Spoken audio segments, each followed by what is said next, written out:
Yo, Ghoul, welcome. Yo, L2R, wait, L2R, you're in the YouTube chat, my god. Welcome. Welcome, everybody. What's up, bros?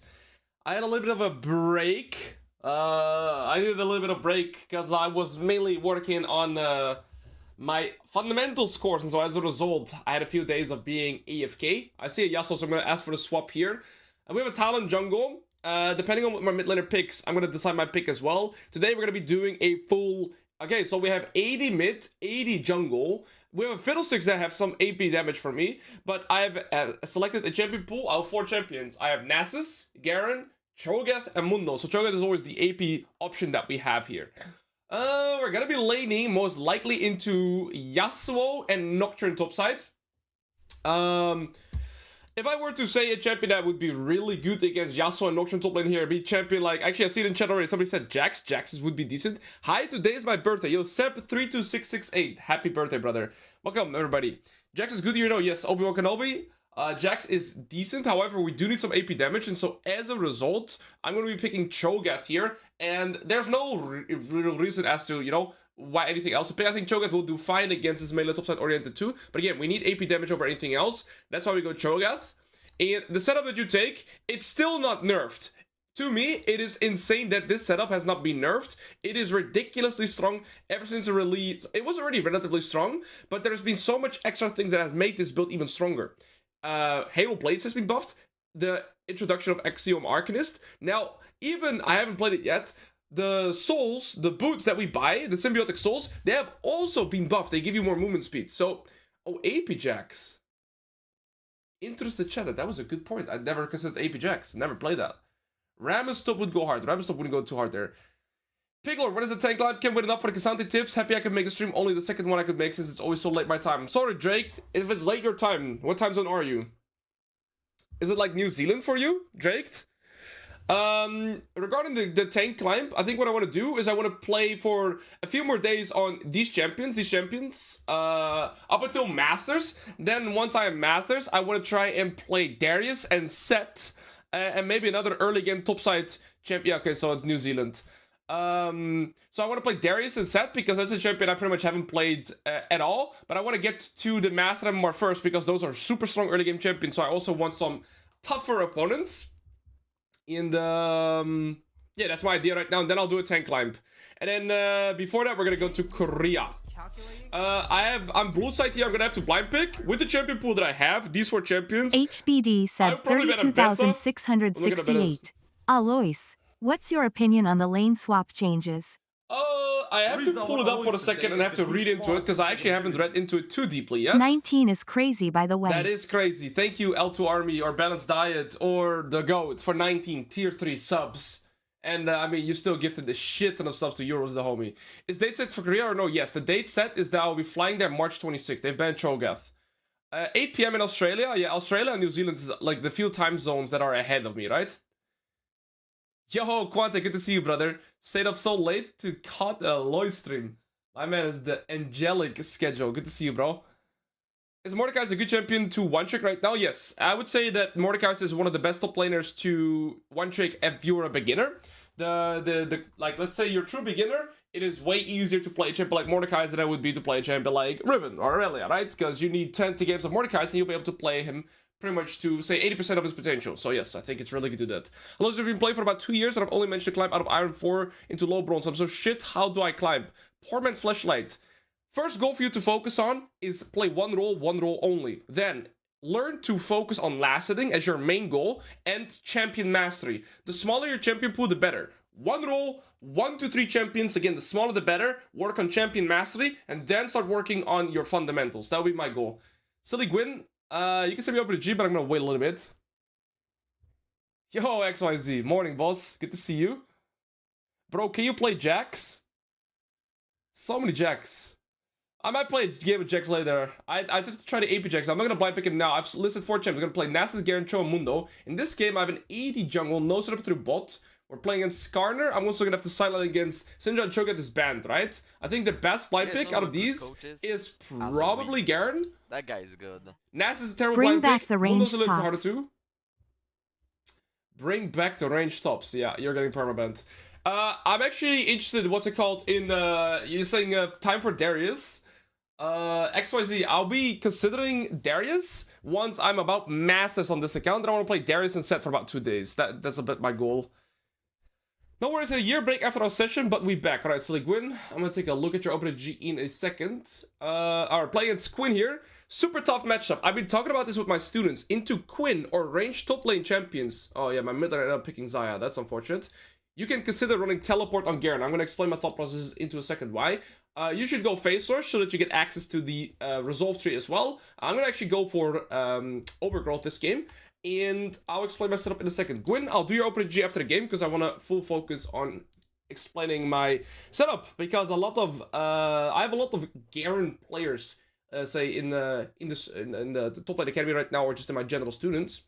And what I always recommend them to do in the matchups where you are unable to contest priority or gain priority is you go for flash teleport. And this is because you'll get a get out of jail free card by utilizing the teleport. You should go ignite in matchups where you're able to contest priority or maybe get priority, because you can decide your recall timers. When you're playing against a ranged top lane champion, you can't do that. When you look at Mordekaiser's stats on Yudo G, his D tier 48% win rate, would you agree that this champion is bad? No, and I'd be very surprised if that is the case. So let me take a look myself here. If I go to Yudo GG, I would assume that Mordekaiser tends to do shit the higher you go. So if we go to Massive Plus and we sort it to Mordekaiser, we're gonna see that this... Hello? Oh, we just can't find the Mordekaiser even. Hello? Well, the champion will be performing poorly towards the higher MRs, yes. But the lower MR you go, say we go to gold, Mordekaiser is always going to be amazing. So, oh, I have no camera. But it's very catered to the champ, like the elo that you're playing as well. Skexy, thank you for the prime again. Alright, so again, I am playing teleport here with the intent that it's possible for me to contest the wave states in the early game. And so I take teleport to get one get out of jail free card. Generally speaking, the golden rule of setting up your reset or recall timers is you want to recall when the wave is pushing towards you, right? But when I'm playing into a matchup where it's extremely hard for me to reliably get into a good wave position because I'm playing melee into ranged, I can go teleport to get that one get out of jail free card. What do you do if while playing you get a nosebleed?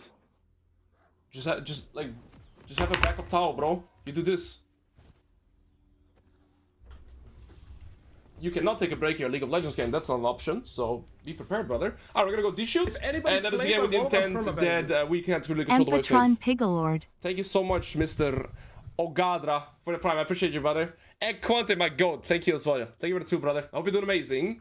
The reason I want Alois to say is because he's small and people take him seriously. Alois, can you explain why you wait for Demolish proc to hit turret when the plate is low? I know the tower gains armor after each plate is destroyed, but does it not affect Demolish damage? Well, what I try to do is I try to get, let's say, I try to get the plate till about here, and then I use my Demolish proc. So, yes, I still do as much damage with my Demolish without getting the extra armor applied. Yo, Lyrox, good to see you as well. Morning, everybody. Alright, guys, so when you're playing melee into ranged, generally speaking, you're not gonna get priority. And so if I'm not getting priority, I also don't feel the biggest need to put my level 1 down in an aggressive manner. Okay, Quinn is bot. She's playing with Conk. Okay, I'm gonna run my game. I'm gonna... Elio, thank you for the prime as well. I'm gonna stop reading chat. I'm just gonna focus on the full educational part right now. So, the first step that I always do is take a look at my matchup. He's playing Electrocute, Sorcery, Flash Ignite. Very aggressive setup. I'm gonna make the assumption that she started E, because she'd look for a level 1 trait as well. And then I take a look at the early game topside 2v2. We have a Phase Rush Talon against a Skarner. And so 2v2 is really hard, but 1v1 is also pretty hard. However, Quinn is late to lane right now. So instead of going Q start or potentially W start, rather put delay and map cover, trust me, kinda sus here. Oh, this guy's legit sniping. He just doesn't know. I'm gonna go E start now because Quinn is late. And so the reason I look for this priority is because even though I'm playing melee into ranged, if I'm able to get priority in the early game, what's going to happen now is that Quinn has to focus on last hitting. And because she has to focus on last hitting, she can't harass me that easily. So it's a rare case scenario. I would have preferred, well, for the purpose of education, that Quinn actually starts on lane. But because she is late now, I just select E and get the priority. Now, I'm going to get my level 2 faster as a result of getting that priority. And I'm just going to select my W most likely to just be able to sustain some damage. And again here, this health that I lost for that mean isn't that bad because I'm able to kind of seize priority here and as a result be able to farm for free. Again, I'm most likely going to select my W here to dodge most of her damage. The wave is going to start bouncing back towards me because her next minion wave is arriving faster. So I go for this last hit, use my W, get the shield and damage reduction, and we're fine. Now, 2 of these casters might stay alive, and so on the next wave, Quinn now has 8 minions, and I only have 6 minions, so the wave is pushing back to me again. That means I'm not going to be forced to walk up for last hits, and it's exactly the way that I want to approach this laning phase to begin with. Alright, she's going to hit level 3 here. 2 melees on wave number 3 is the level 3 timer, so I just back off. And my Talon looks like he took, like he has a rep off already, so he took most of Skarner's topside camps, and now he's bot side. And so afterwards, he's going to go back into topside, but let's see what this Talon ends up doing. Okay. Again, I have my W here, so what you can do as Garen is go for these last hits when you have your W to pretty much thin out the laning phase, or thin out the minions, and then be fine. You don't end up losing too much. Second step that I do when getting pushed in is remember how I said I don't use my level 1 ward to see their jungle starting position? I'll do that to verify Quinn's recall here. So here, I'm not going to walk up for these minions because I don't have my W. If I had my W, I could walk up. This one I want to try and Q. Also, turret kills it. Quinn has to consider setting up a reset though. She is pretty healthy, so she can continue laning, but she is playing with ignites, and so remember, she always... Oh. Alois is a very successful player. Now what you can do against these ranged piggies as well is actually do 2 to 3 points in your Q, and then you full max the E. Thank you Domain Irelia for the tier 1 and Mr. Goat for the prime as well. Alright, so again here, you see that I'm just permanently getting pushed in, and I can't really control the wave state. This is again as to why I've selected teleport in a matchup like this. You can do this against Quinn, Teemo, Cannon, all of these kind of matchups where you don't get wave priority. I just go with teleport to kind of get my get out of free Joe card. Alright. Utilize the W there. Now I don't have my W, so I can go for the last hit. And again, Quinn is going to have to set up his recall. Talon's coming into top side and see that he's triple longsword. And Quinn has to make a choice now. She can decide to slow push this wave, hard push this wave. But again, she is vulnerable to a potential gank. I'm waiting for my W that I can contest. And also, the level 5 timer is going to be 2 casters here. Then she'll hit at level 5. So right here, this minion should be her level 5. Right there. There you go.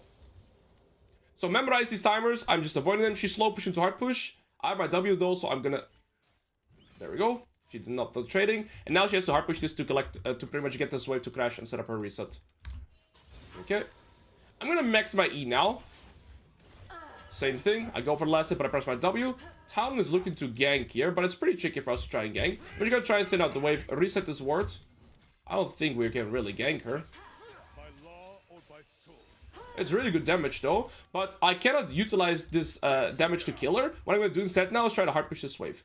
So I'm going to push the first wave, and now my goal is to try and push in this next wave as fast as possible. I'm going to have to try and push in this... Oh, she stayed. Now I'm going to adjust my plan. I'll slow push this wave now, hard push this one and get it to crash. Now, Quinn has one problem. That's that she doesn't have teleport. So after I push her in, she's not going to be able to set up a recall. Unless she's sick, she can kind of cheater it.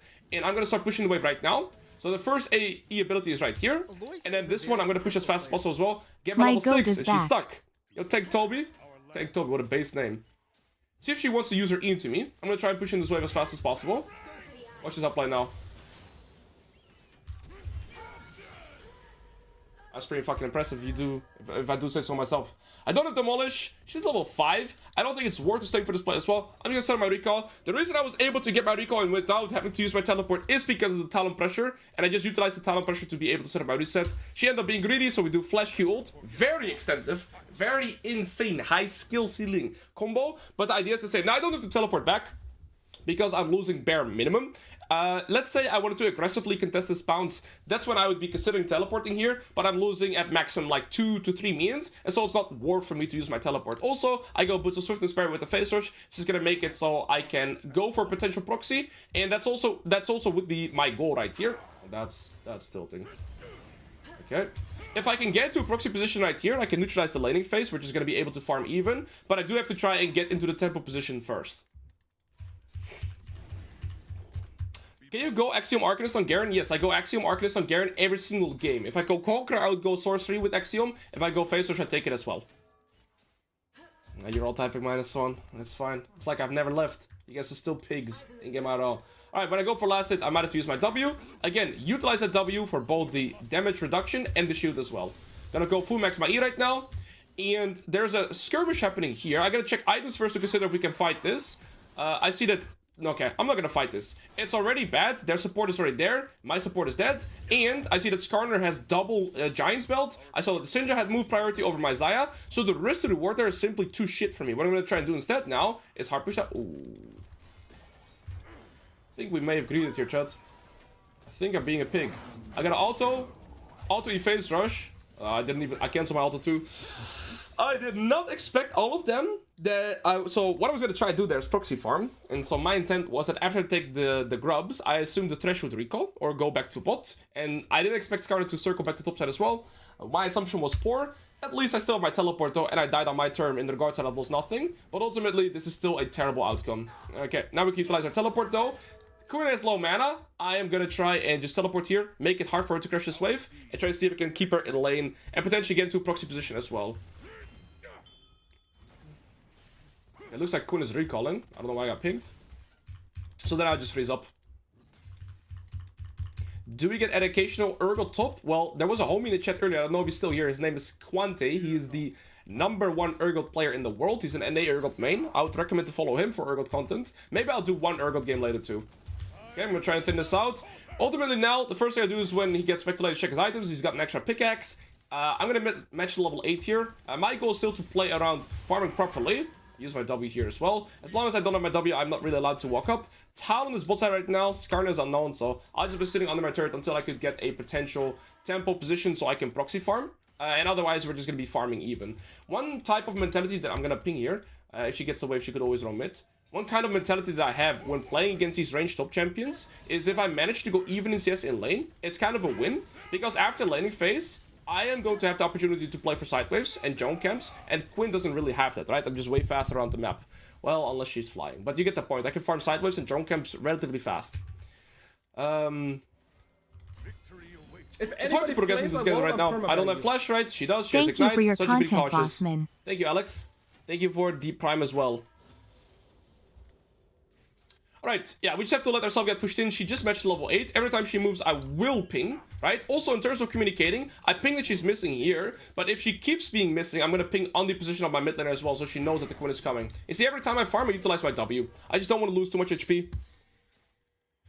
Alright, we're just farming even, but again, I don't really mind that because Garen is an amazing scaling champion, and she's not really able to progress as a ranged top laner too, but both of us are just kind of scaling right now. One issue that I see is that we are full AD, okay? Again, she could be roaming here. So when she goes gonna roam to me, you see I ping I ping missing, not ping miss ping. Anyways, I'm gonna ping on her character potentially too. Yeah, there she, okay, and Quinn is here. I'm not gonna match the roam. I'm already too late if I move after her. They're all going bot. So instead I'm just gonna hard push this, look for some potential plates, and that's gonna be my way to set up my reset too. You see, I've done nothing but just play wave states resets in last hits. And so now I'm 96 at minute 10, and I'm in a pretty good spot. Yeah, I ping pissing like your... Yeah. Her roam is pretty random. Allows me to get into this proxy now too, because she's forced to collect that wave. And then by hard pushing this, I'm able to set up my reset. While Skarner is still bold, I can potentially look for another wave. Talon wants to dive. I'm down for that because I'm going to have my flash as well. First thing I should do as well is take a look at Talon's items. He's actually pretty strong. And this wave is going to be a cannon wave, so I do believe that we are able to dive this guy. Talon? Are we going to dive this or not? No, Quinn is going to set up a recall with the boots. She's going into this boots and she's using her symbiotic souls to recall there. So it's fine. I'm going to take this plate instead. Proxy the next wave. We need 2.3. We're not close yet. Skarner could reset and come back into top side. So I'm just going to push in this wave as fast as possible now. And we're going to skedaddle. I'm not sure about this one. Okay, Skarner's coming too, so I don't want to overstay. Getting her flash is amazing already. Skarner's coming back into top side and grubs are respawning, so I don't want to overstay my tempo. What do you want me to do there, buddy? We got our flash. I already said that we're overstaying our tempo here. We could flash on Quinn and trade the kills. This is a very interesting decision by Young Shirley. And then I'm gonna get pinged for him overstaying his tempo. And see, the thing is, I could react to these two things. I could flame his entire family tree. I could ping him back. Or just ignore it because I know I made the right decision. I'm going to go for the last option here. And now watch this out play again, though. Whoa! Holy shit! That outplay! Crazy. I have Strike Baker in base, but I do agree that we want to try and contest this wave set right here. So we're gonna be in a good spot. Couldn't you flash kill him? There was no, like, the risk didn't work. Ooh. I just got pinned to the wall. Into stunned. Into suppressed. I gotta use WQE with phase rush and skedaddle away. Might be able to run away with the phase rush. Might have to flash his... Okay. I'm gonna recall because I have full Strike Breaker in base. Yeah, Syndra's for a priority. She had a full item. Skarner had a full item. And now I'm gonna make the smart decision, which is press deafen, because this Talon is extremely emotional. And I don't want to let his emotions ruin my logical decisions in the game, so I just rather mute him. This Quinn doesn't have flash. What I'm thinking about now is that at level 11, I'm gonna have a level 2 ultimate, right? My ult is gonna be significantly stronger. So I want to try and see if I can do an equal health trade into an all-in at level 11, especially paired with my flash. Alright, games is looking pretty rough. Their mid jungle are extremely strong. My bot lane is very strong though. So I'm going to be playing side lane both against the Quinn and the Syndra. But I gotta avoid these two. The Skarner and Syndra are extremely strong this game, right? Again, equal health. What? Beautiful. One more trade like that with my ult and she's dead, right? Remember that I have my second wind, Deduction, and passive, so I can always sustain like that. And the extra point in Q allowing me to gap close a little bit easier now, paired with my Stride Breaker. Again, equal... Bro, that animation is so annoying. Because I actually Q, I hear the Q go off, but it doesn't go off. You know what I mean? Still though, even though this was, let's say, a negative health right now, this would still benefit me. She has no potions left now. She might hit level 10 to get a little bit of extra HP, but now my passive second wind and are going to sustain me. Next wave I get my level 11, that's when I can look to one-shot her. That was my goal here. What do you see up there? I see your mom up there. No. Alright, funny, Alois. Really fucking funny. I see Skarner bot and Syndra bot, so I don't have to be scared of anybody now. Level 11. Okay, she has no E.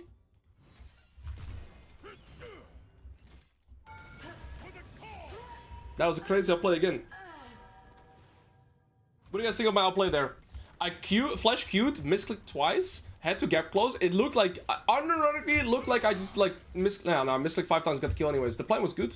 Get my Stride Breaker, get my level 11. Now we have to start expanding the map. So take a look at tap right here, right? These next few minutes are going to be the most important to optimize my position on the map. Again, their mid jungle are the strongest. My bot lane is pretty strong. And so my bot lane should be able to always get is this guy? This guy has some Chinese name and she's like playing really sus too. Alright, so in regards to itemization, I'm playing in squishy solo laners. So I'm actually fine to go for a Phantom Dancer right here. If I play against ranged and squishy solo laners, right, in side lane, I'm fine with going a Phantom Dancer because I don't need extra damage. However, one thing I have to consider is that we're full AD this game, so I might need a mortal reminder. I could go bot, I could go top. My decision here is going to go top because I cannot play for the bot tier 1 and this wave is pushing away from me, whereas in top lane the wave is coming towards me. Next neutral objective is going to be the dragon, and I win side lane against Syndra and Quinn because I'm just able, if I get close on top of them, I win, right? But team fights is still really hard, especially with the Skarner here, so that's the main thing that I'm considering here. So if I can get tempo through side lane, I'd like to play through that, but just grouping up instantly is going to be a lot harder. My bot lane should be able to win through 2v2 in mid because my Lucian and Nami are really strong. Beautiful. Generally speaking, when you're side laning, just pushing one wave isn't enough, similar to laning phase. You want to slow push 1 into hard push 2, or at least always be able to crash into the turret. She doesn't have flash. I have my Stride Breaker here, so I'm trying to circle around her. Oh, she's dead actually. Yet another insane outplay. So the only thing there that was perhaps a little hard to replicate is my spacing alongside her, so that if she E's me, she will go either into the wall or potentially even backwards, right? But then, I mean, this is going to make everything a lot simpler. And again, the reason why I'm able to gap close so reliably is because of all the movement speed that I've itemized. Here's movement speed, here's movement speed. Oh. Okay. You see here, the first thing that you may have noticed, that when the Syndra entered into the sideline is I pressed tab instantly to verify her item. She only has tier 1 butch. She's about 1.5 items. My goal right now is to just keep her top lane. If Syndra's top lane and Quinn is dead, ultimately my team should win the skirmishes here. Okay.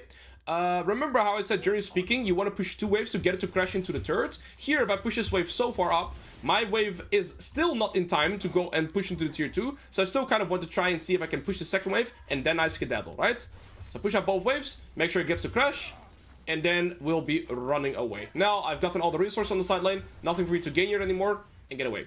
I could recall. I have Phantom Dancer in base, so right now recalling is the best option. Let's say I was 200 gold away, 300 gold away. I would overstay my tempo a little bit, potentially take the scut to another side wave to make sure that I get Phantom Dancer on the recall, because it's really efficient in terms of tempo to reset on the full item. Let's say I was 300 gold off and I would recall. I would have to recall, buy my dagger, then go back into the lane, and then farm for 300 gold and recall again. So it would be better for me to overstay a little bit. Okay, it looks like my Lucian is dead now, so I have to adapt. I would rather go mid lane right now, defend the mid tier 1 for a single wave.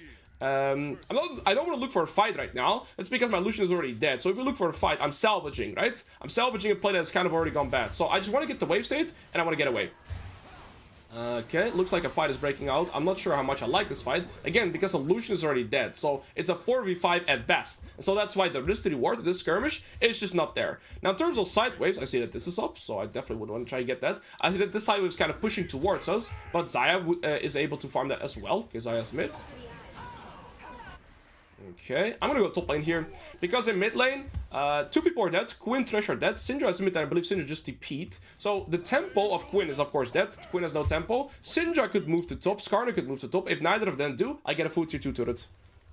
Okay, Skarner and Syndra are both coming top, so what I do then is I'm gonna hard push this wave, my Xayah is dead, and I'm gonna recall now and go bot, kind of playing both side waves. So now I can't play for this, because Syndra and or Skarner are going to be here, so what I'll do is take the discipline recall, and now open up to bot lane instead. And I'll also ping that I'm going to go here, so that my Xayah hopefully doesn't walk there. If Xayah does decide to go bot lane right now, I'll go back to top lane. I'm going to ping her away. I'm going to say that I go bot. And see, the thing is, okay, she ends up listening, so she can go top. Mateus Menace, thank you for the prime. So now we can just go bot and farm from here. Let's say the Xayah would have been hard-headed and keep going bot, then I would probably just go top and farm there. The thing is, I'm the 4-1, I'm the person that is able to farm in both side waves, and so I decide the side wave that I want to play onto. When are we going to start using TP? I haven't had to use it because I'm able to get priority every time, right? I'll just keep it in turn if I need it.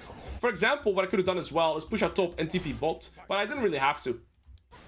I don't need TP to speed up my tempo, and I'm never getting caught. I'm just making sure that I have high CS income by managing the side waves properly, and, well... Now we're here. I could move here and potentially kill the Skarner, but if I guarantee get the tier 2 turret here, that's 700 gold. So I'm looking for that instead, because Quinn is dead, so I have some tempo over her. And now I can start utilizing my TP as well. So what I could do is play both side waves. I push out this one, and then I TP top. Play over the top tier 2. See if I can get it.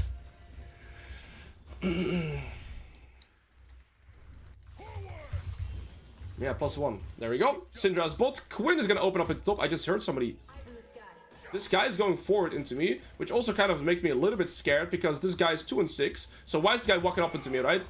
Probably somebody's nearby, so I'll do this discipline play and actually back off. I guess the TP was a little too fast here. League Hub _GG, you're a piggy.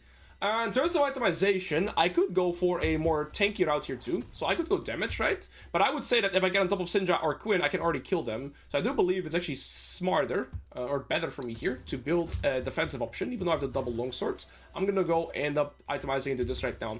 And again, the reason for me here is I'm ahead in terms of gold and EXP. You see this guy's level 12, I'm level 14. Level 13, I'm level 14. And so when you're ahead of both the gold and the EXP curve, I like to build defensive as offensive if enemy champions have like... So this guy's kind of like an assassin mid laner, this guy's kind of like an assassin knight. So then building tankiness is good. If they had, say, like a Camille or anything like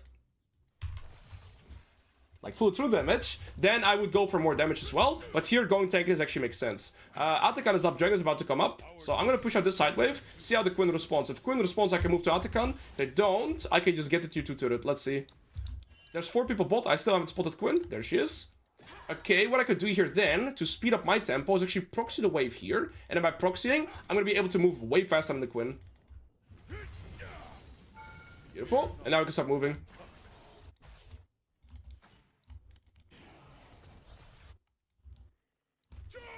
Skarner's 2 items. Twitch is 2 items. Okay, they're moving to bot side zone. They're kiting away. So what I'm going to do instead now is just play with this wave. And now enemies have to choose again. Defend it. Oh. Well, my team is also swerving this fight, so that makes the game significantly easier. Watch this, I'll play again. Watch this, I'll play again. Beautiful. Moving on, baby. Alright. I don't think we have to necessarily stop this guy. My team should be able to do Atakan without me, enter the dragon. And so I just want to avoid Quinn getting this. Also, this wave is still here because we proxy farmed that one wave. Now Quinn has decided to go top. If she goes top, I can use my temp. Oh, I actually can't get mid because Quinn farmed the wave. Well played. So now I'll help my team out. I'll help out the team. Get both of them. There's nothing else for me to try and progress in the map here in terms of like turrets, right? Because Quinn actually farmed the wave. So that's well played by her. And so I couldn't play for the mid tier 2. That's fine, we'll get this. We're gonna be level 16. We're gonna get our Demon's Plate, and then the most important objective for me to play for is gonna be the top tier 2. Other than that, not too much to play for. Alright, actually, I mean, with level 16 especially, I don't need any extra damage to kill people. Like, my ult just pretty much kills them already. Alright. So yeah, my main objective is still going to be this. In terms of my next item, I could go for Magic Resist against the Syndra only, but my W actually gives you Magic Resist too. It gives me 30 flat, right? That's like, honestly, Garen W is one of the most broken abilities in the game. It gives you, as a passive, 30 armor and Magic Resist. It gives you damage reduction. It gives you a shield for 20, and it gives you tenacity. Garen W is crazy fucking broken. Alright, again, this is the main objective we can play for. We can still play for this as well. Their win condition is going to be... Well, they have to one-shot somebody. I could move to this mid lane fight. Switch used ult. Quinn is stop. So we did side wave into Mo. Alright. Switch could still be stealth somewhere. Outplayed. I don't even have to kill him. This guy's dead. And so what I'm going to do instead is speed up my tempo through the wave and play for the mid tier 2. To also optimize... No, alright, Quinn is here. So then I... resort my plan, I go back to top lane. You see, I'm just playing through the lens of side waves into turrets every time I can. And I push out the side wave into roaming mid. That was fine. Skarner is still alive, Twitch is still alive, but Twitch was 1 HP. Goodbye, Zaya. No ult.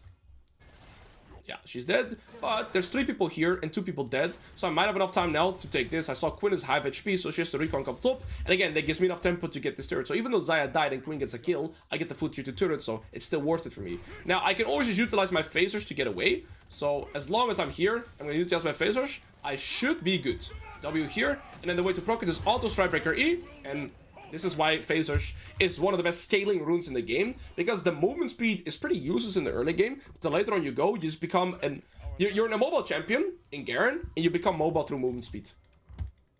And you also get slow resistance, so you can just run out of anything besides hard CC. Alright, hard push this.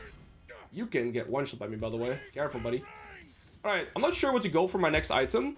I think extra tanky stats make sense, but it's not, like, required. Quinn can move here too. Do I want to TP?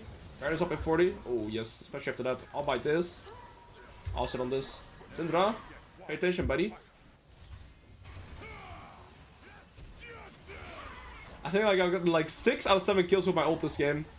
GG's. Alright. Most important thing about this game is mainly the setup, right? Again, I'm playing Garen into Quinn, and because we played into Quinn, it's a matchup where we never get wave priority. We did the level 1 trick to push the wave because Quinn was missing, and then we utilized our TP to always be able to secure a free reset. Other than that, I think the game state was pretty straightforward, and we just played through the lens of side waves for resources. Well played to my team as well. Being able to pick your fights is broken, noted. Well, the thing is, usually also what you saw in terms of me picking my fights, I did side wave into roam, right? So I did push out the side wave first, then I roamed. And before I moved to skirmish, every time I'm also checking the items, see how strong everybody is. Yes, I have to do the open GG. Thank you for the reminder too. Thank you, Syntix Low for the prime. Let's queue up again. Alright, take a look at LBGG here. You're a Gwen one trick mainly, so that's amazing to see. Your deaths are super low, so you're playing very disciplined. Your kills are also a little bit on the lower end too, though, so I think you might be playing sometimes a little too disciplined. I think Silly Gwyn was your name, right? As one in Twitch chat. I hope you're still here. My question to you would be, how often out of 10 are you getting priority? That's an important question. And let's take a look at the rest of your setup. So you're playing Flesh Ignite, Conquer Inspiration every single game. And I already said by default that that is suboptimal. Remember how I explained here that you should go TP in matches where you can get priority. I'm going to rephrase. You should go Ignite in matches where you can control the wave states, and you should go for Teleport in matches where you cannot control the wave state. Also on Gwen, I believe Flash is kind of a waste. I would learn to play with different setups. So I would learn to play with either Ignite TP or with Ghost TP, sometimes Flash TP. So Garen is a matchup that you can get priority in the early game with, and so as a result, I would go Ignite Teleport. Against Azir or Swain, I saw a game here against Azir Swain, where is it? Here, you're playing against a ranged top either way. This game, I would go for Teleport and Ghost Teleport probably, because you're playing against a lot of ranged, and you go Teleport because it's going to be hard for you to control your wave state, right? So again, in the matchups where you get wave control, usually this is for Gwen against tanks or other melee bruisers that you are able to beat against, like a Camille, like a Garen, you should go Ignite. In matchups where you are not going to get priority, usually this is going to be the ranged champions or the heavy stat check early game champions like a Tryndamere, like an Urgot, and like your Quinn and your Teemo, you should go Teleport to get out of jail free card, similar to what I did last game, right? I play Garen into Quinn, I go Teleport as well over Ignite. In terms of itemization, I think you're good. Maybe Silly Gwyn, do you have a direct question? I reckon the best Gwyn EU plays with Flash Ignite. 50k for OpenG review, Alois sold out. Brother, if I don't do 50k, I'm going to be reviewing OpenGs for the remainder of my stream. It's just not a thing. The enemy lane is so over that you sit on the tower, especially when I use Yorick in the past few games. At level 6, Yorick can't really last it, or slow push the wave. Anyhow, I can believe I can touch the enemy on the turret. Darku, you're gonna have to try and play through the lands of jungle camps, potentially. That guy's good. It's pretty hard to progress, though. Welcome back, boss. Thank you. Thank you, One Eye Pair. Yeah, we took a few days off, guys, because I've been hard working on making the fundamental scores, but I'm really happy with the progression. Tar is going to be editing everything now, and then the fundamental scores should be done and updated finally on Wednesday, which has been a big project that I've been wanting to work towards. I'm not going to get anything. We're red side last pick here, so we picked 10th, and I'll explain the champion that I picked based on the draft scenario that we're given. I played with different setups a lot. Just the Flash Ignite was the one that I had the most success with. That's why I would adapt it on the matchup, though. GG's, bro. I've been watching all your ruin guides on Unranked to Masters. I've been a Yasuo 1 truck since I came back. Took a break from Season 6 all the way to the end of Season 13. I had Platinum, but I want to push for more, so I went back to Riven. Because I feel like Riven is better for a big push and to peak overall. I plan on buying coaching from you. I send the info the Discord. Love your content, Riverman. Syntax Law. If you want to get my coaching, check out the Top Lane Academy. I don't do any solo coaching anymore. Multiple reasons. First of all, it's way more expensive for hourly rate. In the Top Lane Academy, it's just the Hope perfect you are project. doing good, boss. 07. Snoop, I'm doing amazing. Thank you for the prime. Thank you for your kind wish. I'm doing even better with you here. Mr. Syntax Law, I highly recommend for you to check out the Top Lane Academy. You could get a coaching with me as early as tonight at 8 p.m. I coach there every single day. We have different coaches too. We have about 6 top lane coaches right now.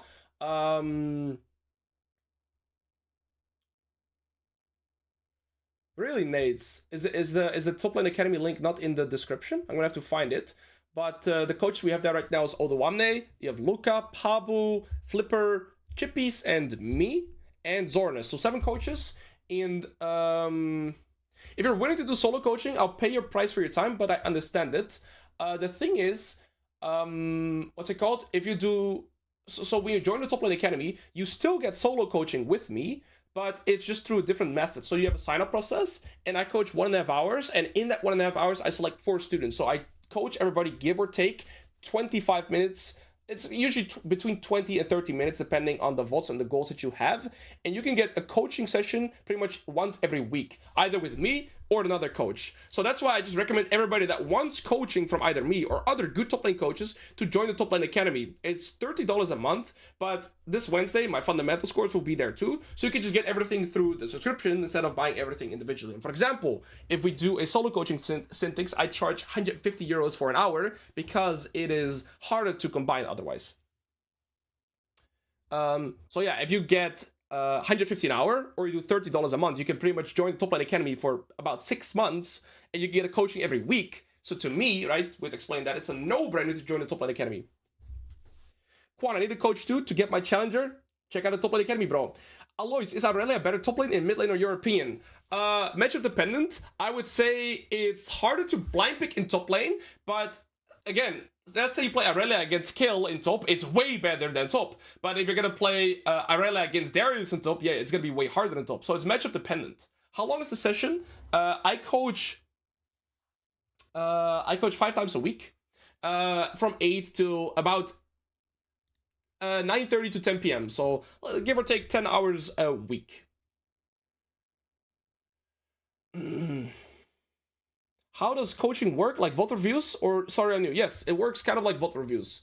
Pretty much, I'll cross here in the YouTube chat, so I'll copy the link here. But you can check out all the information about the Top Lane Academy here. I also have a video on YouTube that I explain everything. But again, if anybody has a question, feel free to reach out on Discord too. Alright, we get an AP jungler, most likely in the terms of Udyr. Again, we are red side last pick. How do I verify that? They have first pick, so that means we're red side. The first pick is always blue side. Is that a recording of a coaching session as example? Yeah, I mean, on my YouTube, I have quite a lot of coaching sessions. That's kind of how my coaching sessions go. I'll ban Renekton. Good picks against Aurora top. I would consider Cho'Gath probably, because you can just try and get perma wave clear. Irelia is probably decent. Other than that, I think Aurora just beats everything. Would Academy be worth it for someone still quite new to League, or would you get more Void just playing more hours first? I think a combination, Long Ramble. We have guides also for true beginners, and I think we also have everything set in place to help out true beginners, but this is the way that I would phrase it. What is the purpose of coaching?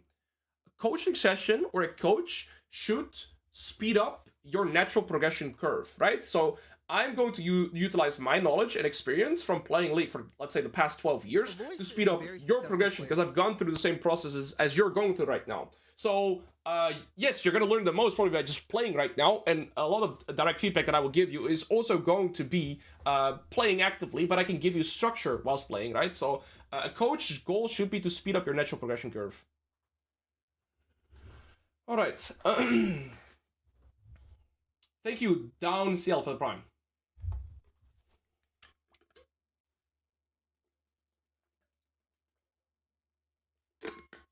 Have you seen Valko stop yesterday? No, I haven't. What champions would I play if I went jungle? Mundo would be one of them. Maybe Nocturne?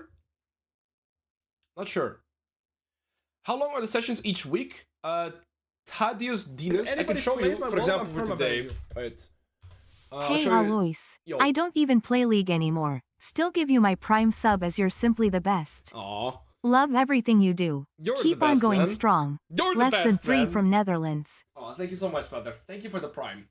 Okay, so let's take a look at enemy draft right here. I have an AP jungle and mid laner. So I have AP and jungle and mid. That means I want to play 80 top laner. I'm going to be side laning against either Sinja or Gangplank. Also, the rest of their draft, guys, doesn't have percentage health damage.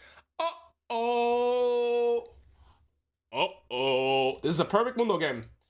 And I've done the preparation, guys. I got my suit in. And I want to go for the black one once. I usually get the pink one. I want to try the black one, the full Giga Chat one. In terms of rune Alois, setup, I implemented your jungle tracking and wave fundamentals as an ADC and went silver to gold. Appreciate the content. there you go. The fundamentals are applicable to every single lane. Thank you so much, S, for the one. And that's amazing to hear. Alright. So, there you go. It's a Mundo game. And I'll explain everything about Mundo. So, guys, I'm going to stop reading chat for a bit. I'm going to go into full education again, okay? So... If anybody flames my wall up, I'm perma-banning you. Hey Alois, Yeah. I got quite many problems with FaZe versus Conk on Garen. I can't seem to get the early right to push waves for proxies. Any tips? It's gonna be a matter of timer and understanding on like what timers you have to start pushing hard instead of slow pushing, and also matchup dependent. But I'd have to see the scenario to help you, because I don't know what you're doing wrong, right? And I'd recommend to take a look at my examples as well. Thank you for the Prime, and I'm gonna go into the full educational concept. Alrighty, guys, so take a look at the early game here. The first step that I always do, there's 4 steps that I want you guys to do as well. First step that we do is we take a look at the top side matchup in the early game 2v2. Thank you, Hello Scout, for the Prime. bros, less than 3. So I say that Gangplank is playing with precision sorcery, with first strike sorcery. It's a relatively weak early game rune setup because it's more gold oriented, right? They have Jarvan, a strong early game jungler. I have Udyr, a relatively strong early game jungle too. However, my Udyr is playing with phasers and their jungler has Conqueror, right? Both junglers playing with Flash, perfect. Then, in terms of the 1v1 in top lane, the answer, or the question that I want to answer myself in pretty much loading screen is: should I be able to contest priority level 1? Yes or Rarely no? catching any of her streams Aw. lately, sad face. Good to see you, Buddha's back. Thank you for the 22, brother. Next month, rather, I'm going to be in Korea, and I'm going to be perma-streaming 10 to 12 hours every day, so I'll be there a lot more often. Right now, I'm working on a lot of projects on the site as well. Alright, so again, the question that I want answered is, am I going to look for priority level 1, yes or no? If the answer is yes, I want to look for priority, then I would want to potentially get a level 1 ward down against a Jarvan. If the answer is no, and it's Mundo, very often it's going to be no, I'm going to let myself get pushed in. It's because he's small and people take him seriously. Did you just call me a pig? Would symbiotic souls be viable on Garen? Love the content. Maybe, but the thing is, you make it harder for yourself to proxy because you have less movement speed. And so again, do I want to look for priority level 1 against Gangplank? The answer is no. So as a result, I'm going to hold on to my ward, and I can utilize my level 1 ward to avoid getting cheesed. What a lot of Gangplank players do is they're going to try and sit in this bush and put an E-start down level 1. So what I could do instead, for example, is just sit in here, put a ward down, make sure that I'm not going to get cheesed from the first 3 minutes worth of XP, and I'm going to be a good spot. When do I look for priority? When my champion is stronger level 1 than theirs. Now this comes in with experience and knowledge too. See, the thing is, I know that Gangplank is stronger than Mundo level 1, and so as a result, I'm not going to be looking for priority. But theory and execution is not always going to work the same, because I've had games where I'm playing Garen against an Olaf. Olaf is stronger level 1, but I still get priority. So you have to understand the theory, and then you have to remain adaptive to see how your opponent is playing. And again, how do you want to get this experience as fast as possible and learn to become adaptive? Be a one-trick or have a small champion pool. This is why knowledge is such an important aspect of League of Legends and past experiences, an intuitive-based game. And this is, again, why you need to have a small champion pool to speed up all of these processes. Everything that I talked about here is important to know, but if you're not a one-trick, good luck replicating that. Or if you don't have champion understanding, good luck replicating that. So now I don't see the Gangplank. And because Gangplank doesn't show, okay, he's showing now, he's playing long-search refill. My Uther is pathing to bot most likely, right? Because he started Raptors, he's going to do Raptors into Krugs. What I could do here is actually go E-start. And yeah, I do get hit, but I get all 3 for The free. reason I want Alois to say is because he's small and people take him seriously.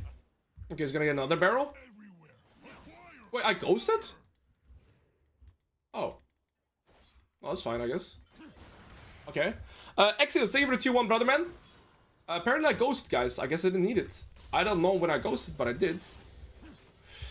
Okay, well that really sucks, but okay. I'm just gonna let myself get pushed in, and now my idea was getting pushed in, guys, is to ensure that I don't lose too much HP, because after getting pushed in, I'm gonna have to play out the bounce as well. Every time I throw a Q, it costs me 50 health. If I hit a minion, I restore 25. If I hit nothing, I lose the full 50. So I'm just gonna be cautious. I'm gonna stay out of his range, and I'm just gonna throw my Q max range to ensure that I don't get poked too much, so I can play out the bounce. Also, remember, my jungle's pathing into bot, so I am either weak-sided here or playing in neutral. If I'm weak-sided, enemy jungle's pathing to top, and my... Oh. Did Udyr lose his camps or something? Or why was he pinging? I'm gonna Q here to prepare that for the last hit on the turret. Oh, I cancel my auto. I just lost more than half my HP. Gangplank farmed 18 out of 18. He's going for the full farming setup, right? He's going for inspiration with first strike. Yeah, he's going to Gangplank me. Alright, get lucky a little bit.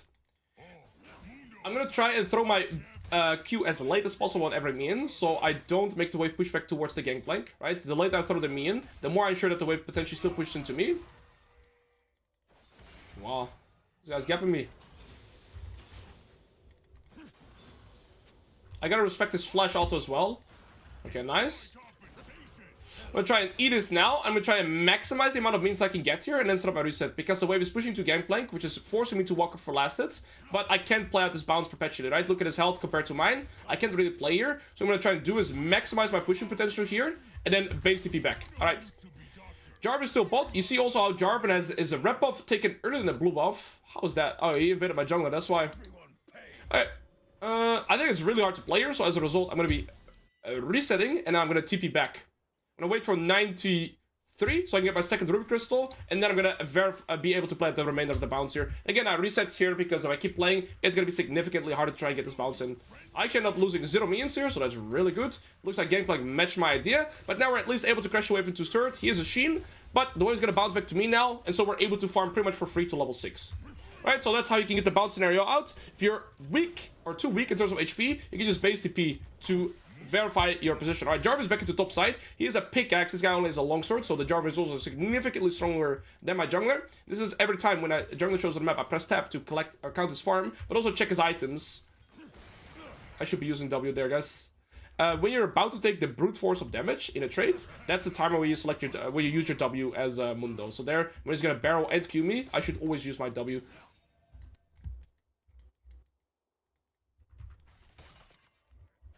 We're just looking for a potential gank here. I don't want to make it too obvious. Okay, we got his flash. I don't think we can kill him here though. Okay, that's fine. We relieve some pressure with the gank. It's a bit of an inefficient gank for the Udyr to do though, because all his camps are going to both sides, so him not getting anything here is pretty bad for Much love. him. While I have not played ranked recently, after watching your content I have been consistently 8 to 9 CS per minute over previously 5 to 6. Big. I only started taking games serious recently after a year of fun and learning champs. Let's go, man. Quick question. Why boots over approach velocity on Mundo? FUNDAMENTOS. It's so that I can get towards my Warmocks, but still get the boots as well. So, oh, I gotta stop reading chat. Thank you for all the subs, thank you for the tier 1s, everybody. It's mainly so that I can get towards my Warmocks, but don't have to itemize extra for the boots, because I have to spend so much gold on getting my Warmocks. Here, the wave is kind of gonna... I mean, it's kind of frozen, right? I do have 3 biscuits. What I'm scared of is Garen potentially being top side here. I have to try and set up my reset. And the general rule of thumb of setting up your recall, guys, is you want to push in, or you want to recall when the wave is pushing towards you. Now the wave is actually pushing towards me. And you see here, Gangplank does not have enough time to hard push this wave and this wave. But I don't think I'm forced to recall though. I could have recalled right here, right? Because the wave would be pushing into me and I would lose bare minimum. But I don't think I'm forced to recall right now. Like, I still have my biscuits, I still have my ultimate as well. But that was a potential recall because the wave was pushing towards me and Gangplank would have had to push 2 waves, right? I don't think I was forced to recall there per se. Bitch. His Q's on cooldown so I can get both barrels, get plus 20 gold, and yeah, Udyr's taking this, but Jarvan was top side, so it was good that I'm also playing a lot more safe, right? The more HP I lose right now, the easier it is for them to potentially dive me. Gangplank is getting a lot of extra gold by getting his first strike and his Q passive, so that's a little bit frustrating for me, but there's nothing really I can do about it. I still skill amazing. Okay, my mentality is still the same though. I'm trying to set up a potential reset opportunity. And again, I want to recall after pushing the wave into his turret, preferably, because then afterwards the wave is going to bounce back towards me, right? And it looks like Gangplank is trying to do the same thing. If he pushes the wave in my turret, he can set up his reset. Look, he's probably going to set up his reset now. And so now I'm going to match his intention. Now, the more aggressive I collect this, the more time I try and get for myself to be able to hard push the next wave too. If I let this crash all the way into my turret, it'd be significantly harder. I do see Jarvan here, though. He's only level 5. So I do believe that I have enough time to try and push in this wave as much as I can. After the game here, I'm going to review this position to explain here why I'm actually able to stay for this wave instead of having to instant recall. Because I pushed it in like in a more aggressive manner. Okay. Now I don't care a little bit less about the casters, and I should be able to start my recall. Beautiful. Alright. When are you gonna get Urgot in your champ selecting? We played quite some Urgot already. Diabo and X Yamato X22. Thank you again for the subs, homies. Appreciate it. We're gonna go doubles giant bits another Ruby Crystal. I'm not gonna stay until I have full HP for multiple reasons. If I stay for full HP here, I might lose the entire wave and or a plate because I have to recall a little bit faster, and I have my teleport in a minute's time port to always get a free recall. So here, by not going for full HP, I end up collecting nearly the entire wave. Alright, he uses potion here for extra damage. We're pretty much dead even in CS, so that's a really good position to be in. Oh, that's a nice barrel by him. I got cooked.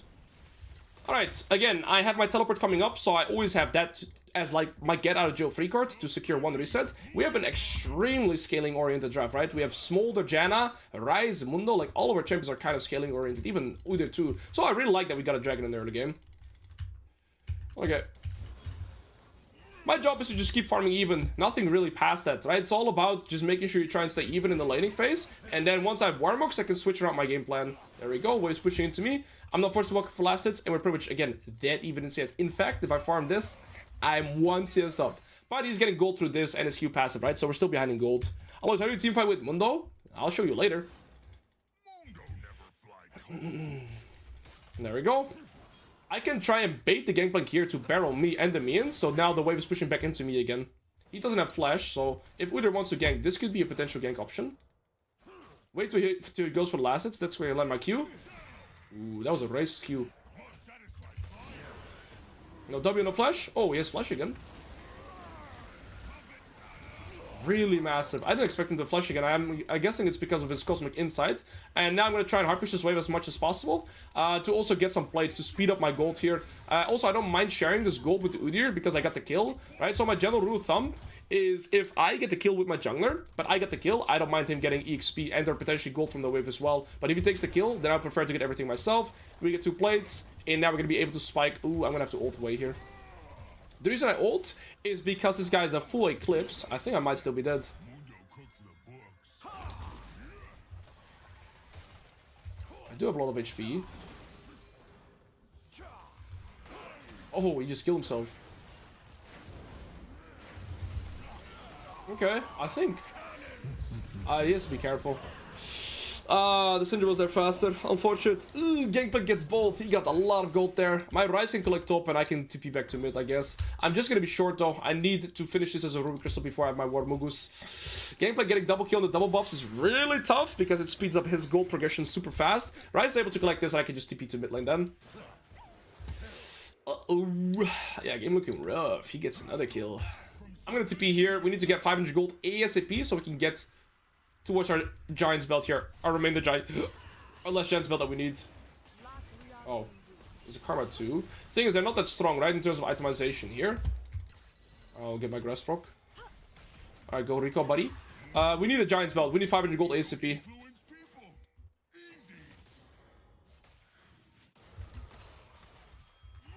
I think we can still look to carry this game. I would like to try and cancel this guy so I get to farm this next wave pretty easily.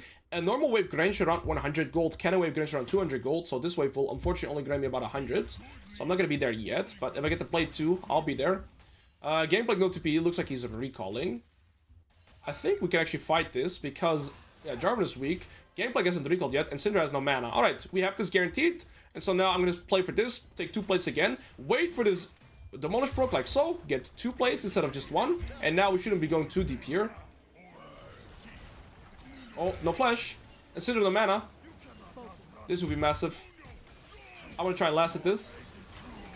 Give me that shit, baby. Now I don't have to instant recall because Gangplank does have teleport. I have 20 seconds of tempo. I'm not going to get my Demolish proc anymore. But what I could do is just crash the wave into his turret and then set up my reset. So even though I'm item right now, just because I get the pocket of tempo here, we could look to do that. And enemy team was just really greedy to contest the Herald, whilst Gangplank got 3 kills, right? Gangplank had like probably almost 2k... Shut up! He almost had about like 2k gold in his inventory, so contesting that. And Syndra also not getting his recall in. Really, really greedy. Dude, I knew you Dutch are into drinking, but 6 days of binge drinking to celebrate your 40th birthday is a bit much, Shut no? the fuck up. I was working on my course. Even on my birthday, I was working on my course, you little piggy! Thank you for the 5 though, appreciate it. Bro, my entire chat is full of -1s. I actually CBA, man. Anyways, guys, we can try and carry this game. So, Gameplay is gonna come back with a full collector here. This Syndra had a full item too. But yeah, they were greedy by overstaying. Now I can switch up my gameplay though. Now I can look to play as aggressive as I want because I have infinite health and no mana issues. I even have double buffs. And I one-shot waves right now. So I'm gonna look for plates as much as I can. And, well, trading is really good. There's no intention for him to trade at all, by the way. Well, I walked out of the thing there too. And now this guy has to recall. I can stay. If he stays, I could potentially dive him. But again, we don't have to play too fast. His goal is to try and thin out my wave every time, right? Like with the barrels. And I'm just going to take plates. Healing back with my Water Mongoose. That's fine for me. Get the plate. As long as I don't die, we're always going to be good. Now I just go back, step back, make one quick phone call to your nan. Yo, bro. Need my money. Sorry, my health. There you go. Go back to full HP. Really funny. Same joke every single day. And then we go back to full HP and rinse and repeat. We never have to recall. And as long as I have my ult, I always have to get out of jail free card. And now I also want to be able to potentially speed up my position, right? I don't want to give him the chance to thin out. Level 11 is a giant spike on Mundo. You're dead.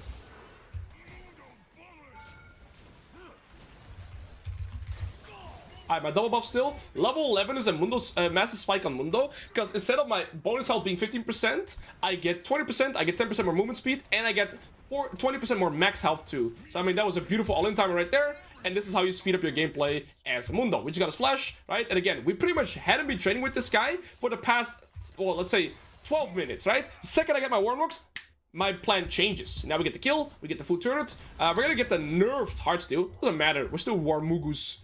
Mundo. I want to stay onto the map until I have the 2.1k gold. It would be really inefficient for me to recall right now whilst I'm so close to the item, right? I could recall right here and be a good timer, but it would actually slow me down. So I'm going to stay onto the map until I have 2.1k gold. That's when I recall and look to expand. This would be great. I could also play for the mid tier 1 here, potentially. The thing is with Mundo is still, you don't really have to recall too often. I'm cancelling a lot of autos. That's because of my 6-day drinking binge, apparently, eh? Did the latest item nerfs affect Mundo build in any way? Not really. Is the Titanic version better now? Was Titanic changed? I still think this is completely fine. Like, you go Warmok's every time. This guy's good with the barrels. Alright, now I have my item. I'm gonna recall, and then I could potentially TP mid here, because you see how Syndra has low HP, and probably has to set up a recall soon. Might give me a tempo opportunity to TP here. Alternatively, I could go on the Corki that's overstaying as well. In terms of, let's say, win conditions, I would say that they have win condition everywhere. Literally, bot, top, and mid are strong for them. I want to go into the position on the map where I can gain maximum resources. And so I'm pretty certain that the Syndra is looking to set up a recall right now. So I'll go mid lane. Looks like they're chasing. Okay, they're not going to keep chasing. She's still in lane. I'm going to try and see if I can get them mid tier 1 here maybe. Because in top lane I'm not losing anything right now. Cork is going to reset and most likely go bot. In terms... Okay, so can we do Ryze top and me bot? So Ryze should go top. Ryze is fine against the Gangplank. And I'm going to be fine against Syndra. However, Corki is going to recall and probably come mid, right? Because he got the bot tier 1. There's the karma already. I'm assuming the Corki is going to come here as well. There he is. And so now I want to go and start going bot lane. As Smolder goes mid. We don't fight here. We don't fight here. We go, let Smolder go mid. I go bot. Ryze can go top against the Gangplank. And then we can just play the wave stage like that. Smolder now goes mid. I go to bot. And this is all macro, right? But again, I saw that the Corki pushed the bot tier 1. Oh, why is he bot now? That's fine. Smolder still should go mid. I'm completely fine against the Corki and he cannot really progress here. What's the Corki gonna do in bot lane? He can only farm the side wave, nothing else, right? It's fine for me to be bot, however, because I can play for bot tier 1. If Corki goes bot, he just slows himself down. Alright, there we go. That is most likely Syndra. Yeah. Good, Syndra can't sideline against me. Because I'm full health, even though I don't have magic resist, doesn't really matter. I'm gonna get my hearts to proc. And as long... I might have to ult here. I ult early, maybe too early. I might be dead because I ult too early. Okay. Oh, I ulted way too early, guys. I think it's my death. I'm a greedy pig. I misplayed this extremely hard. If I just play my position a little bit more confident, I would not be dying here. I was instantly into run away type shit, but if I just stand back and fight and don't be a bitch, I would win here. Because remember, the lower HP you are, and when you ult, the more max health that you gain for the duration of your ult. I just was too fast there. I have different options here in terms of itemization. I could go Titanic Hydra now, or I could go more tanky. Since they have no percentage health damage or true damage, I mean true damage in here. Maybe it's better to go Titanic, so I have more kill pressure onto this guy and this guy if I can get on top of them. But afterwards, I'll be going for full... what's it called? Full armor instead. Can you get wave and let me bot? The reason I want to be bot is 200 gold away from this, so it's fine if he takes the wave. But afterwards, I want to be bot because I can still play for the bot tier 1. Yeah. Who's the best top laner to play while stoned AF, and why is it Urgold? That's the first message I read in chat. Okay. Next objective is going to be the dragon, though.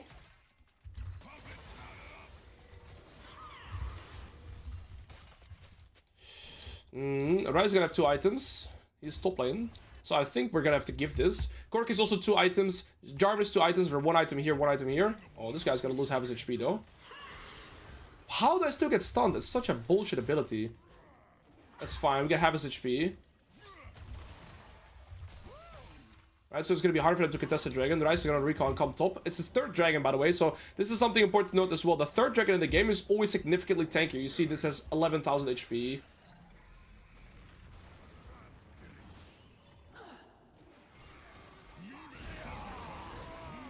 He can't enter, he doesn't have flash.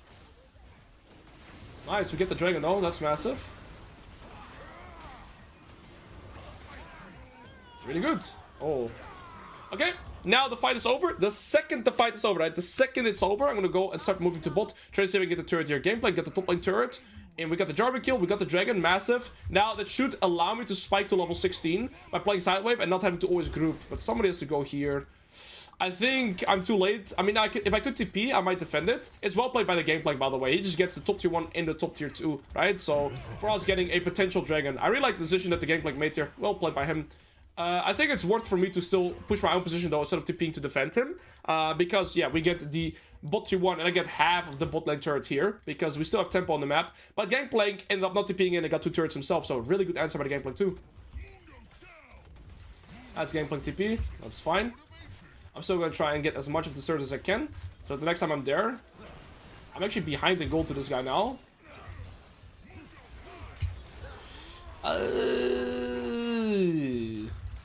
Bitch.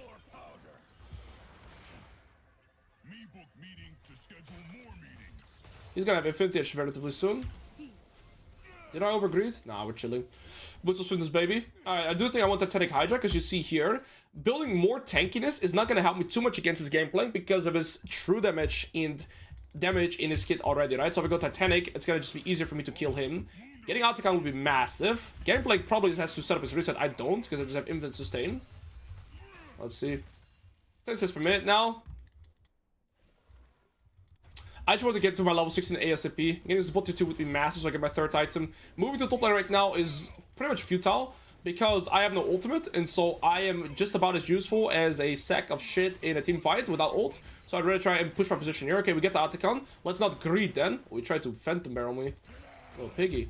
We get the Atacon, we're gonna get all the roses, which is gonna make me very close to level 16 now. And level 16 Mundo is one of the strongest champions in the game. So I'm very happy with that outcome, obviously. Again, I'm trying to maximize my turret damage whenever I can. They traded the mid tier 2 for it. That's fine. Not the end of the world. I want 2.9k gold for this item before I recall.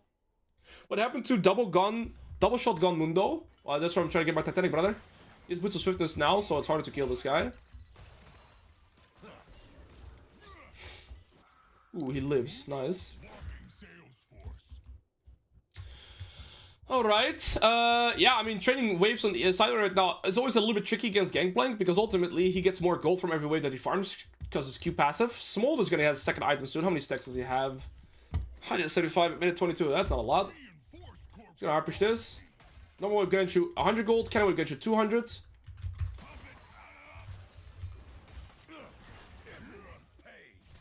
You're gonna pay 2, little piggy. Just let me get my level 16. Do I want the Titanic now, though? It's gonna give me a lot more kill push against this guy and this guy. I still do believe it's better than getting more tankiness. Who's the best top laner pro scene for you, Alois? I really like watching Whippo. I think Broken Blade is really awesome to watch. Like, both of them are just so good for so long, have such a wide champion pool. I respect both of them a lot.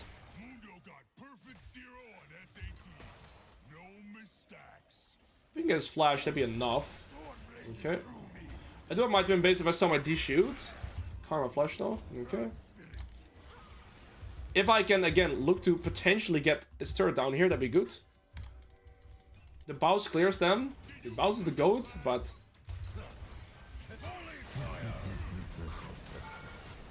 I'm gonna get the turret over anything else. Nice, we got his flash. I have my item now. I'm gonna get level 16. Alright, now we can play with the top tier 2. It's been a little bit of a while before we can progress here. The faster I recall, the faster I can push top, which is... not sure if I want to TP. I will TP. They're gonna overextend here a little bit. If I can kill the Skorky with the shutdown. No. Okay, then perhaps the Syndra. Look at my damage now. Money, money. Ooh. How to play against Darius early game. No, I just got outplayed so hard and now they get this and I don't get to push top lane for the next dragon. Thank you for the 5, Cliff Noise, and thank you for the 5. I can show a visual example after this game, okay? This guy's no flash. I have too much health.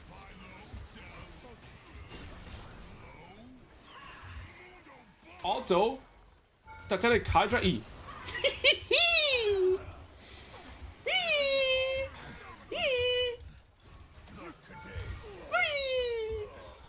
Nice. Get out of here, bitch! Back to Twitch, here we go. I'll show you after this game how to utilize or how to play against Darius in the early game. What champion do you play? That might matter as well, though.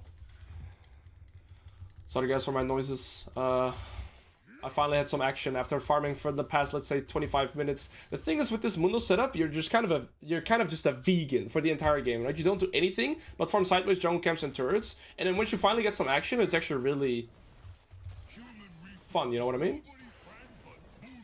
We're doing dragon. Karma no flash. I can do auto E Titanic Hydra, which is called the machine gun Mundo combo. If we kill them here, this guy's the flash. Get over here, little piggies. Come here. Okay, auto E Titanic Hydra.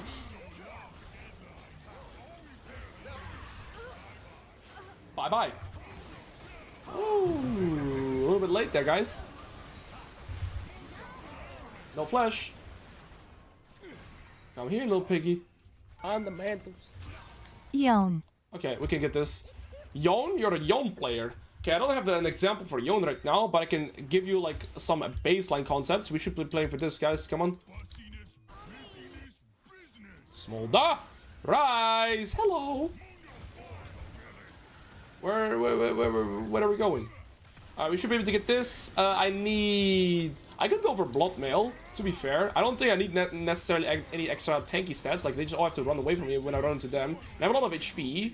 But tanking is it's probably still better, right? If I go this item right now on ending, I can always kill them. They cannot kill me. I get both resistances. +1 here too. What? That's fucked up. Alright, let's recall. Got to my full item here. We're gonna be 4 items. I mean, at this point, unlosable. If you take a look at my setup, right? Smolder, build food damage. He has a total of... Oh, that's not Smolder. 300 AD. I have 400 AD. Yet I'm 7k HP with this amount of resources too. When I ult, I might get to 10k HP. So yeah, we're chilling. And keep in mind, guys, that your Demolish as Mundo scales with the amount of HP that you have. So the more HP you have, the more damage your Demolish deals. 35% health, bonus physical damage. So yeah, I can kind of one-shot the turret. Would be cool for you to take an opportunity to show us how to find tips on a specific matchup on YouTube. Like in replays.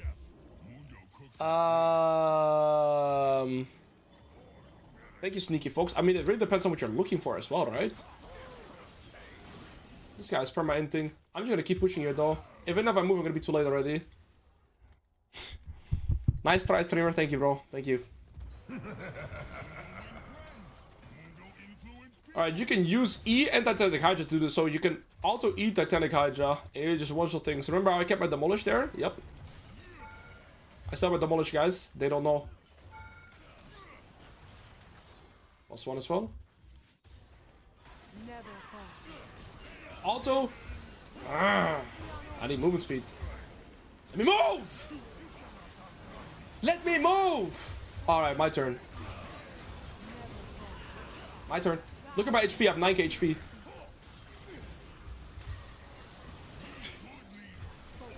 Dude, they're all 1 HP. Okay, my ult ran out.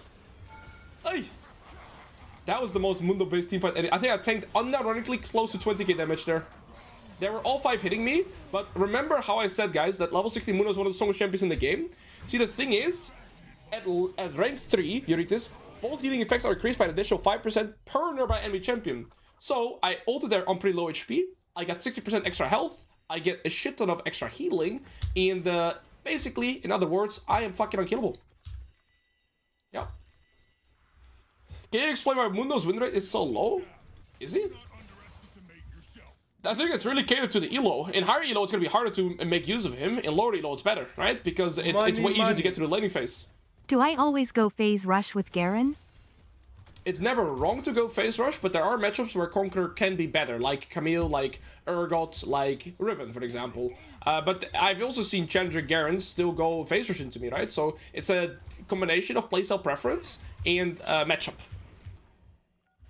And then also team comp. For example, phase rush is significantly better against Ashe, but against a full melee draft, I like to go Conqueror, right? Because you need phase rush for the slow and the slow resistance and the mobility, but if they have no slows and stuff, you don't really need it. So it's again a combination of matchup, team comp, and playstyle preference. I think we should recon play for this. I think we don't stay here. I'm gonna be full build and let's go.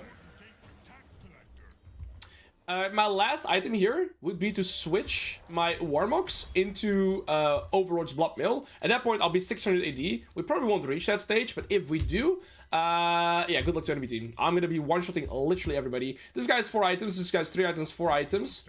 This Gangplank has played an extremely smart game, by the way. Like, he's only gotten 4 kills, but he's 4 items as well. Like, he's farmed up a bunch, and he played for the turrets really well. Upgrades boots too, you're right, actually. I forgot about the tier 3 boots. Kill this guy. Don't hit the dragon. That's unreal. Well played. Ryze killed the Gangplank. Good shit. Wait, my Ryze is 12-1? What the hell? I didn't even know he was that strong. Not as strong as me, though. I'm way stronger than the Ryze in terms of gold. Dude, I really want to get this item if I can.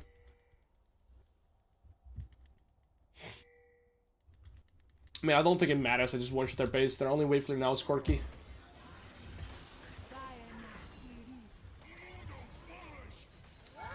Watch this.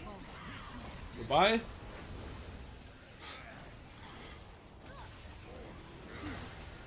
Oh, they ulted me. How cute. Look at my AD now.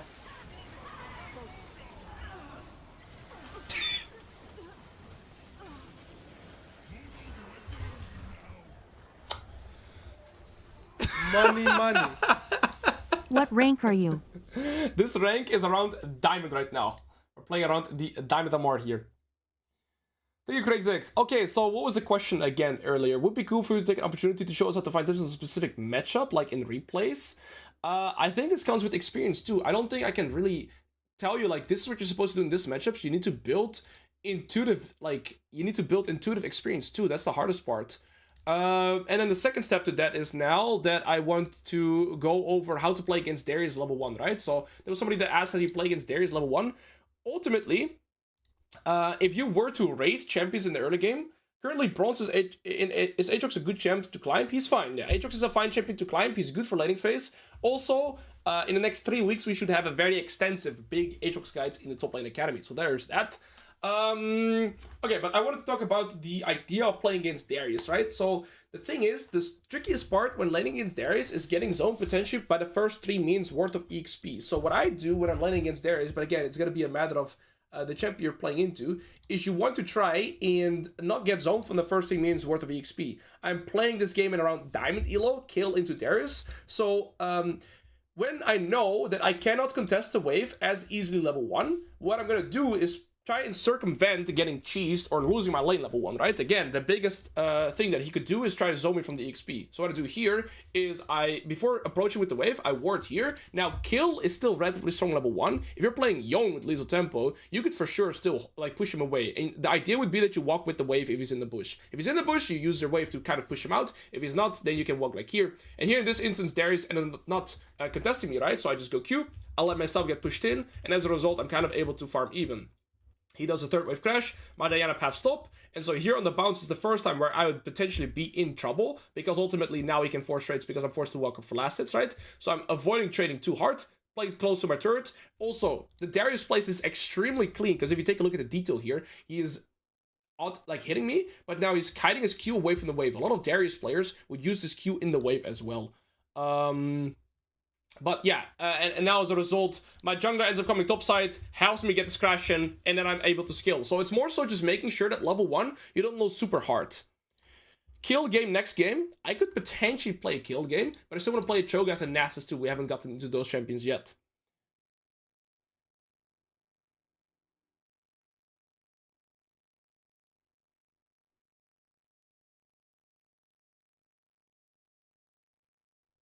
So it's jungle diff? No, it's more so the conversation, or more so the point I was making is that it's super important to be very, like, wary of your level 1 weakness and make sure you are not getting exposed and cheesed on in level 1. If I will one-check a champ, who would you recommend, Alois? I would say Cho'Gath, Nasus, Mundo, Mordekaiser, Urgot are probably the best. Is Riven good in competitive games? Generally speaking, no. Because Riven is very easy to get punished on lane swaps. Oh, on that note, I want to take a look at lane swaps, what they're changing. Because I saw they're changing stuff, right? But I haven't looked too deep into it yet. So I have to take a look into it. Does anybody have a link on the changes that they're doing for lane swaps. Why do you hate us? One trick Nasus? Well, it's like easy to learn the game. Jax works on low elo. Yes, Jax is fine too. Vandriel is a really good one. Alright, let's go to Vandriel then. I'll open it on Opera so everybody also on YouTube can listen to it. YouTube. I gotta go to the toilet as well.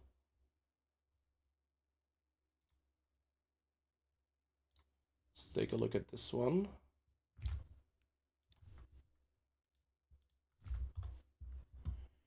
Okay, give me a second. I gotta go to the toilet first as well. Okay, we have a link here.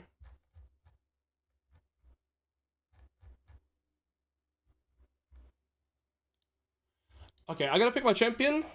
Go toilet. I think we'll talk about the lane swaps and the things that they're changing afterwards.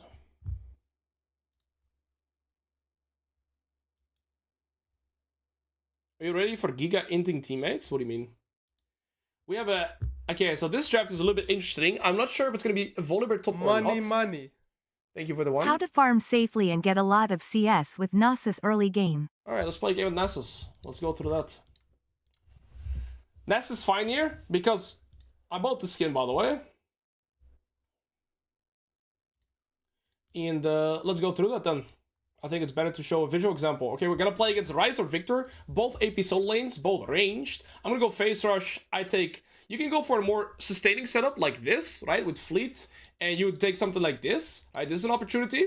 I, however, like to go for the build where I can get phase rush. It's significantly weaker early, but it scales better. You play with your E. I go this. And this. There we go. Goes to P. Alright, be right back real quick. I gotta go toilet. And, yeah, be right back.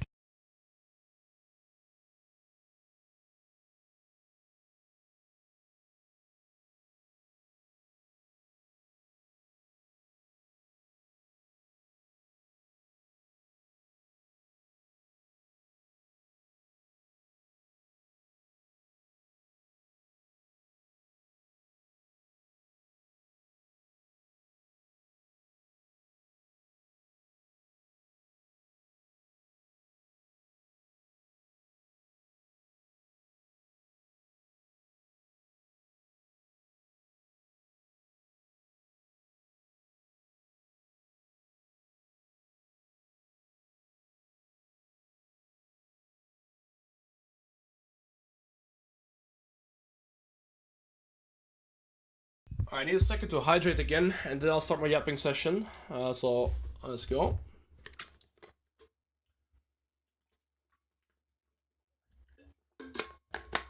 Alright guys, we're playing against a super ranged oriented comp, but we're gonna be solo laning against a Ryze and Victor. Those are in the side lane, right? So it's really nice in that regard that I can itemize for magic resist against both of them. Now, we're gonna run through the exact same steps yet again. We're taking a look at our opponent, level 1, his setup. He's playing Phase Rush, Domination, a Flash Teleport. Now, what's important to know about Ryze as well is that he's pretty weak in the very early game, but after first recall, when he gets more mana to spend and he has more abilities in his queue, this matchup becomes significantly harder. Then we're going to take a look at the early game junglers. We have Nocturne, they have Volibear. I would say in the early game 2v2, they have the advantage, right? This guy can just root somebody into follow-up with Volibear and we just die. Money. In terms of 2v2, yo. Hey man, thanks to your vids I get from silver to plat just focusing on waves, bounces, and recall timings. Insane. What do you think I should focus on next? Perhaps proxy farming, sir. jungle tracking, level up timers, and keep refining what you're already working on. Alright, so again, 2v2 is really hard to approach in this early game. And the next question that I wanted to ask is, can we look to play for parity level 1, yes or no? Well, we are Nasus, and so play for parity in the early game is extremely hard. It's actually near impossible. So, are you serious? Alright, so play for parity is really hard. We also lose the 2v2, and so as a result, we most likely want to let ourselves get pushed in. We are playing against a Ryze with mana crystals though, so he's not super strong level 1, so I could probably go for Q start over E start. If I played against a significantly stronger level 1 champion, I would probably have to go for E start, right? Somebody just said into my, before I went to the game, are you ready for super inting teammates? Is that what he was referring to? I'm actually going to contest the wave here a little bit. And that's mainly because I'm playing against a relatively weak early game top lane champion, just to be able to farm for free myself. I cannot move here. If I move, I risk losing my own game as well. My North has to fight it for himself and figure out what he wants to do. If I move there, I completely flip my game. It's just simply not worth it there. So if I Nasus into Darius, do I just let him zone me? You would go E-start and you would try and... Okay, looks like my Nocturne won. You'd go E-start, and I don't have a visual examples against Darius right now. But yeah, you would ward the bush and try to see if you can go E and get the minions to that. Alright. Well, Volbear flipped the game and looks like we won, so that's really good. Again, the Ryze is going to perma-harass me, but it's not as bad. Well, we're losing a little too much HP that I can afford. Okay. He's got an E and W, 2 means and I can get my level 3. The problem that I do now have is that I'm actually forced to walk for lessons because of the priority that I've been taking. It's not the end of the world though, because what I could do is select 2 points into E. And this is one kind of cheesy strategy that you could have as Nasus to still get in tricky wave states like these. Again, it's with the idea with Phase Rush, E allows me to push in the wave. If I get this wave in, next wave is gonna be... it's actually gonna hold it a little bit. Okay. Ryze does have Flash. I might have to base teleport to get myself out of this position, because I'm in lethal range for him soon. Okay, one more E and the entire wave will be gone.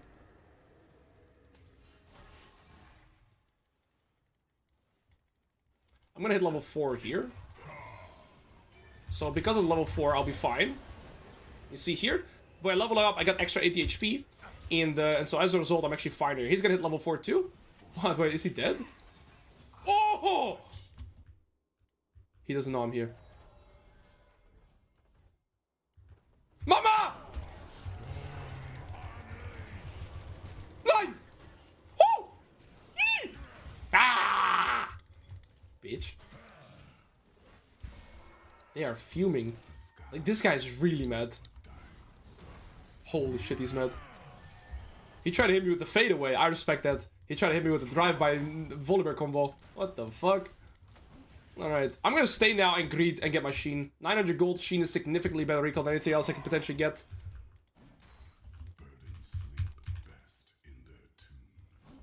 Alright, that was a little bit more flippy, honestly. I don't think I should have played like that in hindsight. I think the better play would have been to just allow myself to get pushed in, and looking for priority ended up being a mistake. Wow, this guy lost mana, eh? I can E here because the Ryze is gonna make the wave push into me anyways. And now I recall, still get all the XP. Or most of it. There you go. And now I'm going to start full maxing my Q. Again, the E allowed me to get the wave control in. We go for Shen to skill in the early game. Now, you can actually sometimes go for Iceborne Gauntlet, but I would only do this against melee 80 top sides, right? We're playing against AP range, so it's simply not... Oh, I should have bought a potion too. Alright, all good. We're going to try and do some poke here. One thing that I have to be wary of is that I don't have sustain and he does have a fill. Oh, I got it. And he does have a fillable potion, so I gotta be cautious of that. And remember how I said that in the early game, it's actually easier for me to farm. After first recall, it becomes significantly harder against Ryze. However, once I am level 6 and he's level 6, I have the edge again, right? And I can utilize my ult to try to improve my position in the laning phase. Hello, when to go max Q or max E with Garen. Sorry to spam. Q against range to gap close, or when you cannot really get access to the wave stage for free. If you're able to proxy farm or get access to the wave, always go E max. Alright, I gotta use my passive to try and sustain. I'm waiting for my mana flow to come back up, and once it's back up, I'm gonna try and utilize my E onto him and the minion, and see if I can get this minion too. Beautiful. I can't walk up for too many minions. I always have my full mana flow stacked. Again, I'm gonna wait probably until I get my mana flow, and that's where I time my E with as well.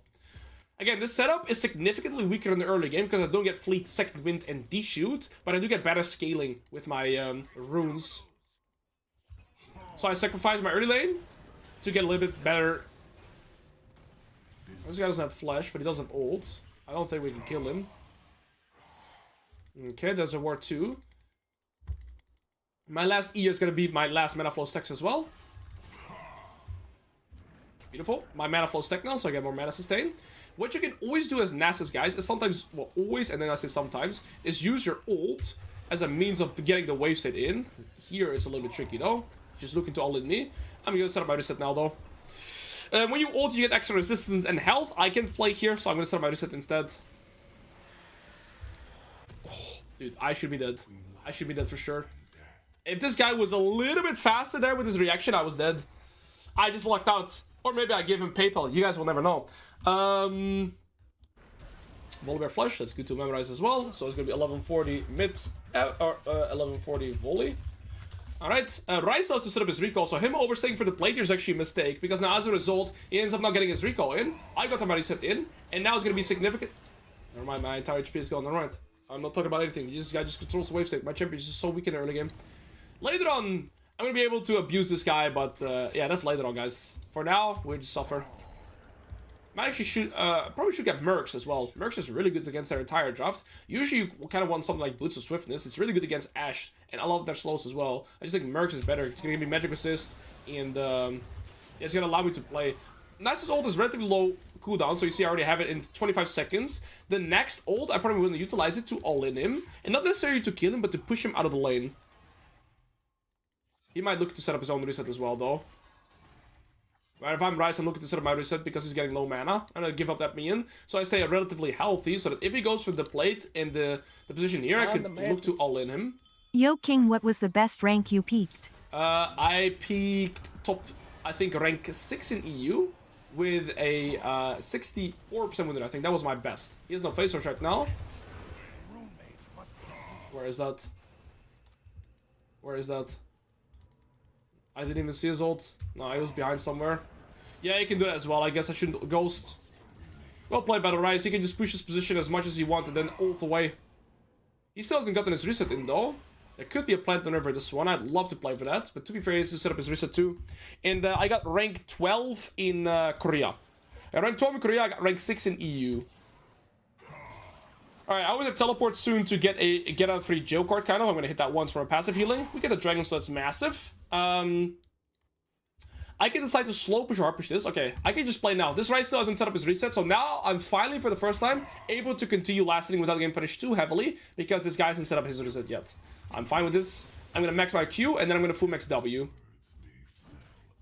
I mean, he's running out of mana, so the more health we trade here, it's fine, because he uses face rush and all his mana right now. So he's gonna have to set up his recall, and I can finally start sustaining with my passive and being able to get some control as well. He's still gonna have his teleport here to get a get out of jail free card, but I'm able to finally lane and not get harassed on every single minion I go for until he recalls, right? Once he recalls again, we're gonna be in trouble, but we'll figure out how we deal with that later on.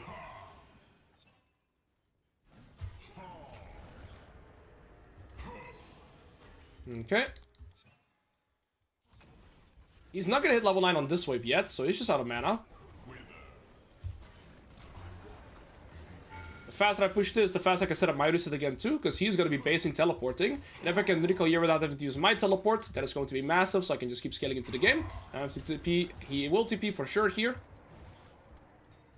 Are you not going to TP? Yes, he is. Alright. If he didn't TP, I would ult and Q for 2 turret plates, but he's TPing back. I kind of am a little bit late here because I hesitated. I think I'm going to get the Merc Treads, so I just get a bit of an easier time laning, and I'll get refillable too. Right, we just have to scale into this game. It's otherwise super, super hard here. You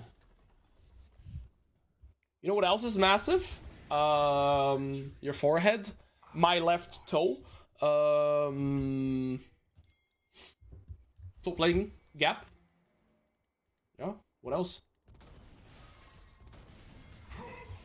He's gonna phase rush and skedaddle out with his ult. Just flash. Barda's ult. Ooh, nice. We finally get some help here. I'm gonna try and get the plus 12. Oh. Hey.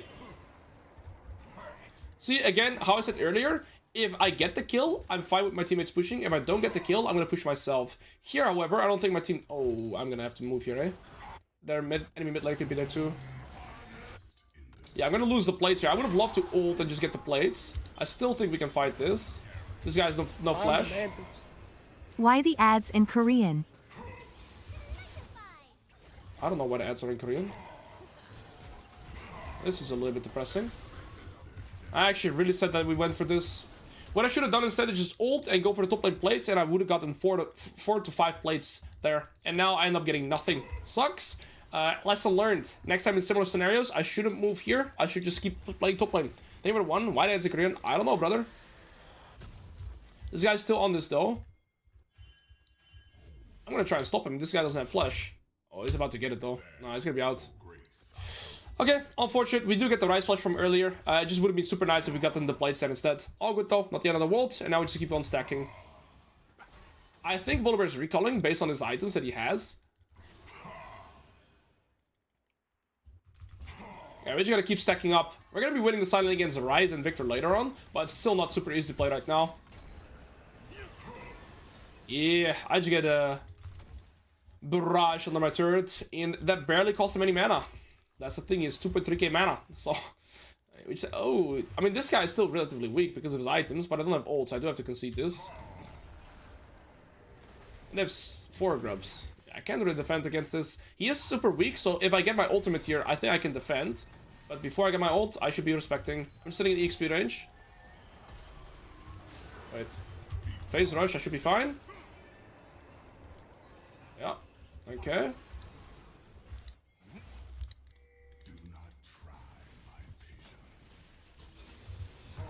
Bart? That's a little late, Bart. I shouldn't trust him, I think. Maybe it's also a mistake for me to walk up. Yeah, my jungler took their blue off, I guess. I lose my entire turret and my entire inheritance and everything I've worked for. But we got their blue buff. Well, that's pretty sad that he's able to keep his tempo so long in top lane. Unfortunate. I don't think I have any options there besides doing what I did. But alternative option would have been to just walk mid and look to play through there and just give everything in top lane. I think my teammates had ample time to react, and my Bard could have just walked to the lane and helped me too. I think there I kind of got sacked by my teammates and yeah, out of my control. Is top lane a good role to carry? Yes, the lower elo you go, the easier it is to carry to the top lane, especially if you're individually better. I would say though that the higher elo you go, it's going to be harder. If you get this dragon, I'm okay with this outcome, because then at least I can keep farming side lane, right? We don't have that many stacks here, but it's also maybe good to get into a game state like this, because this is the kind of game states you guys will find yourself in a lot more often. So, my idea now is to just keep into side lane, play for myself. I have to play selfish because I'm pretty weak in a team fight right now. Alright, I'm significantly, I'm pretty far behind in this game state right now because Ryze has got 5 turret plates. We're still even in CS, but Victor is ahead of me, Ryze is ahead of me now, and we end up not even getting the dragon. So yeah, I mean, I lost a lot there. And remember earlier too, where I ulted and I got nothing too with like the grub. So on 2 turns in a row now, I've not got anything. Ryze moved there. I'm not gonna move there. I don't have my ult, right? I'm gonna play for myself here. I'm not gonna be able to contest this dragon, and that is the result of me getting zoned earlier. I could ult here to get the turret and push out the next wave too, and I think that's completely fine because I'm not gonna lose anything from ulting here. It's only gonna speed me up, so I'll drag to ult here. I have to try and last at this because it actually gives you a stack, and I can stack this up as well. Again, I'm not looking to team fight here and progress the game through that. I'm looking to side lane and play selfish. I have to. Alright, Victor most likely is opening up top lane, so I'm gonna recall. I don't even have my item yet. That's Victor or Ryze, I have no idea. My entire team died, out of my control though. I'm gonna sell the refillable, I don't need it anymore. I'm gonna make the smart move here early to definite advance because I don't want their emotions to tilt me. And now Victor's gonna push back top wave, right? And so I have to collect this maybe all the way here. So that gives me ample time to now move mid, especially with my Ezreal being dead. But yeah, I ended up getting zoned from 3 waves in a row and the full turret, and then my team ended up dying there. So I kind of, like everything what happened there is out of my control. It just really sucks. But yeah, I can get frustrated about it, or I can just let it go past me, because again, out of my control. Oh. I'm gonna move to top lane here. Ezreal can collect mid lane now. He should not go top lane. He should go mid lane, right? He's the mid laner here. I don't really have wave control. Their bot lane is stronger than mine as well, but my cast is still good in the game. Victor's level 12. He's gonna go 1.5 items already. I need to get to my Trinity Force ASAP, so I'm gonna try to do that.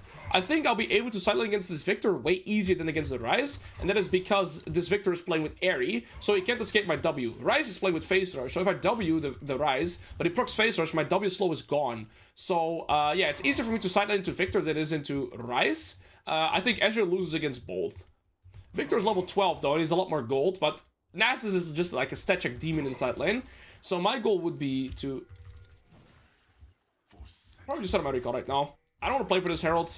I think we don't play for this. I'm gonna go into bot lane. I'm gonna go match into the Victor again because I know that I can match the Victor easier. Did you see the new Yorick jungle meta? No. I have not. Alright, I got my item spike, got Ghost ult. We're gonna try and find Mr. Victor. This side was kind of bad. The map looks in shambles. Hard to control anything here though. My teammates end up getting caught every time. It's not really in my control though. Even if I move, it's not like I can help them. I should just push this as fast as possible so I can at least try to trade for the turret. Okay, I should get the stacks though. We're pretty behind the play, and every time my teammates are on the map, they're dying. Out of my control, so I'm not gonna get mad about it. Alright, Victor is here. One of the items. We don't have Nocturnal to try and punish him. This turret is half HP, so I can't really kill that. I'm gonna do my stacks at least. Yeah, he can just E away from like a million range. Oh, that's still... yeah. Roughy. He has no W now, though. Might be able to get his flash. I have to kind of push my position here. Because if I just farm even, the odds of me losing this game are extremely high, right? Like, I have to take a little bit more risk to try and potentially speed up this game state. Because if I just farm even for the remainder of the game, we're getting outskilled and outfarmed everywhere. But, yeah, I can't punish this guy. He's simply too strong. He's level 13. He's got item lead over me. He's probably going to get a second item, so it's hard for me to do anything. I'm too weak this game. He might teleport now. To be fair, I should have looked to cancel him. Gotta keep in mind he doesn't teleport behind me. I think Nocturne and Bart should play to me. I'm gonna try and type that as well. They're actually full AP with the exception of Ashe here. I'm gonna try again, push my position here, because the risk to reward in this game, guys, if I farm even, we're destined to lose this either way, right? So I have to try and play a little bit more aggressive. I'm gonna type play to my side. Only way to win. I didn't type that too properly. I'm also considering that I should build damage in this game state. The reason why I want to build damage is if I build defensive now, it doesn't really make sense because I'm already behind. You see, this guy's gonna get into a second item. This guy's getting into a second item. So if I build defensive options now, they're already ahead against me, so I still risk dying. So instead, I'm gonna go full damage. So on the chance that I get on top of them, I can at least look to kill them. I say, please play to me on bot. And we kill them. Money. Turrets. And I'll go back to Defon. Been watching for years, bro. Currently D3 but don't like the meta for top lane, so maining JG. Why do you never play Trundle? Nothing specific, just not really my cup of tea in top lane. I'm thinking, however, that once I master on this account, I want to try some Darius, some Set, and some Trundle. I'm gonna wait for my 5th point. He has Phase Rush, so I have to make him use his Phase Rush first. Okay, use Phase Rush. Alright, now he can't escape. Wait, he has ult. Fucking nice. Bluetooth, baby. We have to keep pushing here. I'm dead anyways. Ah, the famous welcome to the top lane package. Weak-sided whole game. Enemy jungler is basically a second top laner and the bot and mid still get destroyed. Yep. Sometimes it happens. Happens to me, happens to you guys. 5 people bot too. Take me down, boys. Can't do anything this game, right? Sometimes you're gonna get pretty much in a bad matchup and weak-sided and your entire team losing. I'll have it, you guys will have it. Very few things I can do about it. Hello, we didn't get the kill on Ryze though. I can only play this game through the lens of side laning though. I still don't have any I've become an Aurora top enjoyer. That makes me a piggy, right? That makes you a fucking pedophile. No, yeah. They were primer, buddy.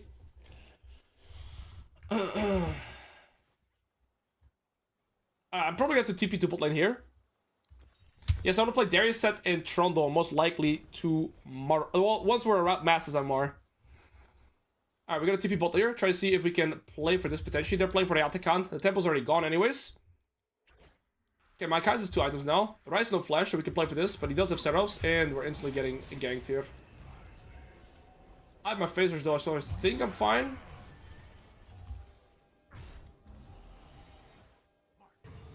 Ryze no flash and ult right now. So he has to back off. Volibear is recalling for sure. I'm gonna pick that these guys don't flash up. If Bart plays well here, we can kill him. Victor mid, Ashe mid. This guy's dead.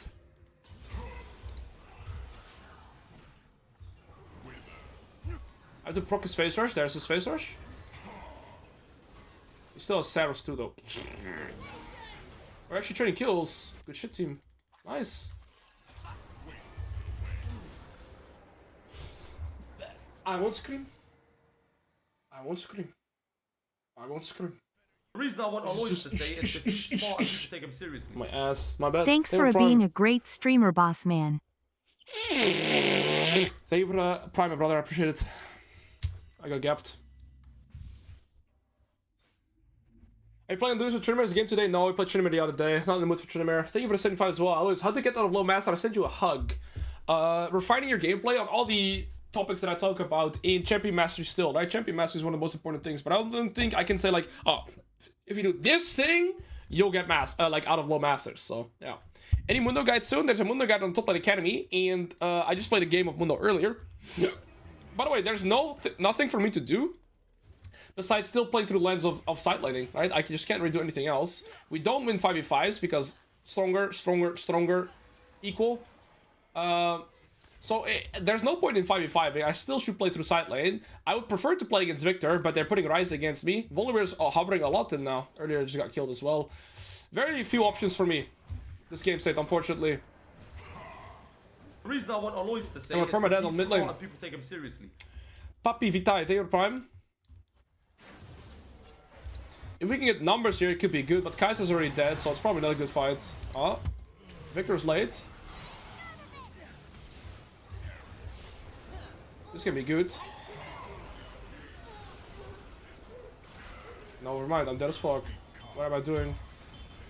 Why am I getting pinged?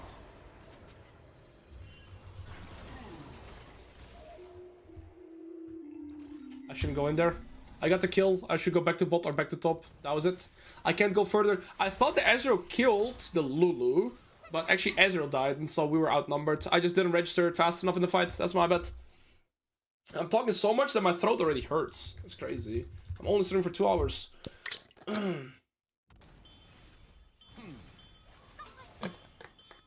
On the mantles. For a second I thought I went colorblind, but then I remembered I'm watching an Alois NL stream. Brother guys. Thank you for de 5. Pepijn, hoe leer ik je ook weer van? Oh, jij bent elke game Pepijn. Oh, jij bent elke game het Pepijn. Fuck off. Okay. You should not be going bot. I should be playing bot. You should go mid. Never mind, he's not gonna listen. He's mad. All good. Hard to play this game.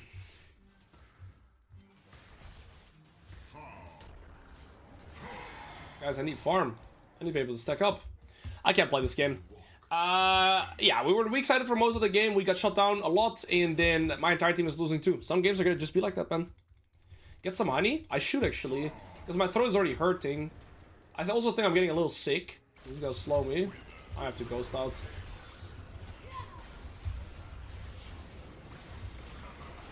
I can't do anything, man. I don't know why I didn't deafen these people. I tried to communicate with them, but I'm communicating with terrorists this game. Rough game. I shouldn't die here though. I'm inting on midwave. Yes, Force of Nature is good this game, absolutely. But I needed more damage. This game is just over though.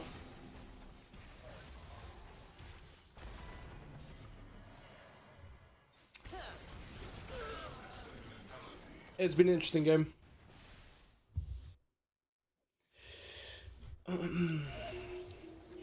Okay, now I'm ready to call the FF button too. I don't see a way to potentially win this game anymore. We don't win 5v5, we don't win the scaling game, and yeah, we can't win side lane either.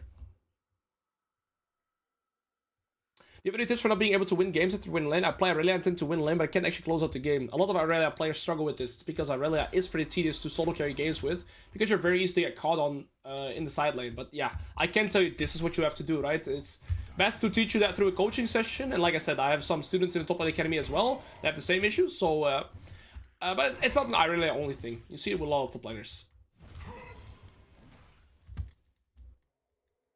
You can't complain if you pick Nasus and get weak-sided early. Nope, you agree. I absolutely agree. I do think I have a right to complain when I get zoned from 3 waves, we get nothing, we still lose on the other side, and then we can't win through top because I got zoned from the entire game, but we lose everywhere else as well. That's fine. I'm not gonna go and have an argument. I made plenty of mistakes this game, and so now the game is not really playable anymore. Unfortunately, there's really nothing to do.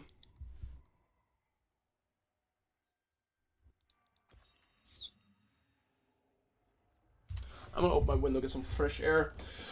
There's nothing really to do anymore. The best thing I could do is try and group up and see if we can somehow get something.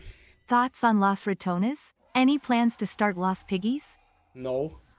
Los Piggies is crazy. I think Los Ratones is one of the most fun things and entertaining to...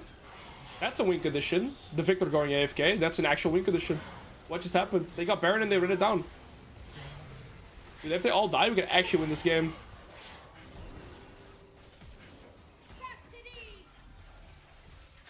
It's still hard, but hey, we got something. We got 3 kills. Not bad. Alright, this guy's a flash. My W can just pretty much kill him here. Alois. Yeah. Okay. Let's farm up. I mean, they inted their Baron, so we get a small chance to play this game. I can try and get level 16 before the Black Dragon fight. But to be fair, even I'm still pretty weak here. Ezreal got some turrets too, though, so Ezreal's gonna be 3 items. Kai'Sa's has 3 items. I still think this game is relatively, you know, impossible to win. But hey, we got the shutdowns, we got some kills. Their Baron is useless, so who knows? I'm gonna push out top wave as much as I can. I'm level 16, see what we can do. At this point, though, nothing much to learn anymore from the game states. If we want to win this game, they have to make mistakes, right? This is generally speaking why I also dislike teaching the game through the lens of being behind. I will teach some mentalities and like how we could potentially progress. This game was to the side lane. But yeah, right now it's really hard to potentially carry this game because again, if we want to win, they have to make a mistake, not really us doing something well. Okay. Good. I'm trying to get level 16 so I can play for this dragon. This item is still better, right? Because of the slow resistance. This guy is fucking fast.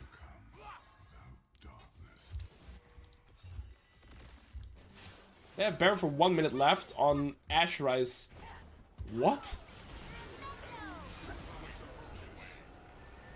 Noxian is bot. This guy just ulted in. What the fuck?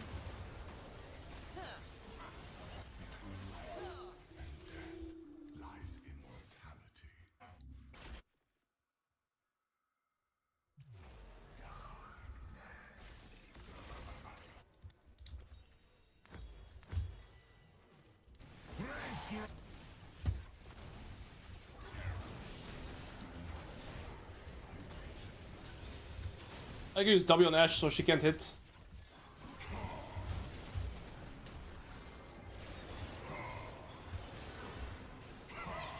There's nothing I can do here, guys. GG. Alright, yeah, that was a Ruffy McTuffy. Well played by the Ryze too. He piloted this lane very well, made it extremely hard. Utilized his phase rush really well, and then when he did that phase rush, he ulted away from my all-ins. I couldn't really ever do anything against him. I think this Ryze is a very interesting pick against, what's it called? Against Nasus, but it worked well for him. Well played. I'm pretty impressed. I like this idea. I liked how he executed. Alright. That game was pretty hard. Okay. Actually, I'm gonna stop honoring. These guys were full griefing me. I wanted to talk about the lane swap changes. I'm not entirely sure what they're doing yet. I think I want to take a look at Van de Rio video, and then we can see from there. Okay, let's take a look.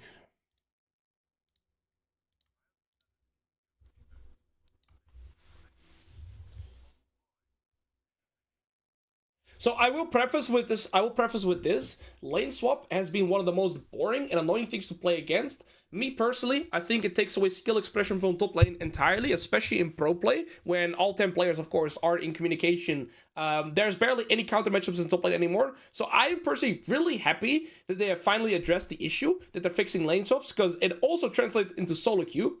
And when I play solo queue into a lane swap, dude, I don't even want to play the game. Like, I genuinely don't want to play the game. So let's switch it to here, and then let's take a look. One-shotting minions or two-shotting champions. Wait, the turrets one-shots minions. Well, that's good. This is coming to League, and it's not even the craziest part about it. This feature is aimed to get rid of lane swaps, but it may also completely negate early roaming or some early invades. Furthermore, all it takes is one person being in the wrong spot, and you may completely end the game. I will say, wait, he got gold for not even killing the minion. I will say this. It's gonna be so much easier to grief teammates, by the way. Like, the amount of griefing that can potentially get increased because of this, which is, I think, also the biggest drawback as to why Riot waited with implementing something like this, is crazy. Because now, if you just hate your top laner, you just go into his lane, stand there, and apparently the minions will get one-shot by the turret and your opponent still gets the gold. So be sure to watch the video to avoid that. Lane swap detection will be replacing turret fortification. So turrets will no longer be replacing turret He's getting gold here! fortification. Oh, top lane dream! So turrets will no longer have 50% damage reduction before 5 minutes into the game. Lane swap detection debuff will happen to 2 champions, both of whom don't have the jungle item, that are in the top or mid lane or the area around. So for example, if there is a support in the bush near the mid or top lane, the debuff will be applied to him and his laner. What the fuck? The bush near the mid. But this I don't like. Because this is already here. Like, the support is only here. So if you get ganked in the early game...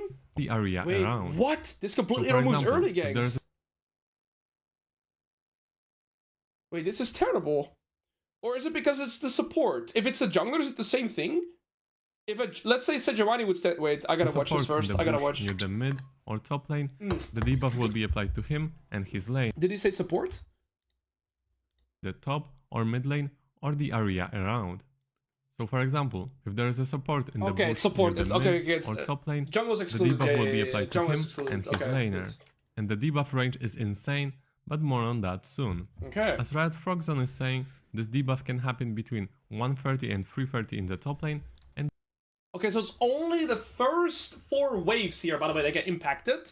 And this is also tied to the first jungle clear. So general full clear, of course, is 330 with the scuttle spawning. So this is only a debuff in the first 4 waves. So there's a balance. At least what I like is that if your support or AD carry or mid laner says, fuck this motherfucker, and just starts running you down in top lane, at least they can only do that for the first 4 waves.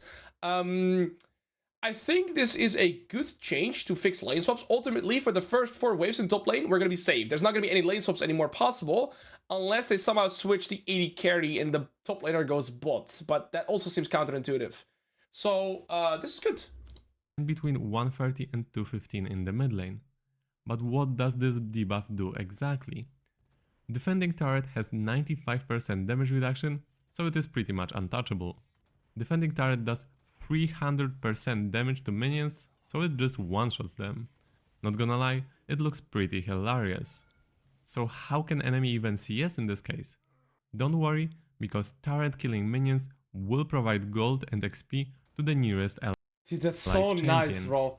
Like, if you've ever been lane swapped on, there's nothing worse than being level 1 against a level 2 or sometimes even level 3 bot lane with a jungler coming to eat your ass as well. Here you get both the gold and XP from just being super far away. Seems to be normal, but you can receive gold even being outside of XP range. What Furthermore, the fuck? You get the gold. champion gains 120% experience and gold. Okay, so there's like no way you ever lane swap. It's completely gone then. So it's good. Because when you do it, you can't dive him, because you get 2 shots. You can't, you're like, he always still gets the gold, and you even get increased gold in XP. So this is good. Very nice. From minions. So That's not only right? one side is debuffed, the other is also buffed. If a debuffed champion walks inside the turret, he will start taking max damage. Currently all champions are pretty much being 2-shot. But as Riot Frogzone is saying, in the top lane, turrets will actually one-shot champions, and defending champions will also have 50% damage reduction under turret. But it gets even more crazy. This is a detection range map that Frank has posted on Reddit. Imagine you're playing on the blue team and last hitting near your turret. Your support is somehow hiding in the bush near enemy crags. As a result, debuff will be applied to both of you. Or if you're top and your non-jungle ally is getting near the Baron pit, you're screwed. I didn't see this yet either. Look at the meme gold. As a result, debuff will be applied to both of you. He gets 11 gold from the melee, so he also gets decreased gold. Did he mention that already too, or am I bugging? Either way, guys, I'm just gonna say that I'm so tremendously happy with this finally being implemented.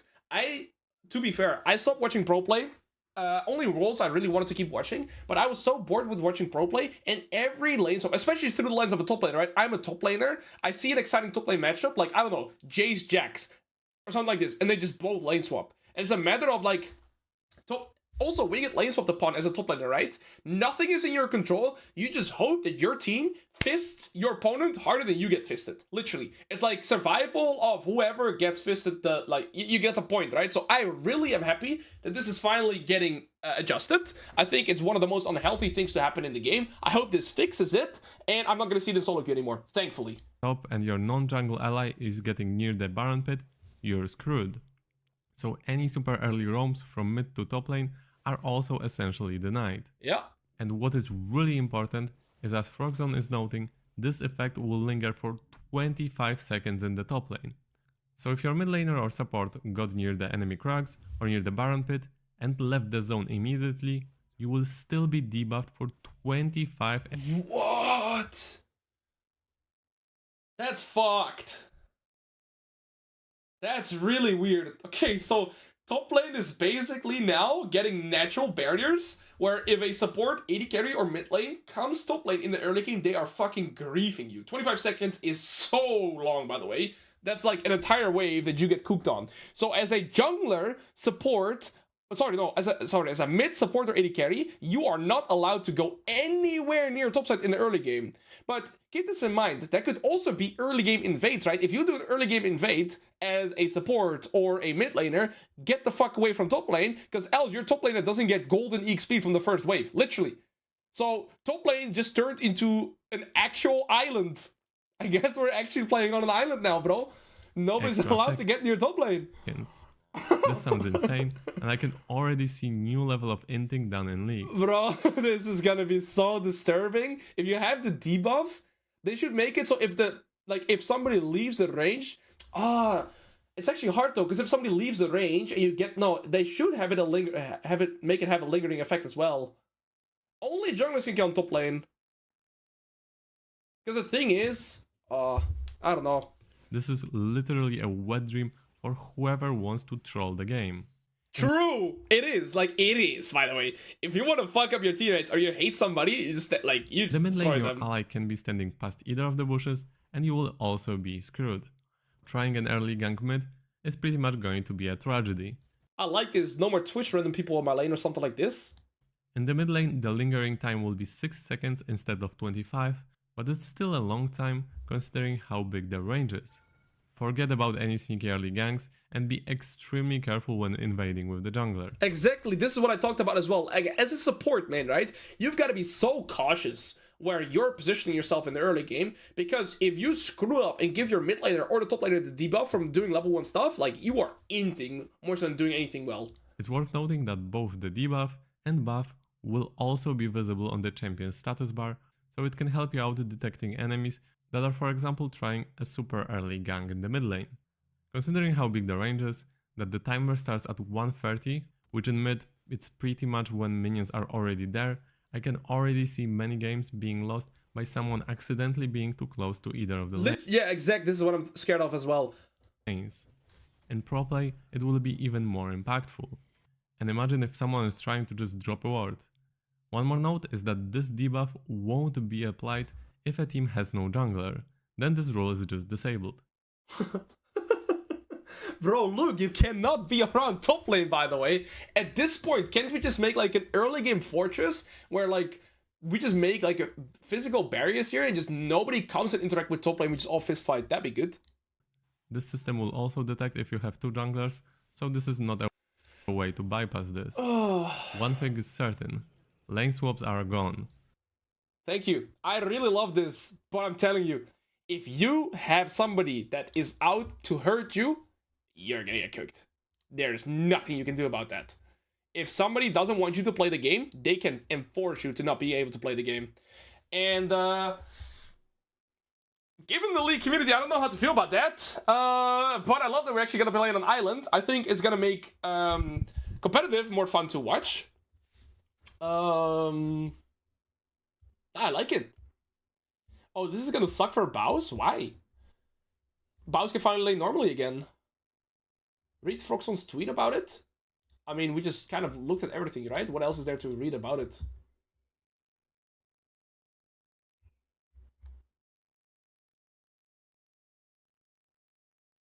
I think this is perfect. I think Ryze has actually done an amazing job at this. Like, unironically, they fixed it. Shraffy, thank you for Prime. Hello guys, I'm Alois. Today we are gonna do a coaching. I actually should grab some honey because Good my morning. throat is kind of hurting. Morning, sir. Or madam. Can you climb low elo with Ornn? Yes, but generally speaking, I prefer to not be a tank player towards lower MMR because it's significantly harder to solo carry a game through the lens of a tank. Baus has a lot of haters, so he is cooked. What do you mean? How can you hate on Baus?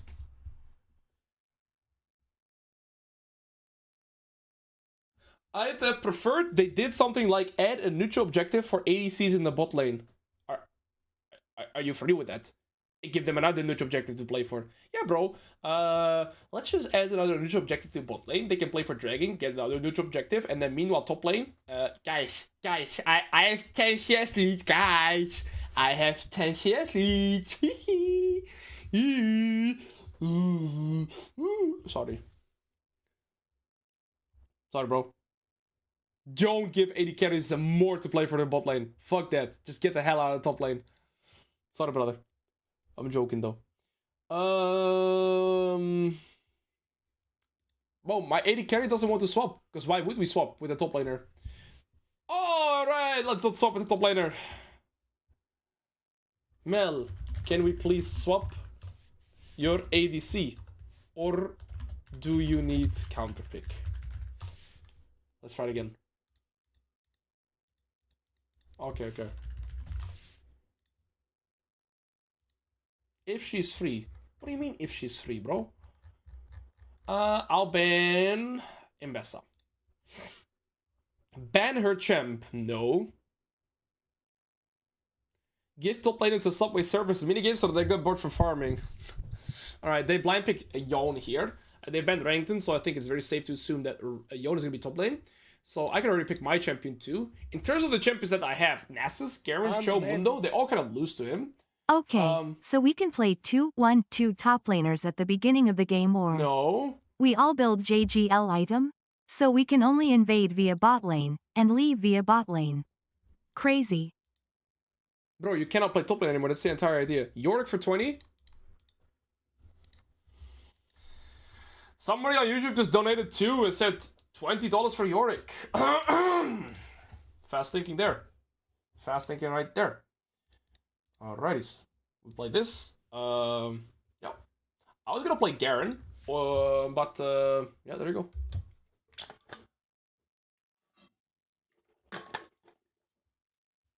Sell out? Tell me you wouldn't have done the same. Tell me you wouldn't have done the same. I was gonna play Garen, but I don't mind playing Yorick game. To be fair, it's also good to play Yorick.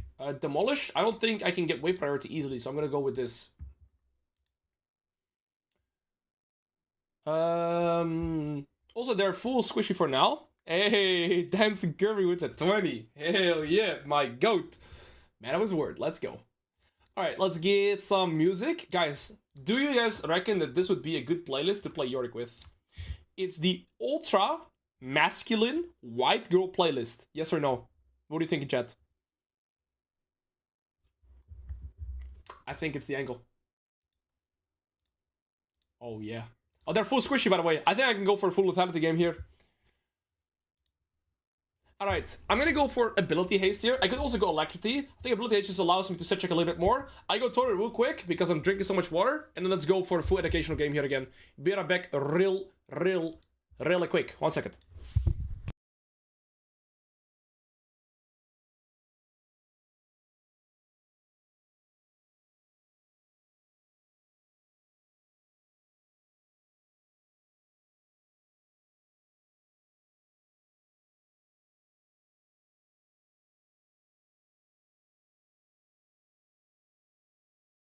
Fundamentals. Hey Alois, my girlfriend is from the Netherlands. Do you have any fundamentals for Dutch girls?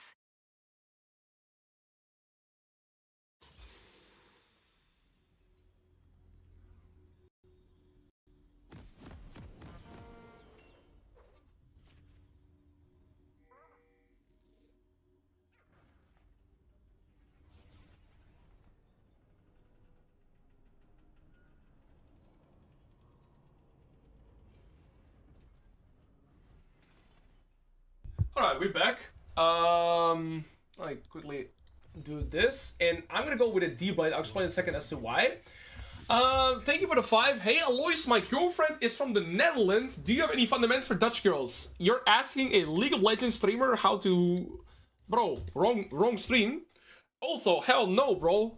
Bold to assume that I know anything about women. I can explain everything about the second wave crash, third wave crash, or how to play weak side against the Yone. But regarding girls, wrong stream. I'm from the Netherlands. Don't date Dutch women. There you go. Stan the Slayer hates Dutch women. Alright, now let's talk about this game state, okay? So, the first thing I always do is to take a look at my matchup. He's playing Lethal Tempo, Inspiration, Flash, Teleport. I am Yorick. I'm an extremely weak early game champion. Anybody flames my wall, UG Lul, thank you for the Prime. And, I'm playing Conqueror Resolve, so I still have a little bit of early game set check potential. I'm playing with a D-Blade as well. That's so that I can sustain better from lanes too. Kayn is starting Raptors. What a lot of Kayn junglers tend to do when they start Raptors is they can do Raptors, Rep Buff, Krugs, and gank top. Or he just does Raptors, Krugs, and Rep Buff and paths into bot. Either way, the Kayn is going to be pathing into bot. So I'm going to try and not make this matchup too volatile because I'm a weak early game champion. And I always got to make sure that I can play out the eventual bounce. So here, I see that he has Lethal Tempo, Inspiration, and a Doran's Blade. Extremely aggressive early game setup. So I'm going to keep up with my... I might even go E. There we go. Hit him and 3 means. And my job is to just try and let myself get pushed in. You see here that Kayn is doing Raptors into Rep Buff, so he could look for a level 3 top lane gank. I'm going to not go for that mean, because means like that expose me to potential trades, and I want to avoid it as much as I can. Also, in terms of prioritization, I would prefer to always use my E for melees over casters. Avoids level up timer. Okay, that was pretty shit. I end up getting traded a little bit more than I would want to. But in the meantime, I'm still getting pushed in, which makes it so I'm not really gankable. Also, Yone is doing something really smart here, which is a level 2 gank, level 2 crash. And because he's doing so, he is not open to the Kayn early gank here. You see? By doing a second wave crash, he's able to crash the wave before the Kayn could potentially gank. Awesome. Okay, now my job is to try and stack up some Graves. And by stacking up some Graves, I could potentially look to play out a bounce with that as well. I have 1 Goon right here. 2 melees and get my level 3. Have a talk with my boss this Thursday concerning my takeover. Ready to explain a second wave crash and proxy on Garen if he asks me why he should hire me. Yeah, I know what you mean. I'm gonna put 2 points in Q here, with the intent that I can just sustain a little bit more with my Q, like that. And, I mean, my W does nothing for me here. Now I have to play at the bounce. I have 3 stacks right here. When you have 3 stacks, you can manually spawn them. I'm gonna wait for my 4th. Step to the center. Now I make them come alive. And now I'm gonna start playing out the bounce with the Yorick here. I'm gonna play for my level 4 over anything else. 1 cannon and the caster here gives me my level 4.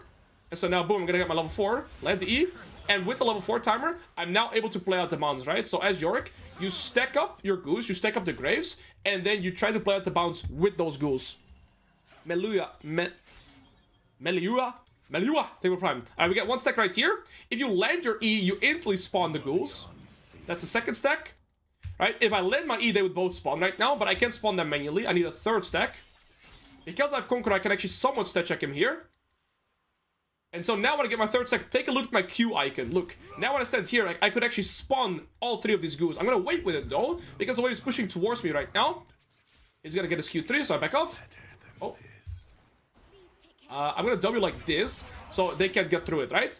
W placement on Yorick is one of the things that you need to get used to the most. Also, I'm gonna base right now, because if they collect this wave, or hard push this wave into me, what's gonna happen afterwards? It's gonna push back towards him, right? And I cannot play out the bounce with this HP right now, and I don't want to get the risk. I don't want to risk getting dove, so I'm gonna base and TP back. If I don't TP, maybe they don't dive me, maybe they do. I'd rather not take the risk and recall. But can you land your E though? Yeah, Alexis. I would be able to land my E onto you every single time because your forehead is fucking massive. It's be impossible to miss it, Mr. Alexis. All good though. Let me know. Any other comment by you? Little smart ass. Anyways, I got 2 stacks here. And stack up with 4 to again, and then play out the bounce. Also, slow pushing this, hard pushing next. Now they're a prison. Got 3 here. I'm gonna spawn them already. He's got recurve, bow, and dagger. No potions. Both level 5.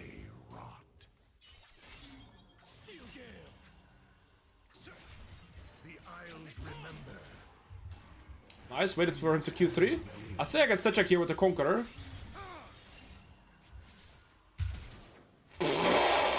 Guys, we hebben een großes fucking probleem, eh? He's gonna flash Q me now. Wait, the ghoul is killing him. Does he not see him? Oh! Oh! The 1 ghoul was killing him. My Q sustain here is pretty good now with the D-Blade. The 1 ghoul almost killed him. Okay, my Q sustain is pretty good now. Right, 40 damage over Q. Did that one goo kept my conquer stack up? Okay, Yone has to set up his recall. So I'm gonna just push in this and then set my reset as well. Yeah, set checking Yone is definitely an interesting decision, I guess. Kane is coming. I need to get my level 6 here.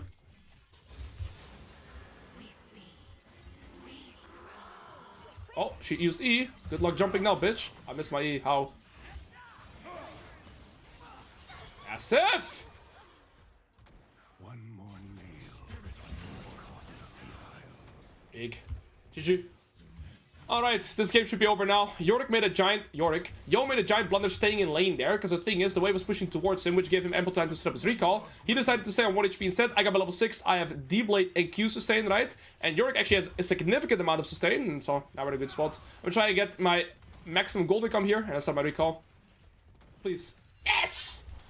Alright, I can't bring the ghouls with me. Once I've aggroed into the wave, they'll stay on the wave, and now I'm gonna go for the Eclipse.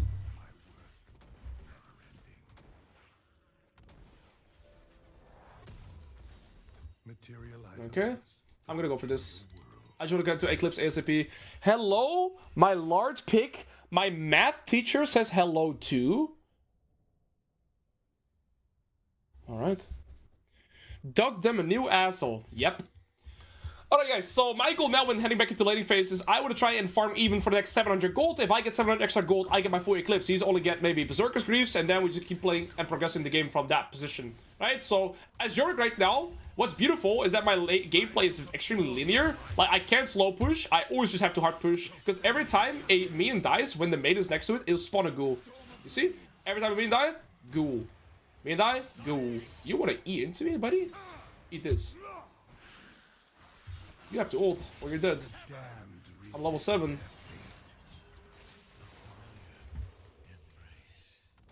Dude, this white go music playlist slaps a little bit hard. Alright, we're gonna push this. One plate and then stop on reset. At this point, I never have to kill this guy anymore to keep expanding my lead. I'm super far ahead. All I gotta do is just play disciplined, and I'll stay perpetually ahead. And I'm just gonna farm a bunch. And I mean, at this point, again, I don't have to look to play for kills. I'm gonna queue this recall. And yeah, we have a full Eclipse. Better to set up the disciplined recall. And we can do the exact same process that we just did earlier. Am I gonna lose the plate because of my goose? I might actually. I mean, at this point he can't really do anything anymore. Somebody just said cancer because he's definitely lost the game against Yone a little bit earlier. Oh, you've got to be fucking kidding me, bro. Anyways, same idea here. Our game plan is extremely linear. I can't slow push. I have to perma hard push. And so, yeah, the best thing we can do is just perma hard push. Keep up our tempo. We have one get out free jail card. As long as I have the wife, we're good. And you don't want this, buddy. I have a full Eclipse this time around. Again, every time I kill a minion with the maiden nearby, I get a ghoul. This is why you can't slow push. You just gotta hard push every time. My Q allows me to sustain, and we just keep going. The one unfortunate thing is that once the minions are aggroed onto the wave, I can't, like, I have to spawn new one. But I only have 2 goose stacks here, so I actually can't spawn these 2. And so these minions are just gonna keep running it down. I wanna try and see if I can spawn 4 ghouls that are not aggroed onto the wave, so that I can do something else with them, potentially. So I'll explain what I mean. If a minion dies to my maiden, and it aggroes onto the wave, it's gonna stay aggroed onto the wave. Also, your maiden always stands behind you, so if I stand this, right, it's gonna stand behind me. If I Q this, I get a grave. No, I don't. I need 4 minions first. I need 4 ghouls. So now I have 4. Now I can set up some extra stacks through this. Now if they walk away, you see, I could do Q, spawn 3 new ones, and because of that I go in the wave, they'll walk with me. And now we can do which is called passive income Yorick strategy. Alright? So now that I have 4 new ghouls, I just hop them over here. And we do some passive income strategies. We go back to the top lane in the meantime. I'm gonna be farming this wave, but in the meantime, I'm also getting the golem camp.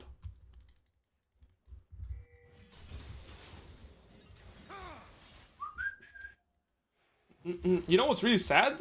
You can only have 4 kids at once. That's terrible. So now look, they're gonna die. They're gonna die. Look, they all die. Can I get a rest in peace? You can have 4 kids at once out of the mouth of the top laner is pretty bad thing to say, I think. Anyways, moving on here. We're gonna keep pushing this wave as we are. And yeah, try to see if we can potentially get some trades with him now. There we go.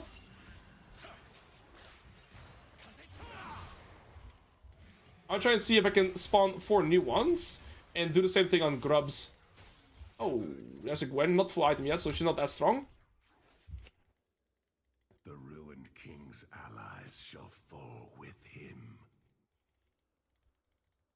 Okay. Again, I need to stack up 4 homies first. And then I can spawn these new guys. So this is number 4. That's 1 ghoul. I need 1 more Q stack so I can get 3. There we go. And now, guys, they're all going to the wave. I spawned 3 new ones. I have 4. Now I can play for grubs with it.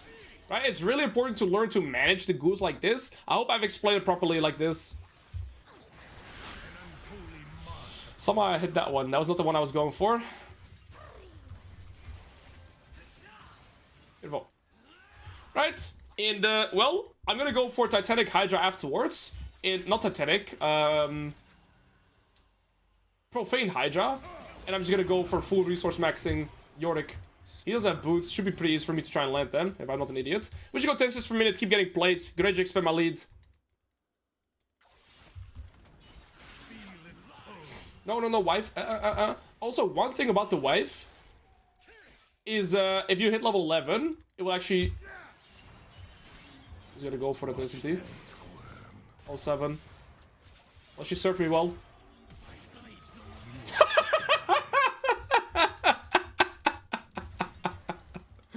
That has to be the most playing against Yorick experience ever.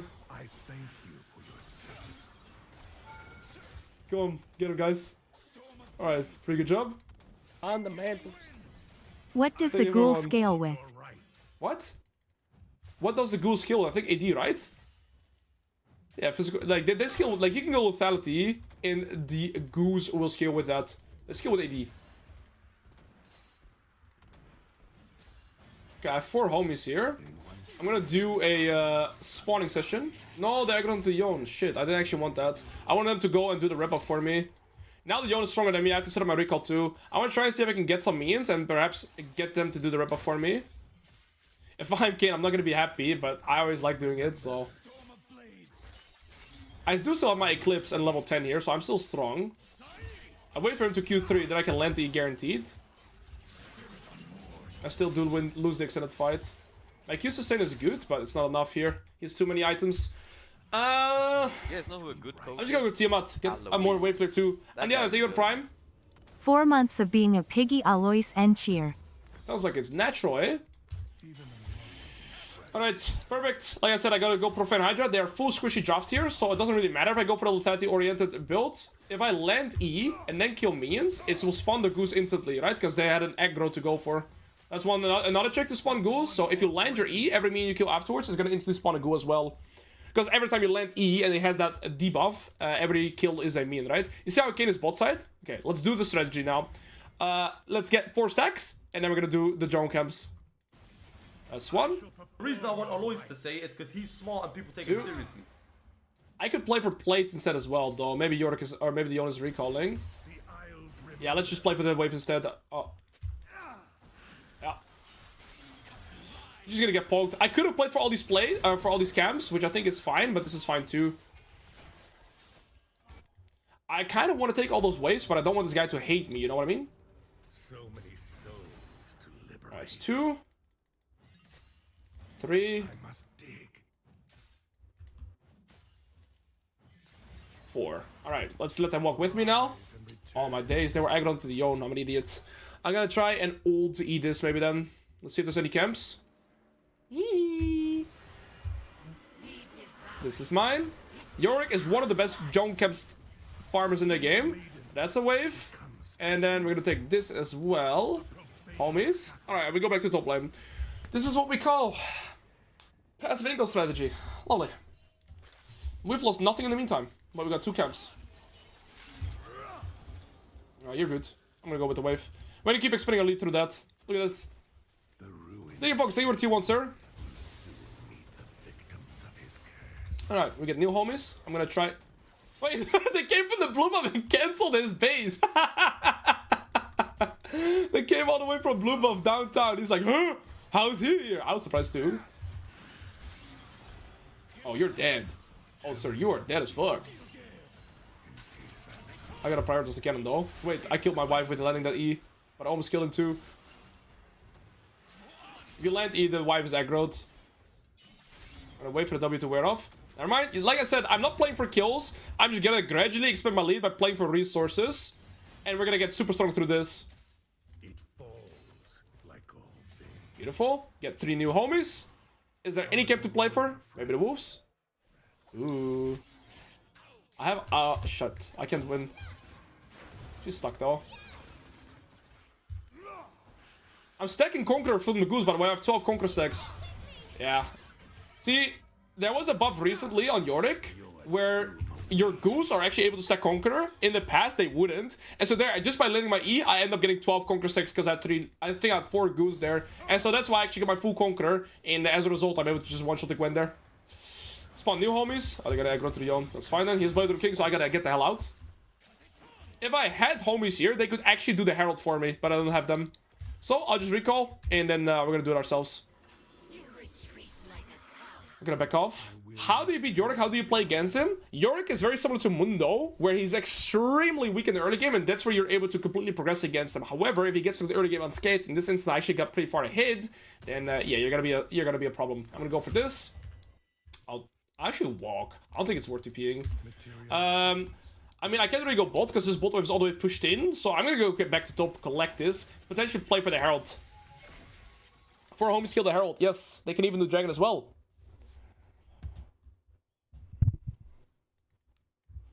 Like I said, I'm barely playing for kills, right? I'm just playing for all the resources I can get on the map. Oh, that was bad. No matter how you cry.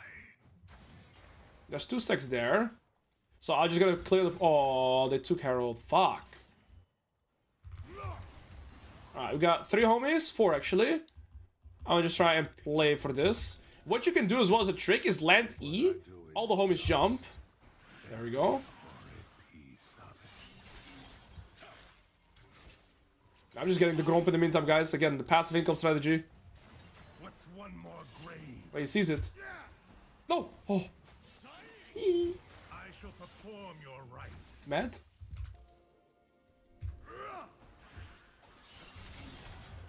I can't look for the extended fights too much because of little tempo and this, what's it called? Blade Rune King. What I could do as well, here's a trick, is E into ult.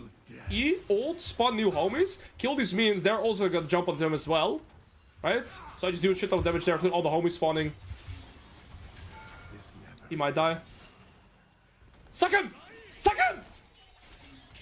You useless wife. Oh, stay alive. You're super useful. You're super useful. I'm sorry for flaming you. Alright, now we can try to get this turret with 6 grubs too.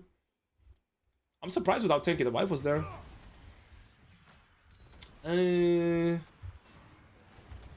gonna tank the turret so my wife stays alive. My wife's dead, GG.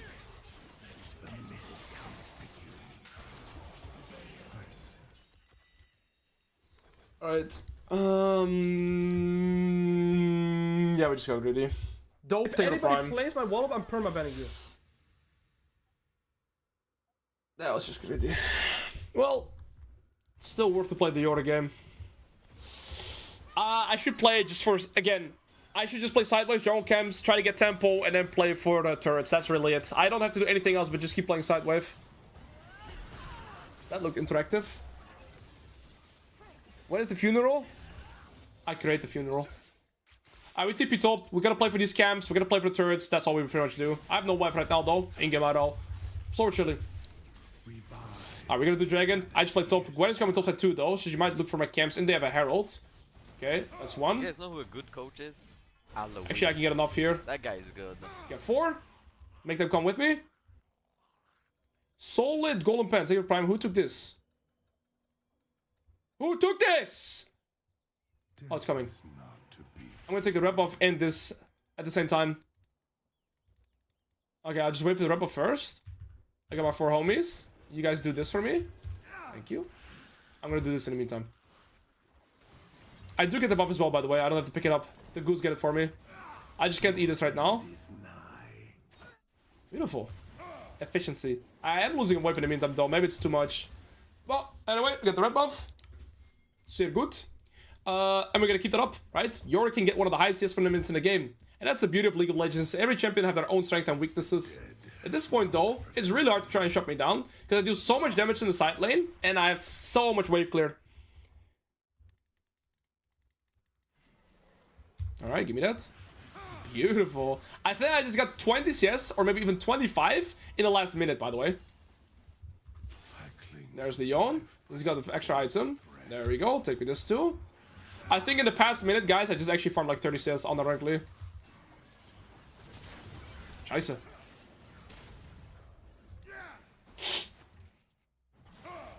Huh? Do you hear that? It is the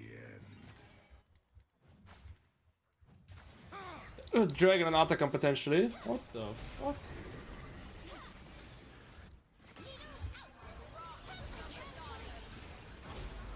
What? Top diff. Okay. I can solo Atakan and or Dragon or Baron too, by the way. So that's always one benefit that I have as well. Yes! I tried to eat too less at it. Thank you, Haste MC for the Prime. Appreciate it, bro. I'm just gonna keep pushing the wave, potentially get to tier 2. And then I want to start going to bot lane for tier 2s as well. So few bodies. I don't have to go for him. Oh.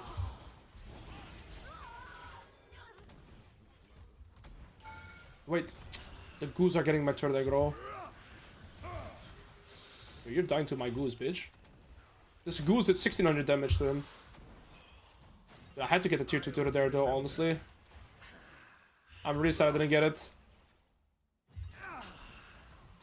Wait, his name is Ribbons Too Easy? Paste. I didn't get it. We're getting this, I guess. I am the first and last of my order. Good shit, team. We're not gonna get any of the roses though. I'm gonna try and push my position here.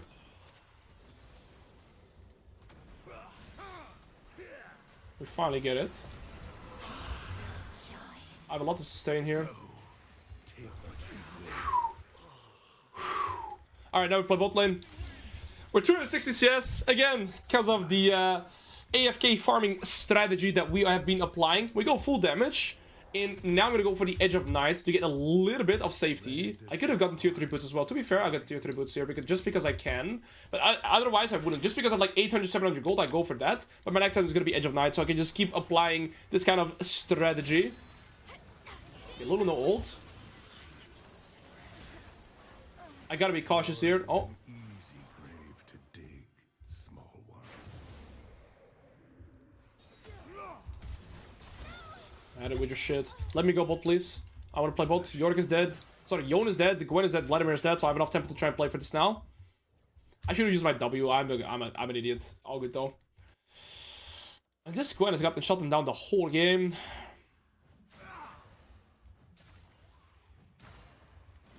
Okay. 4 homies.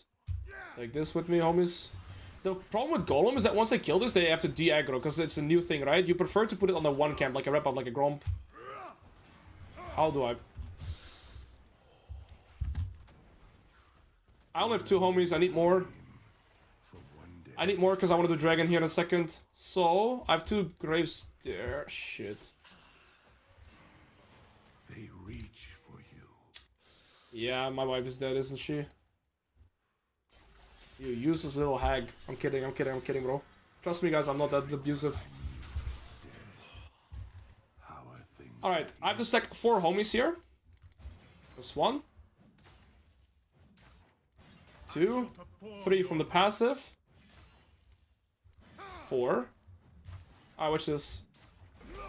Get them all 4. I can do Dragon by myself. But I don't even have to be there. My homies will do it for me. Watch this. Alright guys, do your jump. Alrighties. And I can continue farming bot lane. They would win without the cane. So yeah, you can do drone camps in dragons. And now I can spawn these guys with these guys. You see my ghouls that it's 7,000. They're pretty much doing all the work.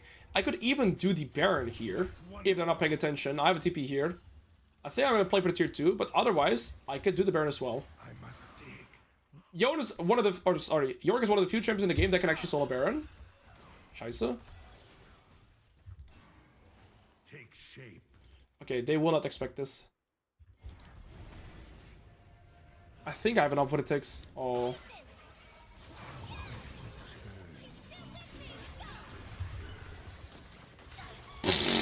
Bro, she's 1 in 7! What? How do I almost get one shot? 1 in 7 Gwen one-shots me? What the fuck is that, bro? Anyways, this is Baron. I didn't have 3 homies first. Usually what you'd want is you want to have 4 homies first, start the Baron, and then ult for a second round of minions, but I think we might be able to do this with a little bit of assistance. This is gonna be close because my homies are dead.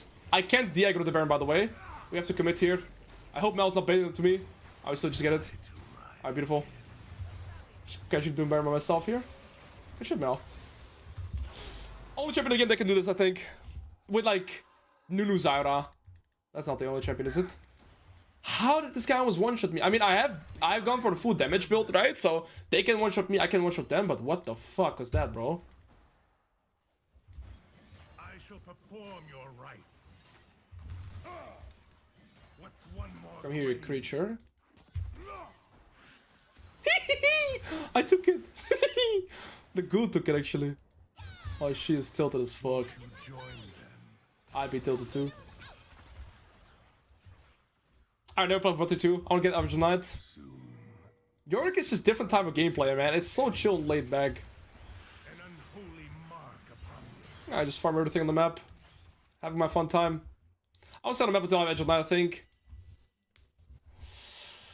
Alright, I got 4 homies with me. So I'll go top way first and then actually. Wait a second. Oh. Well, the homies got me there. Now finish this off, homies. The only reason I win is because I had my condition already, which is have 4 homies with me before the fight starts, right? So they all help me DPS them down, even through shield ball. I barely interact with champions. I try to play mostly through the game of sidewaves, jungle camps, and turrets. Jungle camps are, again, one of the easiest things to play for as Yorick, but, oh, there it worked out.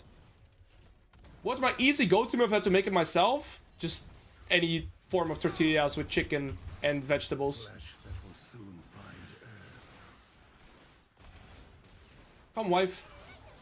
Stop it. Stop sucking other things. Alright, Circle. Yeah, Edge of Night. I could go so... No, I'll go for full lethality this one. I think... Can I get a pickaxe into a lethality item? Collector. Holy. Or opportunity. Yes, we can sit on pickaxe. Alright, we keep doing the same thing. I pretty much want to avoid skirmishes where it's like team fights. They have 3 items on all of their champions, and all, like, I can one-shot them, but crucially, they can one-shot me as well, right? Like, Gwen, the 1 and 7 champion, could almost one-shot me. Vladimir with 3 items, Yone with 3 items can one-shot me, but I can one-shot them as well. That's why I go Edge of Night as well. A lot of as well. Alright, let's go. I mean, it's kind of sieging only now, though. Hello, since you're built ahead, why are you not building tank? I mean, it wouldn't really make too much sense to build tank, especially against true damage here, on a damage, percentage health damage, and like, what kind of tank item would I be going for? I'd rather just kill them before they can kill me this game. Welcome back. Oh, looks like we just won the game before we can get some more action. My E would one-shot Lulu. Goodbye. Okay, close. Remember, when I land E and you kill minions, you get all the ghouls, right? So here... Oh, I missed.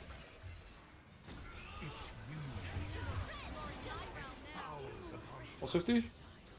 Alright, that's your Yorick game, homie! I love this champion still. What did Cathpri just send in?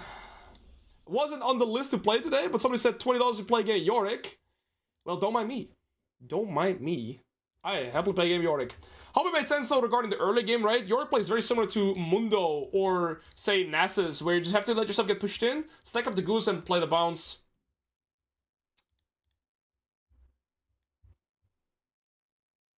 How good is Yorick at the moment?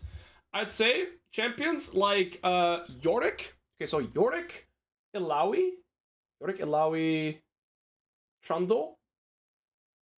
Basically these champions that have one way of playing the game, which is pretty much always playing through side lane, are the best. The lower MMR you go, the higher MMR you'll get harder. Actually, take a look at this. Statistically, I'm fairly certain that in Iron, that Yorick is always the highest win rate top laner. Why? Because Yorick plays extremely linear in the same, like, with the same playstyle. Look, Trundle's also extremely high.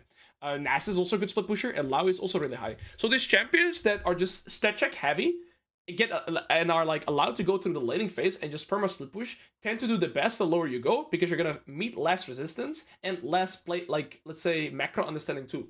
The higher you go, let's say we go to Masters Plus, you'll see that, of course, Alois, Trundle, and Yorick just tend to do way less well, because side laning or split pushing is not going to be a viable win condition every single game. So you see here, where are they? Trundle's here. Yorick actually is doing surprisingly well, but it's only 500 games too. Usually Yorick would tend to do worse. And where's the other one? Alois? I mean, Alois has to be like bottom of the barrel, right? In fact, Alois isn't even on the list. The fuck is she? What? This is the most skewed, like, never mind. There's way too less data, way too little data. This is complete doo-doo. What?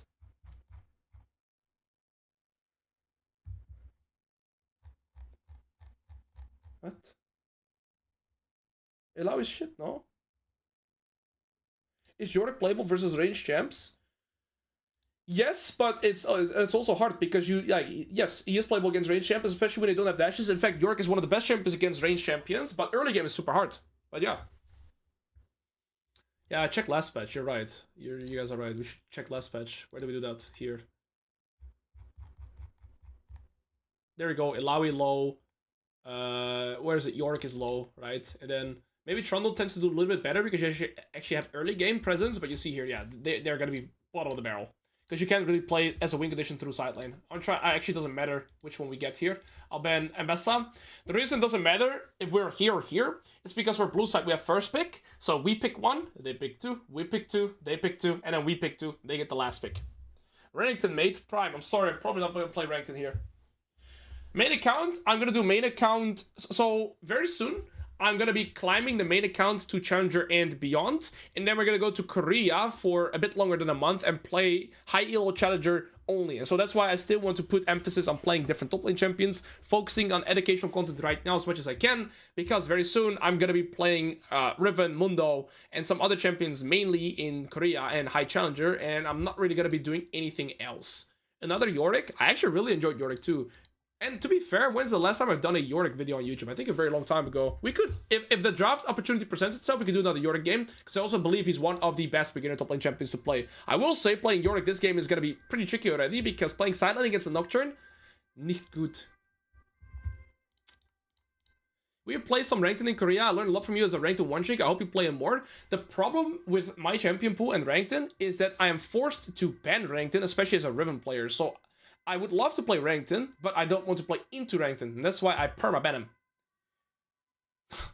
Somebody with the name Kled 121 says this is a Kled game. Not biased at all. Alright, so their draft right now has full engage on Rel, Nocturne, deep dive heavy comp, Varus as well.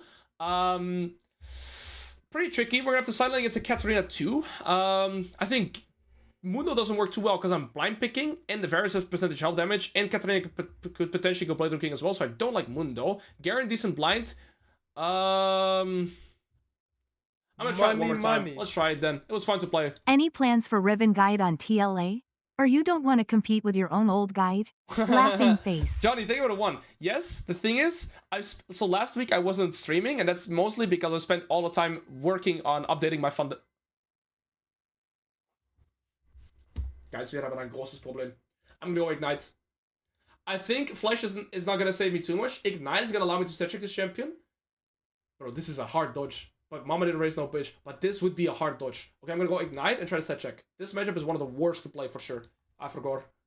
Anyways, I've been working the whole last week on working on the fundamental scores, and that's finally, it's gonna be released most likely on Wednesday. The updates on the TLA and on, of course, for the people that already own the course. So yeah, I had to take off some streaming time to make sure that I have that guy ready. Okay, I'm gonna run you guys through the theory on this matchup. Basically, guys, Irelia is a weak level 1 champion. Yorick is a weak level 1 champion. However, if Irelia gets passive, Irelia is a very strong level 1 champion, especially with Conqueror and her passive. She's actually playing with Conqueror and... Oh, it's an Irelia player too. with Conqueror and Resolve. And I've matched the Resolve, so I have some early game set-check potential. The reason I go Ignite is because I'm going to be playing melee range with this guy and this guy. And if this guy ganks me, my Flash is probably not going to save me anyways. So I've went for Ignite here because I don't believe that Flash will save me too much. I cannot teamfight against their comp. This ult, insta-dead. This CC, insta-dead, right? LeBlanc is playing with Ignite, not the best side lane champion, but I can win side lane against both Katarina and Irelia here, potentially. Thank you, Dan Secure, with another 5. You're too kind, brother. Alright, I'm gonna turn on the music. I'm gonna turn on the music. I turn on the most wide go music. What do we play? Honestly, I'm gonna keep it with this one. And my job is to actually try and make this matchup a little bit more volatile in the early game. Even though I'm a weak early game champion, so is Irelia. Now, this comes down to matchup knowledge and understanding of both champions, right? And again, this is why I always recommend people to have a small champion pool, because the smaller your champion pool is, the easier it will be for you to try and understand how you should play into your counter matchups too, right? So I'm gonna try and make this matchup a little bit more volatile. Looks like my jungle is gonna be pathing into both, so we are gonna be weak-sided, unfortunately.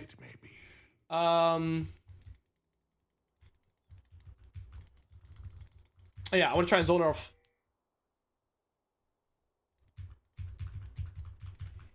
As you got into stream, is not relevant Yorick basically impossible? Yes, because she can one-shot all my ghouls. Yes, her Q is literally, like, I can heal Irelia. If she face checks me, it's really, really good. I want to try and get rid of her bone plating too. No bone plating. Again, I'm going to try and make this volatile in the early game. Because she needs her passive, right? So I'm going to prioritize as much damage as I can onto her to make this matchup a little bit more volatile. I still draw breath. No! Fine. Wait, she got her last auto attack in faster? The wave is pushing to me though, so it's fine. Again, this is why I go for the Ignite, right? Otherwise, I could not be able to play the game like that. I kind of need the potion, but it's fine. She keeps her teleport. Sorry, she keeps her flash. It's fine. Because of the Ignite, I was able to set check her a little bit easier. I get this melee. Nice. She's gonna get QQQ and get level 2, so I gotta be cautious now. She does get the potion, I don't, because she got some minions over me. She just hit the level 2. One problem I have this game, guys, that my Yorick, or that this guy's pathing to bot, and I don't know where Nocturne is pathing, I have no ward. Thank you, Pepegas, for the 5. I'm not sure why it's not going. I can't read it right now. Yeah, the word cock was in there. Oh, there you go. Alright guys, so now you see that I've consciously not lost any HP, or as little as possible, because now we're going to be in the bounce scenario, right? Always a tricky position to play out as a weak early game top laner, because when the wave is pushing back to my opponent, that is really... Okay, my attack speed is so low. Is where I'm going to be most vulnerable, with 2 points in my Q. Spawn the golem similar to what we did against the Yone, and now I'm going to have to try and pretty much push this in. Okay, I spawned the ghoul, so it's going to hard push now. I have no other option but to try and hard push this and play for level 4. She just hit level 3 as well.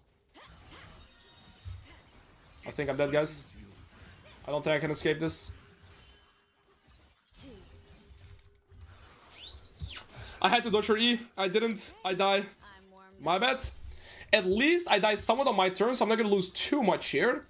Do I go boots? I don't think I do. I think I need the longsword over anything else to be able to set check her. Yeah, I think there what I should have done is not spawn the ghouls and actually try to see if I could make the wave push back into me instead. I made a mistake. I'll go to the replay and explain what I should have done differently.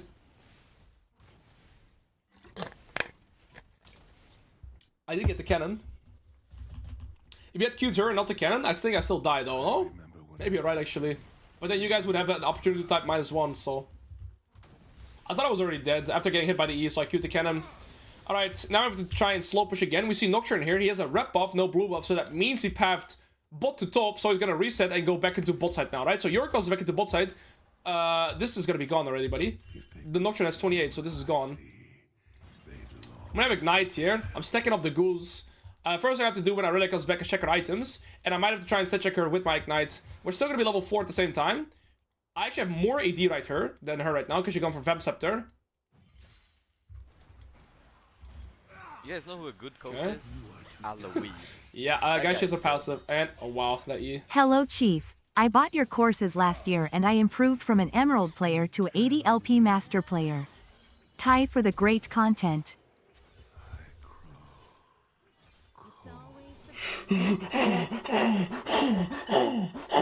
Sorry. I got hit by her E. Her E was fucking crazy there. This guy's smurfing on my asshole. Anyways, thank you, Straight Rippin, for the Prime. Hell yeah, about your course last year, I proof of an Emerald player to ADP mass play. Thank you for the great content. This Wednesday, my fundamental scores will be updated, so you'll get access to it again. Because you've gotten the course, you get permanent access, so you have all the updates. So on Wednesday, it's gonna be optimized. And I gotta stop loading flash. Alright guys, so ultimately I died 3 times here. Why? To make the game a little bit more replicable for you guys too. Ultimately, this is where you guys will find yourself relatively often, right? And so, guys have no options left but try to get level 6 and hope that the maiden will suck this guy dry so that I can play the game. Nothing else, man. Okay, I'm gonna spawn the homies and hope that I can get this wave pushed in before she's back. They rot. I shall perform your rites. I can't do anything else, bro. Game's absolutely unplayable. With level 6 and Ignite, maybe I can play. I gotta make sure this crashes. She can just QQQ everything though and hold it. Mama! Can stare into the grave too long.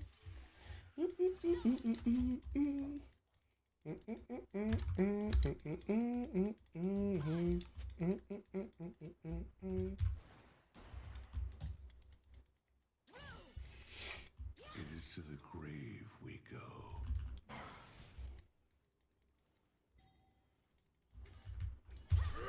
Yes! Plus 6 now, baby. I mean, their support is there. How do you guys want to fight that? A Realm Nocturne Kata. How do we fight that? My minions are 2% stronger? My minions are stronger! How?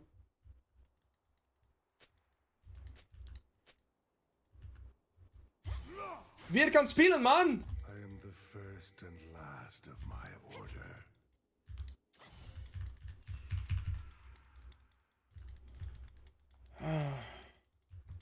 Nocturne might be level 6 as well.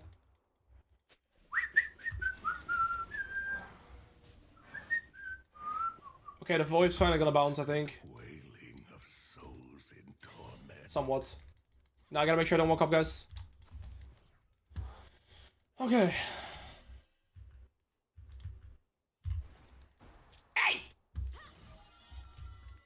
We're getting cooked. This is definitely one of the worst matchups to play in the game. Only hope. I haven't touched a minion in ages. Nocturne's level 6, he's looking for me. He only has a longsword though. I cannot walk up, I have no flash. If I die here while somebody's pushing towards me, I might as well have. For the dead. Yes! Okay, fine. We got both cannons. I'm somewhat happy then. I got pickaxe on my base. She's gonna get Blade Rune King though. Alright, this is the only position in lane where I could realistically play the game a little bit. The Isles remember.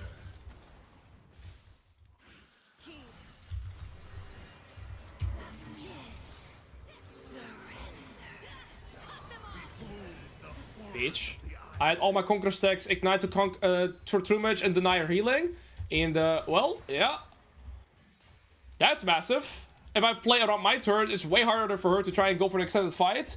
Getting that shot down puts me back to even. I'm not back ahead. It puts me back to maybe not losing super hard. Maybe I'm not even even because I'm still super far behind in CS as well. But at least we got the mental gap there. Wait, she can kill me. Unironically, she can like run me down the entire lane here. Run, wife, run. Alois. We gotta run. That guy is Okay, she doesn't get Blade Rune King yet. Massive. Vex, thank you for the prime. What's my favorite dish? Steak pasta. What's massive is that she doesn't have Blade Rune King yet. And she even went for the cloth armor. I don't get my Eclipse either, but at least she's not like ultra spiked now. Alright, she's gonna hit Blade Rune King at the same time that I hit my Eclipse. We're still 20 CS down, but we're at least able to play the game so what? One issue though, and that is that I've used my ult. And so now, I can never hold the wave. It's gonna by default push into her. But she doesn't have ult either. So maybe we can play here. To most, life is fleeting. It would maybe even be better for my maiden to die. It is Quagmire. Why did you say Quagmire? To destroy the Wait, I'm actually winning. What? use it. Am I winning this? Kill some minions? One more grave. Wait, she messed up her Q. Wait. Yes! Yes! Okay, well, Irelia was a greedy pig. She didn't play for Blade Rune King. She died slightly before that, and that one mistake ended up leaving her to her second death because she greed into my ult with not having ult. To be fair, I thought I was losing too. especially when she landed her E. I think she messed up her Q twice and didn't kill my ghouls. And because she didn't prioritize the ghouls, I actually ended up having damage in those fights. So bad, I am silver 2. Fucking love that when you get self-report too. I respect it. Alright, let's start my reset now. Well, I get my Eclipse now. I still think she doesn't have it, so we're actually fine now. And I'm gonna have my Ignite again on next rotation too. So we're actually in an even position now. She went for Tabi, so she delayed her item so much. I'm gonna go for this. I think now... Okay, Katarina has a solo EP. Katarina's solo EP. I might go for Tabi's. But then again, Merc Treads is so good against this as well. Like, they have such a big amount of undodgeables you see as well. Not transmit. I don't know what items to go for here. Tabi's is better against this guy 1v1. I think I'm gonna go Boots of Swiftness anyways. I don't think I need Tabi's to give myself, let's say, more resistances, because she has magic damage. Katarina's gonna have magic damage. I think I just go movement speed oriented options. Oh wait, 3 are chasing me, right? Okay, I'm gonna try to do the thingies then. Oh. Wait, I just killed my maiden with that. Maiden, run. Come. They haven't noticed that you're... Come. No. Maiden, what did I do? I sacked you. No. I sacrificed my queen. And the way he's pushing away from me. I just ruined the game. I just ruined my game. I can't play for the next 2 minutes, by the way. This journey is long. Please push.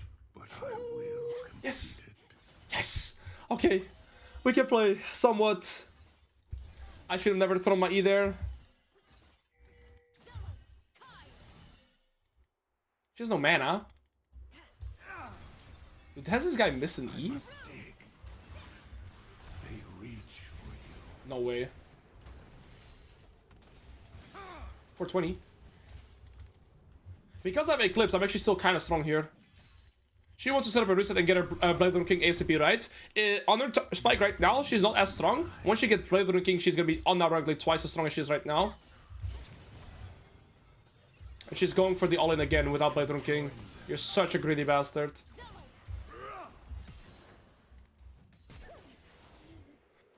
Dude, this guy died 3 times. Okay, you got the kill. I don't need you here, sir. Grado, I'm gonna wait till you're gone so I take this play too. I'm that much of a little piggy. Thank you, though. Dude, this Irelia, I think this is like the most Irelia thing ever. She killed me 3 times in a row. I couldn't play the game, right? Like, we all saw that. I was unable to play the game. And instead of just disciplined playing for a Blade Runner King, she has died 3 times now instead of ecoing into a Blade Runner King. And that's the only reason I'm able to play the game now. And now she does Flash ult again. So even if she's gonna get Blade Runner King now, she can progress into me. I don't want to say idiot. I'll say thank you. Cancer. There's a Teemo though. Wait, he's level 10? Damn, my goat. I'm gonna go put some Swiftness so I just have an easier time sidestepping stuff. I think I'm gonna buy anti-heal as well. And now I just go for full Cereljas or Profane Hydra again. Same idea. I wanna play side lane and I just wanna perma farm, nothing else. How much are you paying Teemo? Happy chime noises. Good to see you, buddy. Alois, I already did Alois 1 early, got cocky and ended. I never did that, by the way. The dead shall forgive me.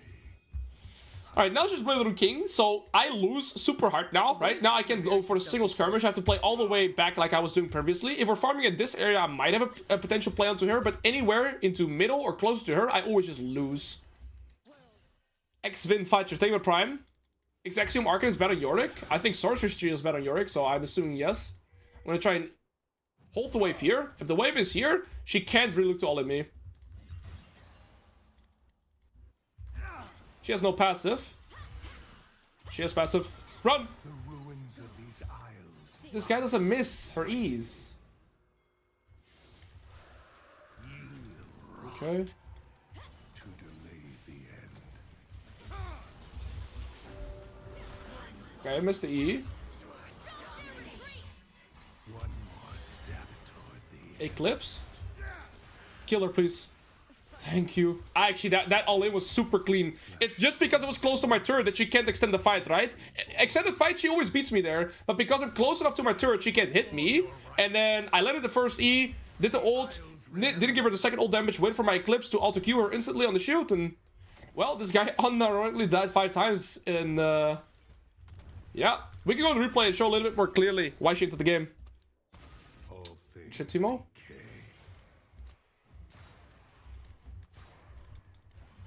I cannot lose this cannon.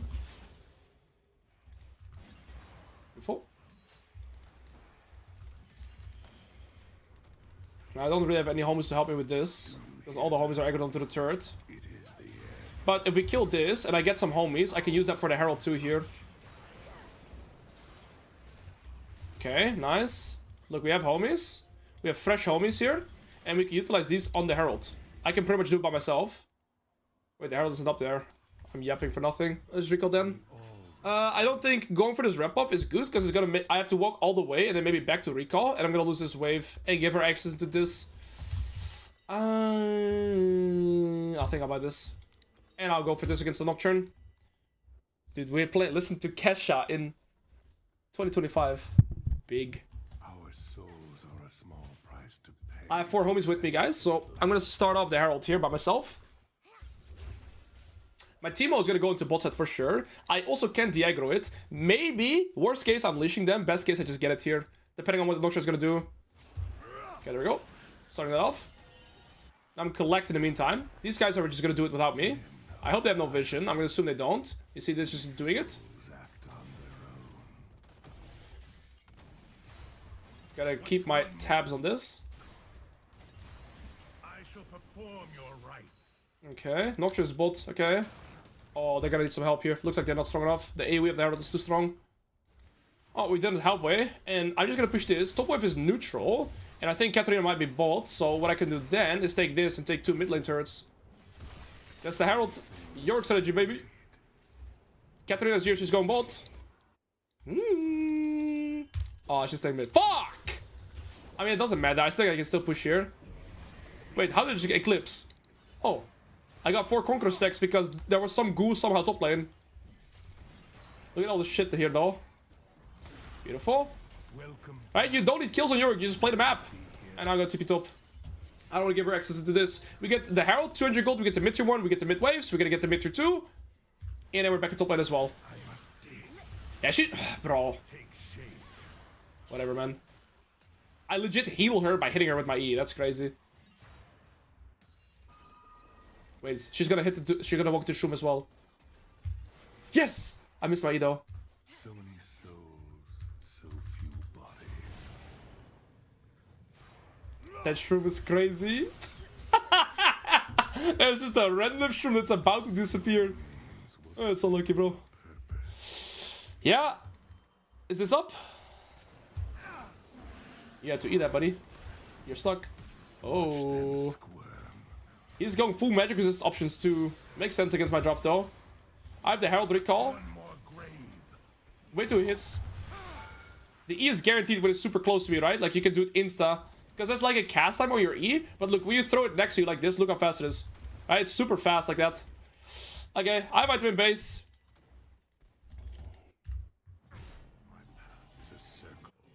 Bye.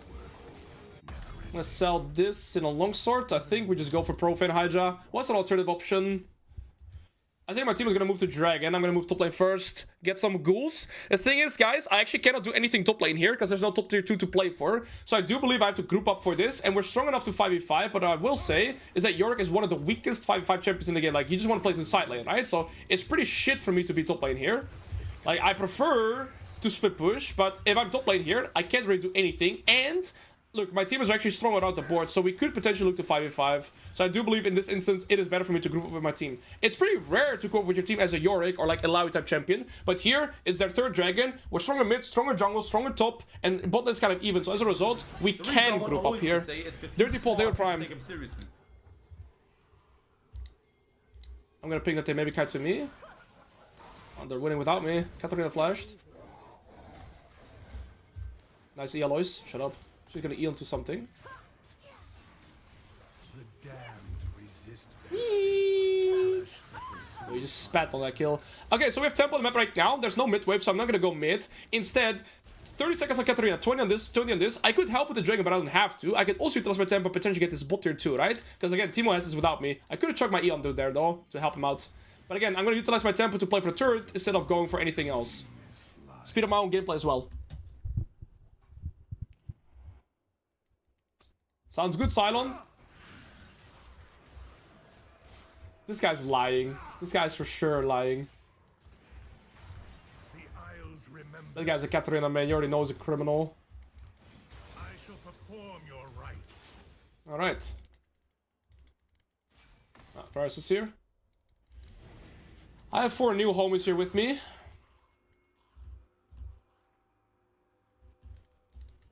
There's a small chance that Varus paths like this, but I'm kind of overstaying here. I'm gonna take this instead and just back off. I'll go too deep. I have 4 homies with me though, so if I land an EE, somebody's just pretty much one shot. If they aggro to the wave, they'll stay aggro to the wave, so I'm gonna wait here in the jungle, right? If I look to this wave, my minions will aggro and they'll stay aggro, so I'm kind of just waiting till somebody shows up. I have my Ignite too, so I feel safe won't be winning either one of them. In fact, I could even sit here now.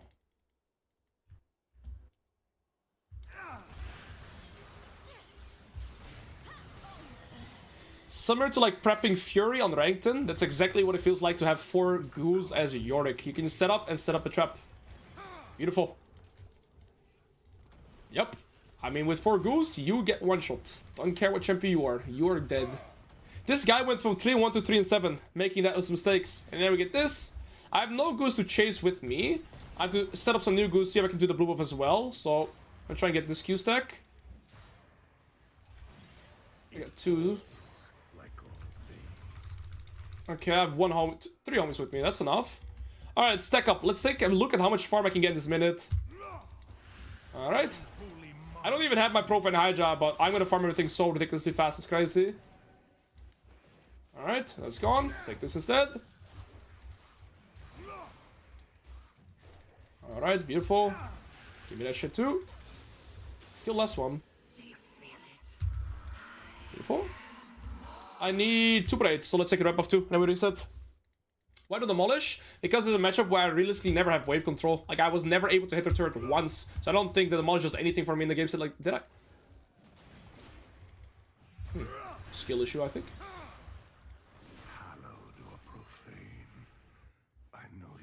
Wait, he doesn't get the rep buff. I guess I kind of stole it from him. I'm sorry, Timo. I'm not really sorry, but I'm kind of sorry. You know what I mean? This guy's emotion. Okay, that looked like my Irelia at that point.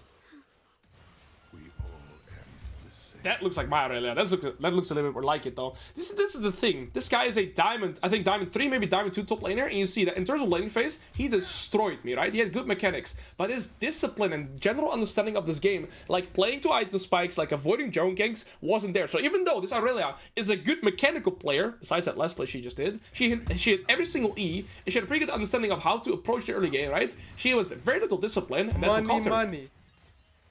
Mate, you think we forgot about your last Irelia game? I wouldn't be yapping about her mistakes. Pot kettle, sir. Peggy, what elo are you? That's what I thought, bitch. Shut the fuck up. Not kidding, love you though. Thank you for the 5, buddy. Could you explain what tempo is? Pretty much, if you can play on the... You're basically head in turn, in the sense that you can do something on the map and nobody can answer. You have tempo over them. Tempo could be that they have to recall. If they have to recall, they cannot stop you, right? If they are dead, they can't stop you. If they are on the other side of the map, they can stop you. So anytime you can pretty much do something without being able to get stopped, you have tempo over them. Or you're pretty much ahead of them in terms of tempo. So I think if I use it in context, maybe that makes it easier too. I can do Atacam by myself, but the thing is, guys, if I started, I can de-aggro. I can de-aggro. How did I get vision randomly? Again, Yorick is one of the best Dragon, Baron, Herald, Atacam destroyers, so... of course, with Atacam being an extra neutral objective next to Baron, one of the funniest things to play for.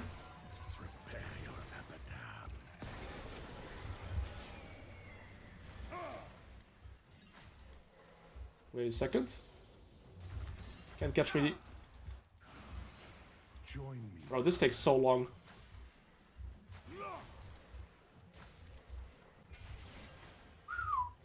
Alright, I have all the homies. I can do Baron as well. I'm just gonna wait till I can do Baron. Nocturne's dead too, so we don't have to be worried about Smite again. One thing you need to know though, guys, is once you start the objective, you can't stop it anymore. I learned the hard way. This Elancy's dead.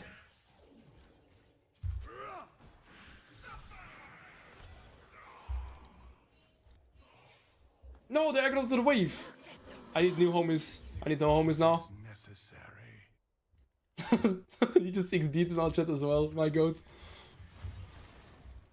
Yo, would I agree that Jack's the biggest counter to Yorick? No, it's Irelia, bro. Irelia is by far the biggest one. Alright, let's get this.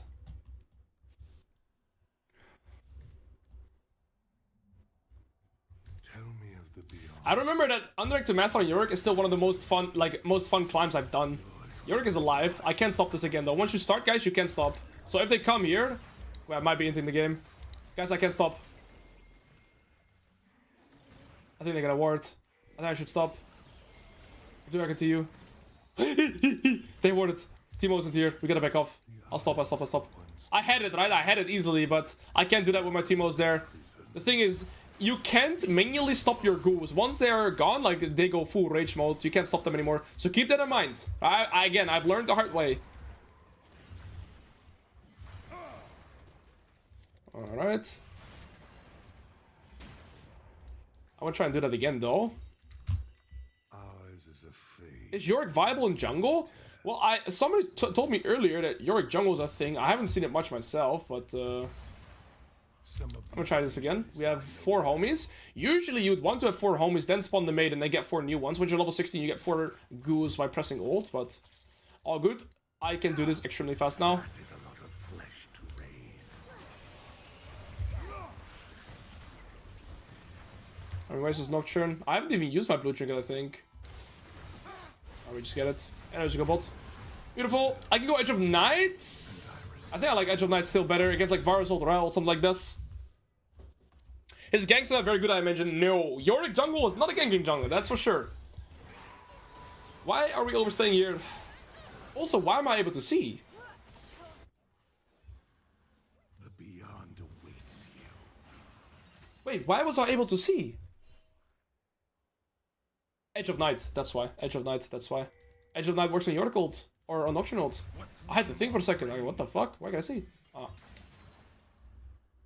Yeah, Edge of Night. Well, we got Baron, me and Teemo recall, and my entire team pushes 3v5. Classic diamond macro on the Baron.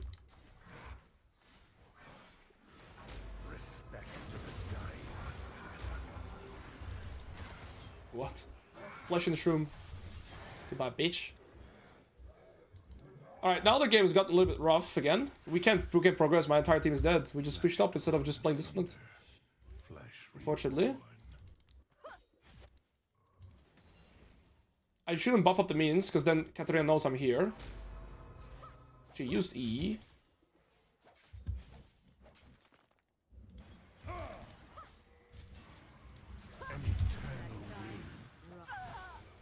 Yep, let's let game Yorick, bitch. Suck it. These guys are gonna almost kill the Rel, unironically. And if I walk away, see how fast they're gonna get. They're gonna get really fast if I walk away. Because these ghouls are still aggroed. If she would have ran the Rel, like she lost half her HP there, by the way. Mind you, she's pretty tanky. Half her HP right there.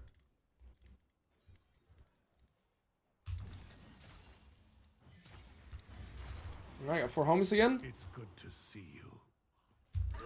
I'm dead. I gotta kill this Nocturne somehow instead of dying.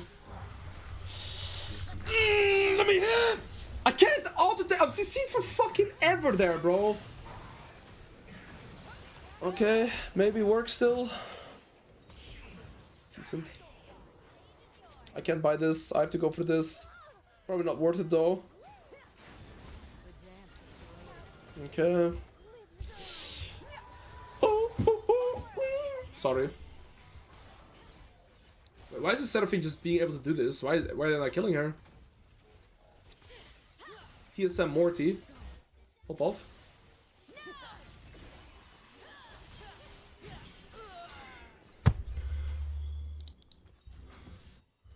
That was a very skilled fight, I think.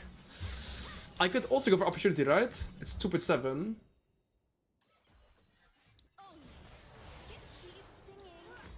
There we go. At this point, guys, I don't think we're gonna learn anything. It's just a matter of whoever plays better just wins now. I have a shit ton of damage. I have 500 AD. Again, I can get one shot. They can get one shot. This guy has 0 magic armor. This guy has a decent amount. Katarina, I'm not sure you get one shot by me. Yeah, we have to wait for the team. TSM Rick wins that. I get it, bro. Rick and Morty. That was a good one. Can we all laugh? Can we all laugh in chat? Can we all laugh at this joke? That was a good one. That was a really good one, man. Keep the dream. Nah. Good shit, man. I'm kidding. That's exactly the joke I would have made. They have no idea of how many people are potentially behind me. This guy is ultra cooked. Should just eat. How quick the turn from blessed to cursed.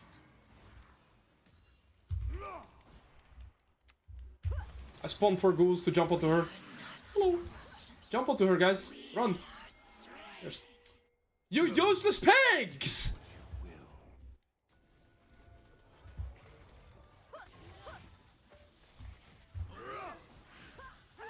Big.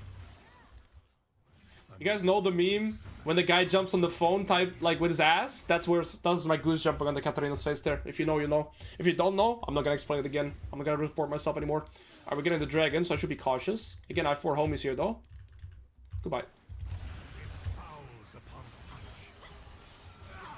Dude, she almost turned it around. What the hell? Now you gotta be so cautious with this build. If you get in range, they just kill you really fast too. Who's the strongest top laner right now? Well, I wasn't even intending on playing Yorick, but we ended up playing quite a bit of Yorick. He's not the strongest though. I think Cho'Gath is the strongest. They're all here. I might recon TP back. I have half HP. I think we can end on this push.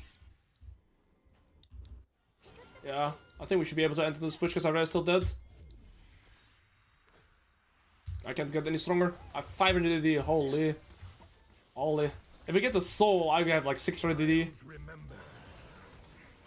I need minions for my stacks. Goodbye, Nocturne. Oh, his passive clears all of that as well. That's kind of boring. Remember, your mate always stands behind you, so if I stand like this, maybe the mate sucks them a little bit. Oh. I'm useless in this fight, by the way, guys. I'm really useless. I don't have ghouls. So, I'm a cut away. My maiden is healing. My maiden suck that guy out. I need minions, so I can get ghouls. And now if I land this, he's dead. If that lands, he would have been dead, unironically. Okay, now I gotta run. Like, oh my days, I'm overstaying here. Am I dead? Wait, they keep her alive? Idiots! They kept her alive! I'm gonna get Baron. It actually doesn't matter if they keep her alive or not, I guess. I'm gonna get Baron anyway. They quickly give me a red buff too. We can do this. They keep my wife alive on 8 HP. Are they idiots or idiots? Come on, please. Well, thank you. Yeah, that's the thing. Yorick is a terrible sieger, right? I need my homies. That's crazy. I think I've had this wife for a long time. I don't even need these buffs. What am I doing? It's better to recall. Can I improve my build, guys? Maybe this for Sojourn? I think so. Because now I don't think I need the percentage as much anymore. I think this is just more, right? Because it's 12% in total now, my abilities. I need homies again. Do I have any homies? I have 3. Okay, we're good. We can siege, but I'm a terrible sieger in general. But we do have, we have Baron and triple AD. But if we don't end here, we're doing something wrong.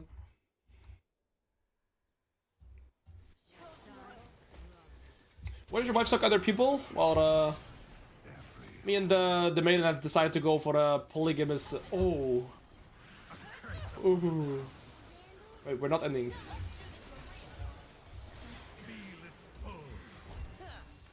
Goodbye, piggy. Stuck in a little cage. I saw Nocturne bolt. Nocturne is chasing LeBlanc, which is. It's you they see. Don't look.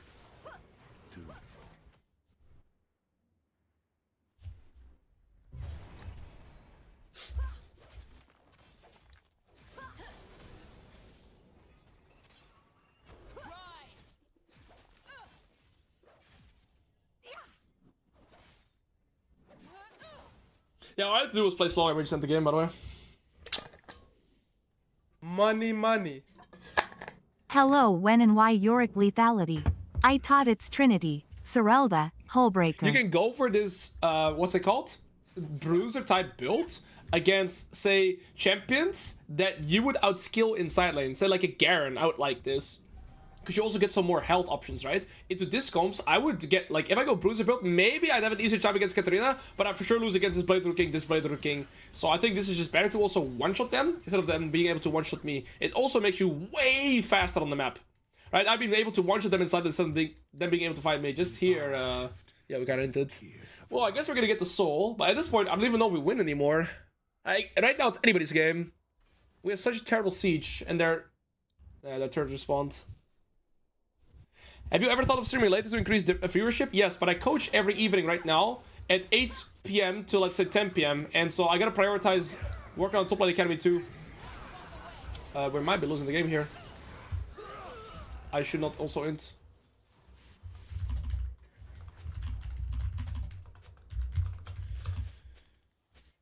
You are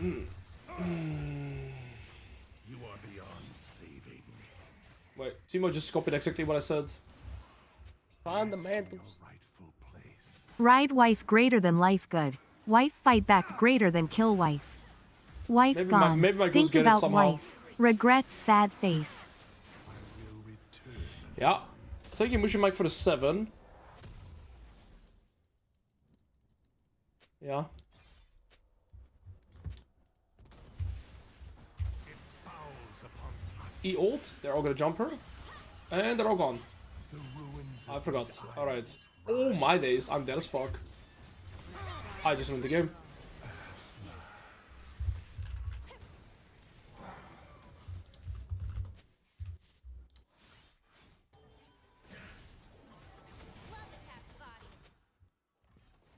Yeah, maybe I go back to anti-Irelia.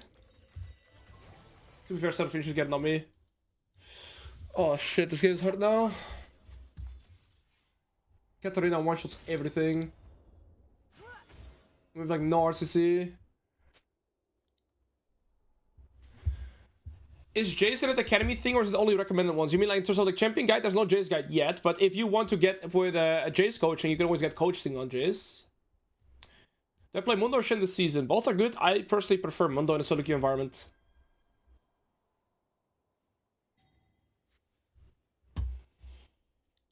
Bro looking like Clark Kent without the glasses. I'll take the compliment, bro. That guy's a full giga chat. What if I TP bot? Flip it.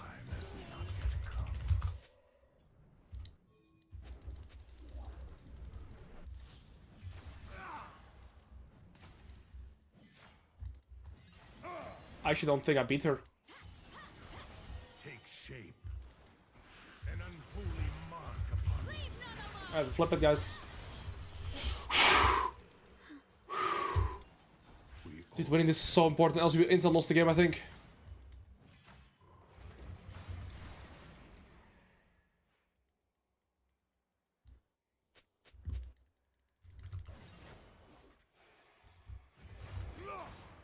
Oh my days. I am to bury you.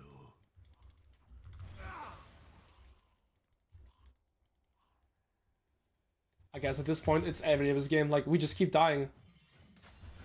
I understand that Seraphine struggles against Katarina Nocturne, but this guy's griefing. Uh-oh.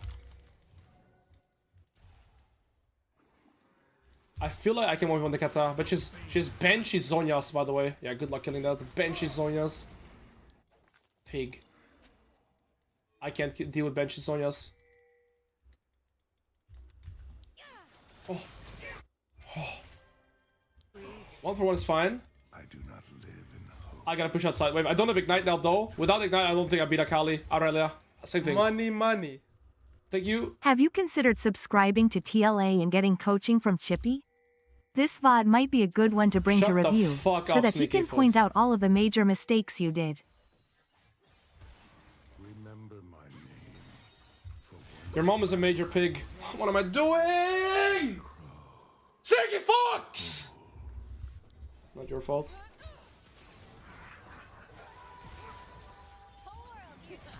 Oh.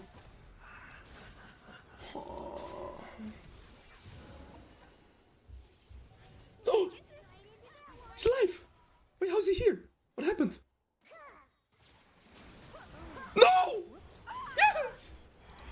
My team was such a savage. Wait. Hello. No. Shit, they see everything now. But oh, this game, I can't focus on game slays like these. I don't want to do anymore. Brew, what is this 2017 music? Oh, if you didn't know, it's this. Ultra masculine white girl playlist. Enjoy it, okay? Guess I can focus. Anti-heal anyone? Seraphine needs to, man. Not me. I won't say that. Oh, guys. I don't know how to win. It's like... I can't go to Bruiser either. That's like not good.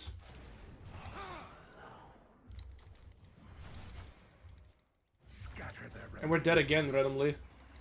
Like, I don't know what we're sieging for here. Like, what we're trying to potentially gain there. This guy's 1 HP, I guess.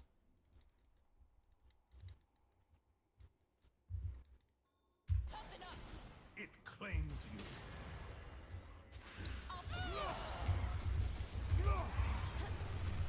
Please let me hit. What? I'm telling you, her E just did like 1.2k damage to me. I shouldn't go for that. I should just try and one-shot the dragon, I think. I killed the jungler. Money. That's not 2017 music. Most intelligent Mord player.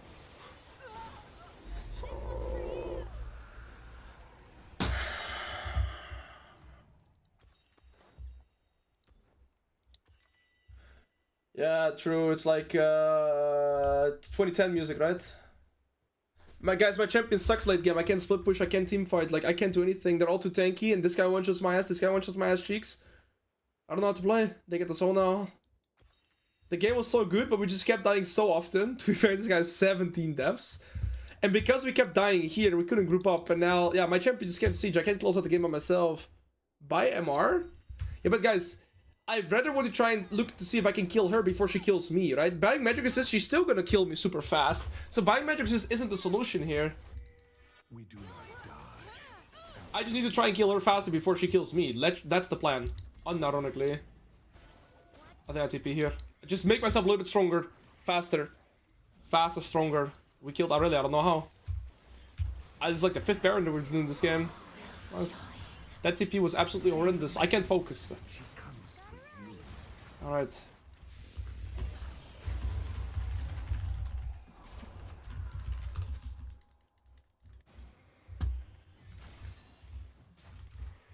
Please team don't die, I don't have TP for some unknown reason. From the ground You just gotta to ignite. it, they return.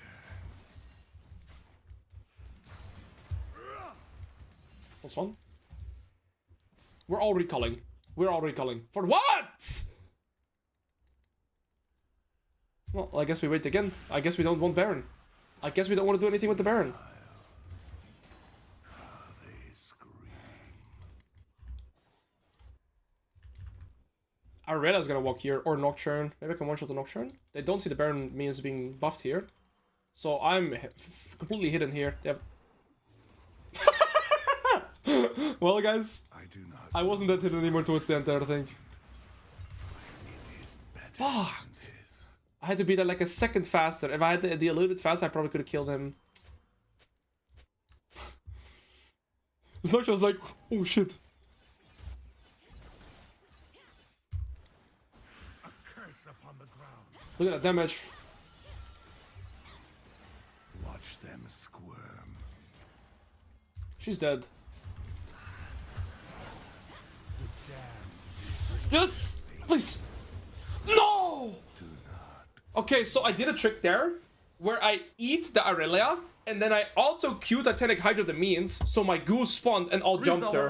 Divine Spirit Prime. He's small and people take him seriously. But it wasn't enough because the Nocturne had flash. If the Nocturne doesn't have flash, I killed him all, by the way. Because he was stuck in my cage as well. Like, I actually played it perfect. He was stuck in my cage and then I got an Ignite afterwards too. I actually played that. I played that clean.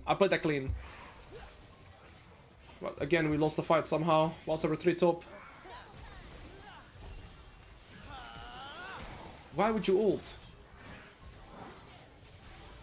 Yes! Oh, it's only row if you win. Oh my days. Wait, is round to die, I think. Go. This guy's 1 HP. What? This guy's 8. There's a shroom. Go. Oh, this guy's an idiot.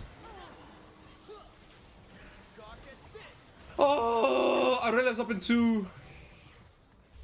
Get a Morty. Oh, I don't TP. Imagine I have my TP and didn't TP to Baron the other time. Wait. This guy. Why did I TP? Just get out. Get out. Get out. Oh. Guys, everybody is double-digit devs. This guy's 20 devs, brother, man. 20 devs. You know, you... I don't know, guys. Does anybody have some questions about the game? I'm gonna answer it. My brain is fried. I just hope we win somehow. Nocturne might go for the blue buff. Wait here. No way this guy does for the blue buff. I shall perform your rites.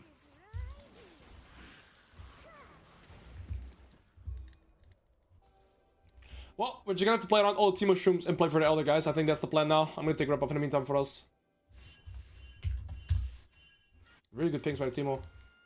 I carry these souls to their end. Alright, guys, this is gonna be it. We have hellish rooms.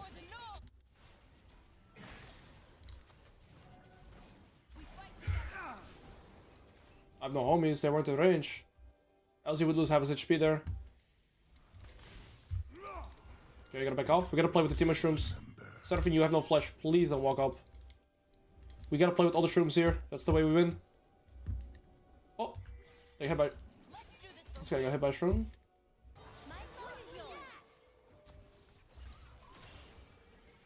Wait.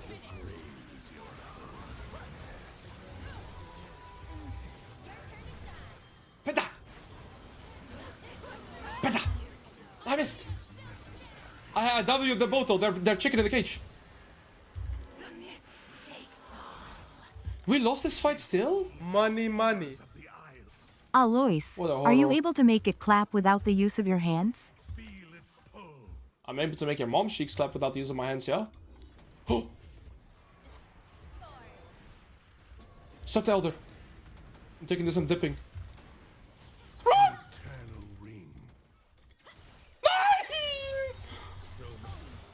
Oh!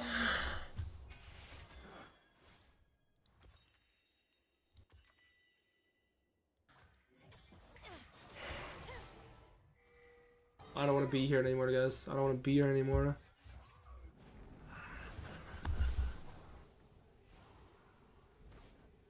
I should just go for Elder.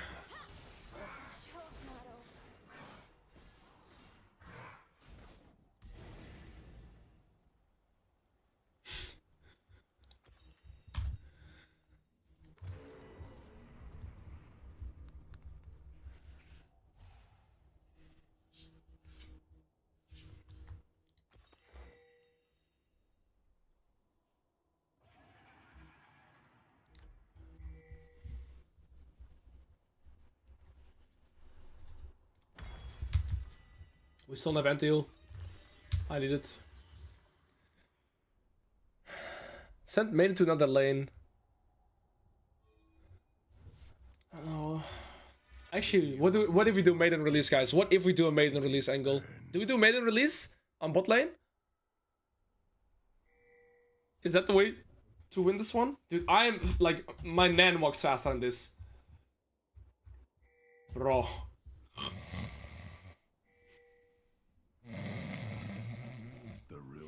Alright, so. Alright, it's the 50-minute sneaky slide lane split push angle. They will never expect it. Oh. He has no flash. He's dead as fuck. Alright, I'm going as fast as I can. Please stay alive, team. Somehow. Run. Somehow stay alive by running. I'm going as fast as I can. Just, they have no wave. This game is never ending. The dead don't hear you, no matter how you cry. Alright, run is the maiden. Maiden, you stay here. I go somewhere else. Get him, maiden. Get him, baby. Suck that shit. Please! Yes! Wait, she's almost dead. What? She almost died to my maiden suck. Ah, we got one in hip. The reason I want Alois to say is because he's Please small don't die. and people No take him more seriously. tea. It's not worth it. I feel like I play this game every game lol. Well, then you suck at ending the game, bro. I made some mistakes, but to be fair, I made some bad mistakes that I couldn't end, but if there's one culprit here, it's these two guys. They really died on terrible timers, so we could never group up. But I also made some mistakes so I couldn't end. I'm gonna do meta release on top right now, I think. Whoever came with the meta release ID might be onto something. See what I see. They'd long for death. Is Alden gone? It's gonna be gone soon. I can't let the minions aggro. Scheiße. I didn't want that to happen. We all I think we have to commit now. Yep. They have Baron recall though. You guys know who a good coach is? Johnny Tsunami, thank you for tier 1, buddy. That guy's good. Wait, wait, this is it! This is it! This is it! Yes! Yes! Keep him there! Run! Oh, run! Woke! Waddle! Yes! I'm lightheaded. Yes! Yes! We did it. Uh-oh. I hit him!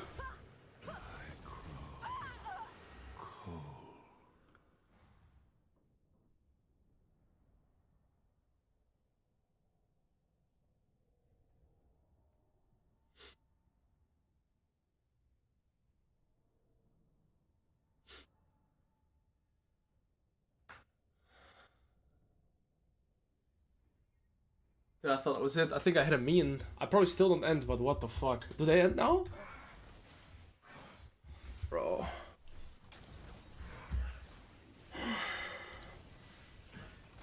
Do they end? The reason I want Alois to say is because he's small and people take him seriously. Wait! Wait! Minions! Minions! Please! Minions! Minions! Please! Please! Please! Please! Please! No! No! No! No! No! No! No! No! No! No! No! Oh. I am so lightheaded. I can't, bro. I can't anymore. If I did one more auto attack on the Nexus, we would have had it. If I did one more auto attack on the Nexus, we would have had it as well.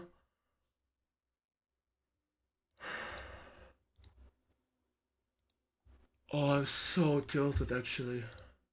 I don't know, I'm just lightheaded. I just can't process what the fuck just happened that game.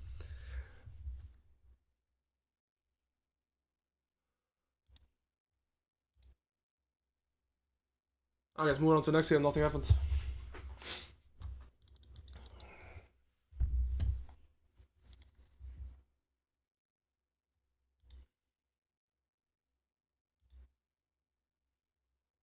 Hit the Nexus, not the Katarina. Yeah, thank you. Thank you for the feedback.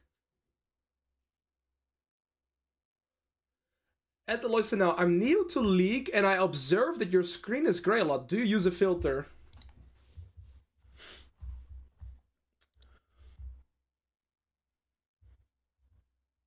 Please, educational Darius game, bro. I'm gonna do Darius set either tomorrow or the day after, once I'm around Diamond, Master. Money, money. Bro, money can't buy happiness, but I feel you deserve to take something with you after that game. Cheers. Thank you for the one, bro. So hitting next is not fundamental. Guys, I thought I had to kill the Katarina so that I could end, okay? I thought I could kill the Kata and then end. It made sense in the position there to hit the Kata. Bro, 52 minutes games. How they, like... The mental capacity you need to play through these games is crazy. I need some chill music. I need some extremely chill music. This is a chill song. Extremely chill song. We all come down with this song right here. And now we do some Loldo. We do some piano therapy right here together. Alright. We're playing Yorick. Dude, I thought it was Yorick for a second. That's Gangplank. Oh, it's our human. 2009 top laner. Can't be Udyr, right? No. Udyr's a jungler. Mana melee top lane, 2009. Singed? But Singed is human. Brother, man, who is this champion? We need a Mundo game? Oh, it could be Nasus, yeah. Nope. I could do a Mundo game here. I could use a chill game. I'll ban Mbessa with the champion pool that we have here. Who is this, guys? Oh, Malphite. Ooh, Malphite's actually good, yes. What? Bro, who is this? I'm just reading chat. Trundle? Sure thing. Actually, has to be Trundle. No. Volibear? Nope. Jax? Nope. Urgold is ranged. If they... Yeah, Urgold's ranged. Set? Bro, Set is not 2000... Set! Guys, he has mana! And Set is not 2009! Cho'Gath! Oh my days, I would have never thought of Cho'Gath. You guys are right. Well, I wanted to play this game to chill, but I couldn't chill. Sperm.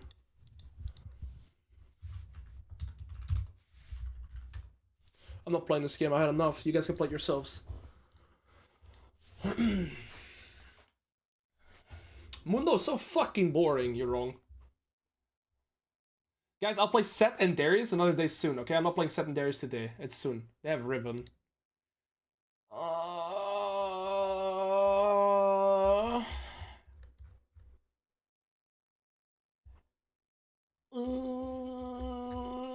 I have an AP jungler and mid, so I can't play Cho'Gath. Cho'Gath would probably be my preferred choice here.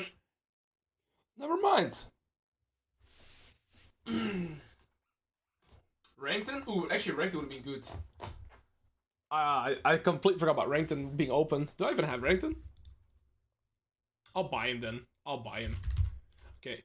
Sometimes, like, I think tomorrow or the day after, probably when I'm not Masters, I want to play Cannon, Darius, and Renekton Trundle. Maybe those four. Today we're doing Nasus, Garen, Cho, Mundo. Basically 4 champions that are generally speaking gonna get pushed in. And so the other day I want to play Garen, Mundo... No, Darius, Set, Trundle, Renekton. Basically champions that want to play for priority. So today we're playing champions that usually give priority, and then we're gonna play champions that gain priority.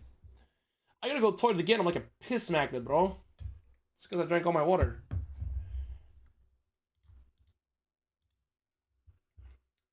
Have you ever done Camille? I have done a full unranked 2 master on Camille. How much for a Cassante game? I'm not playing a Cassante game right now, bro. Not in the mood. I've never tried that champion. I don't want to embarrass myself first timing it. When are we getting a Vayne on rank 2 masters? Not on the agenda as of right now. I might want to play Garen or Mundo game. Let's see. I'm going to ban Ambessa, and I'm going to quickly speedrun toilet again. I'm sorry. I just have to go toilet real fast.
Alright guys, I feel mentally replenished. You can really play anything into Shen, I feel like. The thing is, Shen is one of the stronger early game top lane champions, but you can just kind of skill against him pretty easily, because he's gonna ult away, and he doesn't really have wave clear. Does Alois mods do predictions? If you ask them nicely. Do we have mods? There are some mods. Let's see if they're in the mood, though. Alright, what do we play here? Again, I have AP mid jungle, so Cho'Gath is off the table. Then I could go Nasus. Nasus isn't terrible. I would prefer Mundo or Garen though. I think Mundo just easy here. Although Red Kayn counters me, but he's not gonna go Red Kayn. He needs to go Blue Kayn against Irelia Jinx, right? Well, the good part with how you've been playing recently is that you don't have to worry about embarrassing yourself, smiley face. There is only up from here. That's a funny one, bro. That's a good one. Yeah. No, you're right. Thank you for the 5. I'm gonna keep inting, so you keep giving me 5 as well. You know, it's all a plan. You just don't. You haven't caught on yet. You haven't caught on yet. All right, let's go for some techno Mundo playlist. All right, they have very little percentage health damage. Only Red Kayn gets access to percentage health damage, but it's very like he will never go Red Kayn. He needs to go Blue Kayn to be able to assassinate this guy. So he's gonna go Red Kayn for sure. Then I'm gonna side against either Victor or Shen. I'm considering that if I want to play through the lens of split push, that Hullbreaker is a good option in this game because neither Shen or Victor has a good time clearing Hullbreaker minions. Either way, I can progress to them with Warmox Rush, right? So we're gonna go do the same thing. We go 3 Ruby Crystals into Warmox, and then we go. Hi, Alois. Yo. I'm really curious. Yeah. What level do you think you're playing at in other roles? Like ADC or support? Would you be able to raise Grandmaster on ADC in your current form? I'm confident that I'd be able to get to Challenger, but it would require me some time investment too. It is a plan that I had. Actually, I wanted to start last year and playing other roles too, but it kind of got switched because I joined the Top Lane Academy, so for me it made no sense to make educational content on other roles, so I can just be the Top Lane educational guy. I will still have a time during my streaming career when I'm going to go to Challenger on every role, and I also want to become the educational content creator for every role, but I will say that right now, my knowledge on other roles is significantly less, and I have to try and get Challenger first, which will require time investment. I would say if I get, let's say, between 1 and 2 months, and I full invest, I might get some coaching. For AD carry, I'd go, for example, to Jack Spectra. For jungle, I would go with Scenarios. Mid lane, not sure. Maybe Coach Curtis, something like that. But I'm very certain that I could get Challenger on mid lane the easiest. I could get Challenger on... Probably, if I were to rate myself, top lane is of course the best, then mid lane. And then probably AD carry, jungle, support. Because I think it's harder to solo carry games as a support. But support is the easiest role to play. I'm wrong. Maybe I'm wrong. I'm not sure. Alright guys, I'm gonna go triple Giant's Belt into Warmox. Why triple Giant's Belt when there's only 2 here? Because you need a Warmox plus a Giant's Belt in order to get the passive of the Warmox to work. And so I'm going to be playing for triple Giant's Belt into that. Also, in terms of our matchup here, we're playing into Shen. Shen is one of the most aggressive early game top lane champions because he's actually very strong. I gotta be cautious of Grasp. Flash. He's not playing with Ignite, and Kayn is starting Raptors. What a lot of Kayn junglers like to do is they go Raptors, Rep of Krugs, and then they can gank top. Other junglers like a Belvet, Shaco type champions can do this as well. So I'm just completely fine actually allowing myself to get pushed in. He has Q-Start for sure, and I'm going to go Q-Start as well. And my goal is to just go neutral in lane. I'm not looking to trade. Shen would beat me in short trades. Shen would beat me in extended fights. So there's not really any intention behind trading. I just want to try and get perfect CS. Perfect is my goal. Again, Kayn could level 3 gank, my Lilia's pathing into bot. So based on the matchup and the jungle pathing here, there's no intent behind trading at all. He hits his level 2. First main on wave number 2 gets your level 2 timer. And so we're just going to be complete trade avoidant here. Unfortunate. Was waiting for the means to open up themselves, but slightly too late there. Alright. Shen is going to try and do a second wave crash here. I'm going to do a trick here, guys. I'm going to hold this minion wave a little bit with my body to delay the crash. So now it kind of stays out of the turret range, you see? And so because it didn't crash completely in the turret range, now I'm playing safer under my turret as well. So you see now, the third wave is actually going to end up close to my turret as well, because I held the wave out of the body, out of the turret with my body. So you see now, the third wave is way easier for me to farm as well. And as a result, wave number 4 might even come here as well. I'm going to try and do the exact same trick here, which is hold the wave outside the turret with my body here. See, the next wave is coming here. So if Shen gets this to crash, I'm going to do the exact same thing and be the next point of aggro for these casters. And now they're just going to stand here. And again, what this does is it allows the next wave to come into here as well. And I have not been forced to walk up for a single last hit so far as a result. Also, I haven't taken a look at it yet, but this Shen is playing with a Ruby Crystal over a Doran Shield. So that's interesting. But yeah, we pretty much be able to neutralize the laning phase through that. We haven't been had to trade once. He's popped up again. That's an early potion. I want to start seeing if I can contest the bomb. Oh, he's level 4 here. To be fair, he's not looking for any trades. This Shen seems to be a more safe Shen player. I feel like whenever you play against a tank player, especially Shen players, you can kind of find two different kinds of personalities. You'll find the super aggressive Shen player, or you find the passive, my job is to go even type Shen player. This guy is definitely the second option. He is not looking to aggress. Like, he hasn't done the... Oh. Okay, sorry, I wasn't familiar with your intention there. He told me to basically shut the fuck up. But the trade wasn't that good. I'm going to try and Q when he goes for last hit. E when he goes for last hit. Alright, we tried. But Shen is going to have to set up his reset relatively soon. Because he's playing without D-shield, so no sustain. And I'm going to aggressively contest this wave now to farm it, so that I can also push the next wave faster. And my main wave You pops are up my further favorite too. piggy, less than 3. You're my favorite piggy too. Enemy jungler is here. You see how he isn't reset yet. He's 29 CS, so he's done his full clear. Kayn still has to recall, but his Raptor cap is going to be back up. Remember, that's why he started his clear. I don't want to look for a gank here. Thank you, Lixborn. I'm waiting to slow push this. And the reason I'm slow pushing this is to allow this next wave to walk into my lane as well. And then by hard pushing next wave, I'm going to be able to get it to crash and get a clean reset without having to teleport. So beautiful. Money. I'm going to be cautious of the potential Kayn gank here. Have you played versus X-Petu? His Shen always looks so cracked in lane. Yep. Solo killing Darius's and everyone else. Yep. Shending help as well. Alright, and then we get a free reset. Also, guys, very interesting reset here. 1200 gold. What would you purchase on 12? He hasn't even reset yet. He's wasting so much time for himself. It's frustrating though, because I would have gotten a free reset there. But Kayn still needs a reset. He's taken one camp only. Remember how he was 29 last time he showed mid? And now he's on 33. Every camp in the game, be it a Raptor camp, be it a Golden camp, it gives 4 CS. So my jungler is reset and he's here now. Kayn is taking this and then still has to reset. This wave is going to give me level 6 exactly. And I'm actually going to try and limit this here a little bit. Because Shen doesn't have Ignite. And if Kayn ganks me here, he's going to waste so much of his time. Because I'm going to be hitting my level 6. And I can't really get progress onto here as well. Oh, make sure I don't lose that. There is the Kayn. So I'm actually going to be wasting his time here now. See, no. Irelia can just go here. Irelia just go here. I'm not scared at all for this gank.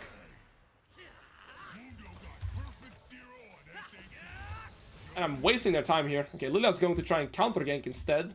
I don't really like that. I would have just preferred that Lilia full cleared and gotten the dragon. Now Lilia's trying to salvage this play, or like save this play, where there wasn't really anything to play towards, right? I would have... This is why I pinged the Lilia away. I knew that I could never die because the Kayn didn't have item. Oh, you pinged me. What should I do, bro? Fucking jump on top of their face or something? I pinged you away to already not come here, you... Sorry. Alois? It's out of your control. This Lilia is a pig. In-game RL. That's it. There you go. Drama tracking though. Returns is up. Hard push this wave.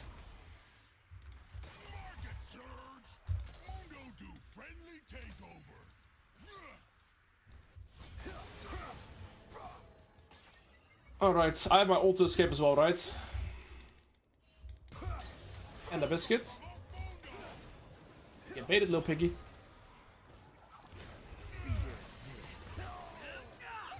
Kayn has items now.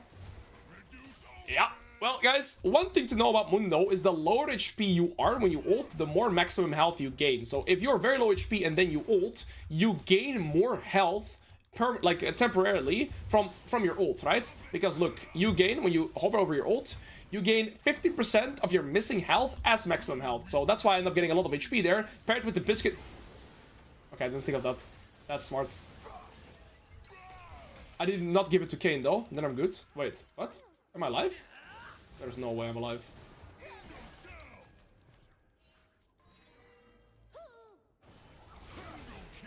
I'm alive.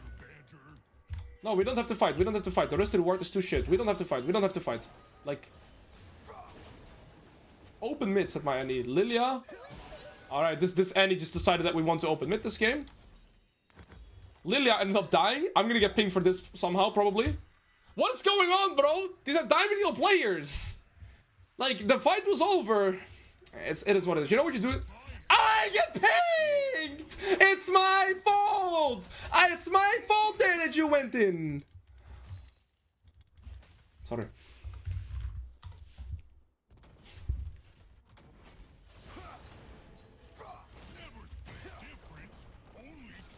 Dude, this Kayn has been topside for the past 5 minutes, by the way. Like, he has not been farming, but Lilia's just been matching him. Anyways, I've been explaining my position. I hope everything makes sense that I explained in the... We're just skating for free now. I'm gonna get my ult soon too. I have to bait out this W. That's the only thing I gotta bait out. Wait till it goes for last hits. That's when I go time my Q. Okay. Passive is gone. I have my passive. Yep. I have my passive there. He was stuck in lane. Shen should be set up his recall earlier. It's fine. I'll be able to solo carry this game. With 2 kills, 3 plates up before Warmog should never happen. And I'm perfect CS. Kane perma ganked me, but on timers where I'm not gankable. I survived on the most crucial timers too. This Anivia, or sorry, this Annie is perma training with the Victor, dying and then flaming is. This guy, instead of farming, has been ganking top, flames me. Oh, good. I focus on myself. Okay, like I said, we go triple Giant's Belt, then into this. Now we need 1 more reset on 700 gold, and I have the full item. My Annie, I just hope she doesn't go AFK. I'm gonna say, okay, let's say this.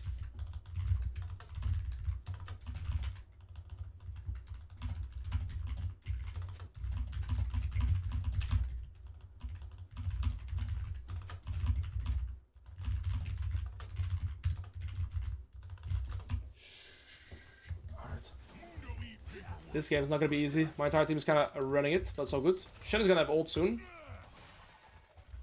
So I'm going to communicate to my team that Shen does have ult. Victor's bot. I don't mind trading too much here, because if we both drop HP, I actually would like this. So we can't look for a potential ult here. Alright. And I need to recall 700 gold anyways. And I'm just super strong because of all the items that I have here. Usually I wouldn't start trading so heavily at this point in the game, but because of my insane item lead, I feel very confident in trading, right? You have to recall, bro. I'm about to get ult and passive. I'm gonna get my passive. He doesn't know. I hit a million.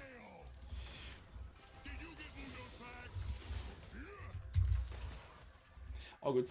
I misplayed that. I need 700 gold to have my Warmogs. I just need to make sure I don't die now. If I die now, I would slow down my gameplay so much. I just gotta ensure I don't die on this wave. Because if Kane comes now and kills me, I have to walk back to the lane, get the gold for my Warmogs, and then reset 1 more time. So I'm gonna play disciplined here. No fighting. Wait out my Warmogs, and then recall, and then I expand my lead. Thank you so much. Experienced the Alois effect yesterday. Went for a ward into enemy jungle and the JGL Shen said, "Yo, you watch Mr. Alois. I trust you," and proceeded to play around me. Went 8/0 on my 3rd Mundo game. That's base as fuck. That's base as fuck. Alright, we reset here, we get Warmogs, then we speed up the game. We take 1 step back to set up our disciplined recall, and then we're gonna keep expanding our lead. Some die fast, that's awesome, man.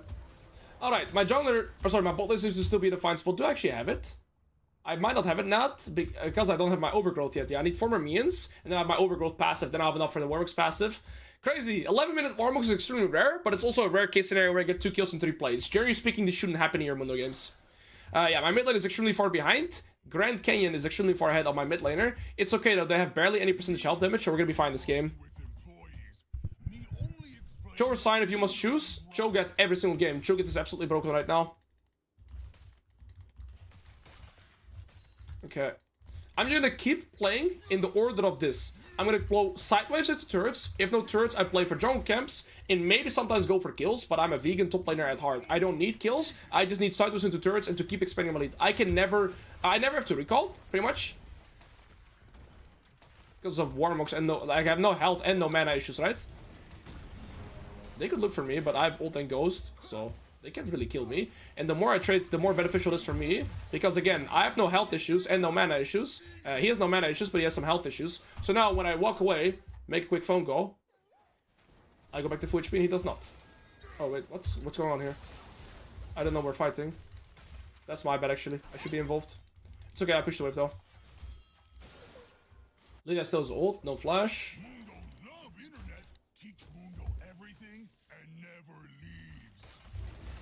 Oh, my usually one-shots the castles now. Same thing here though, guys. I can even get hit by the turret. As long as I don't die, I have 2 get out of jail free cards. One is my ult, one is the ghost.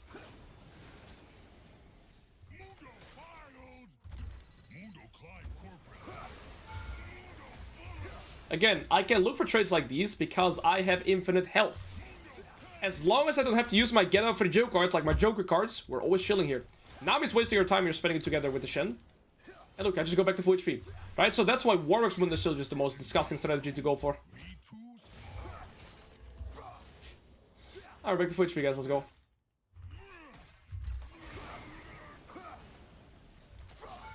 Go recall piggy. Kane is dead. I have 4 grubs here. Kane's recall is really good. It's fine. He's gonna recall. I'm gonna get half start here. Even with the Nami and Shen here, I'm just able to progress, right?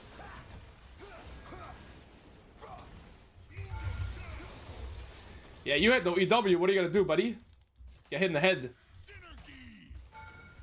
Beautiful. Alright, I have my ult and go, so I should be fine.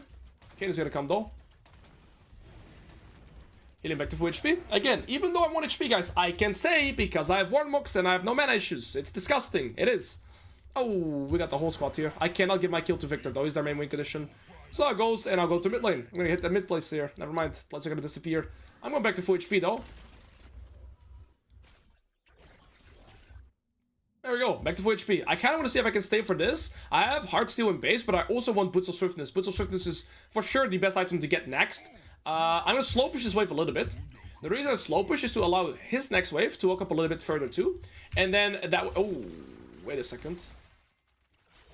This might get Shen ulted too. I'm not gonna fight because I'm scared of Shen ult.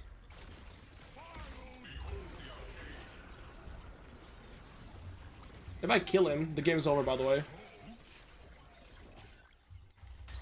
He didn't know if I'd ult or not. Did you? Oh, you're so lucky Nami is there. If I kill him, his game... What?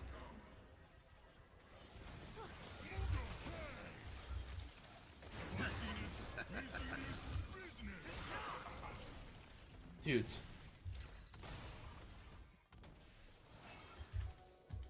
These guys are lucky as fuck. I'm just chilling with Mundo here. If I got this Magi stacks, he is cooked out of the game. All good though. Looks like Shen died and my team was able to do everything on the map even though they're super weak. Well, my bot lane is fine, but the rest of my team is weak because the 5-0 Victor decided to go top. Big mistake, piggy. And look, this whole time I haven't been... Like, I haven't had to reset. Again, this is why you play Warmocks Mundo. Do you need any other examples as to why I go Warmocks over Heartsteel? Oh, I see. That's your plan now.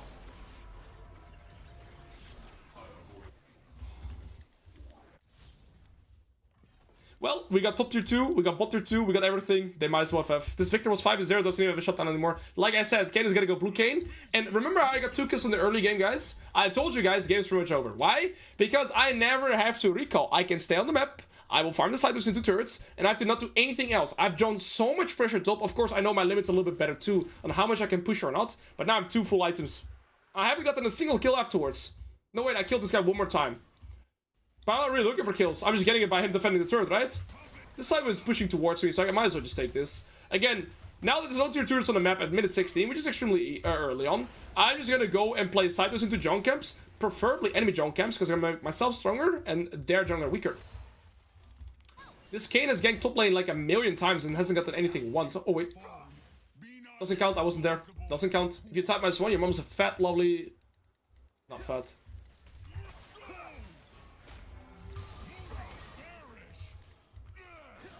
Ooh, that was a little of an undertow there.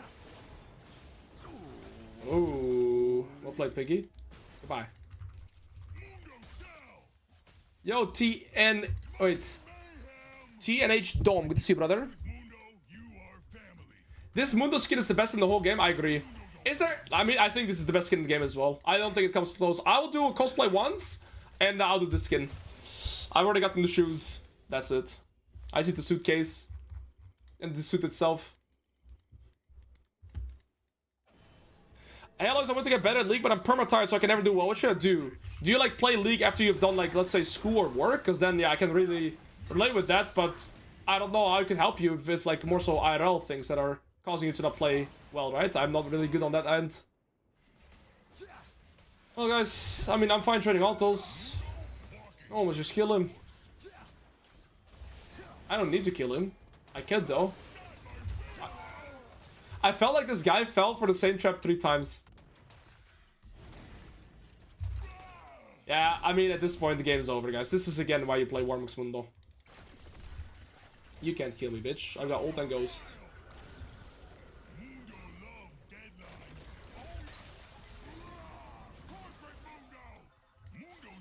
Yeah.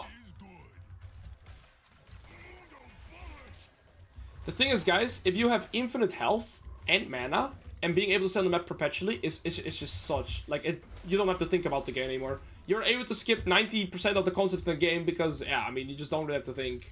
And the beautiful part as well is that you just skill. So there's, like, no drawback to playing like this, right? If you go even, you're winning because you skill. If you go ahead, which shouldn't happen, then you become a monster. Ortodillo, chill out. I'm gonna take up.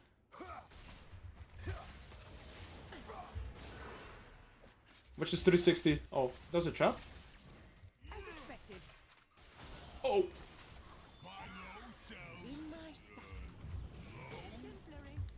Okay, let's not disrespect too much. This game is over though. Alright.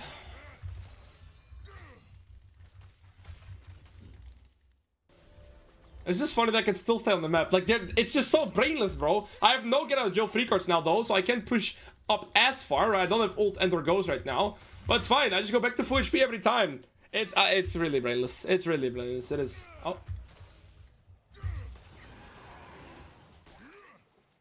This is why I always recommend it for newer beginners top laners. Yeah. This guy is more farm than I have. What the fuck? Wait, it's pretty much 3 items. This Vic is actually extremely strong. It's just that Mundo is way better to do. Mundo has a way easier time dealing with Victor than Victor has I'm gonna stop speaking. That's it. You get the point. You guys understand what I was trying to say. I'm trying to beatbox or something. Alright, let's get my item here, get my magic resist and armor, and we're in a good spot. What's more brainless, Mundo or Garen? I would say they get very close, but Mundo's objectively more brainless. Holy shit, I can speak. What rune is in... Oh.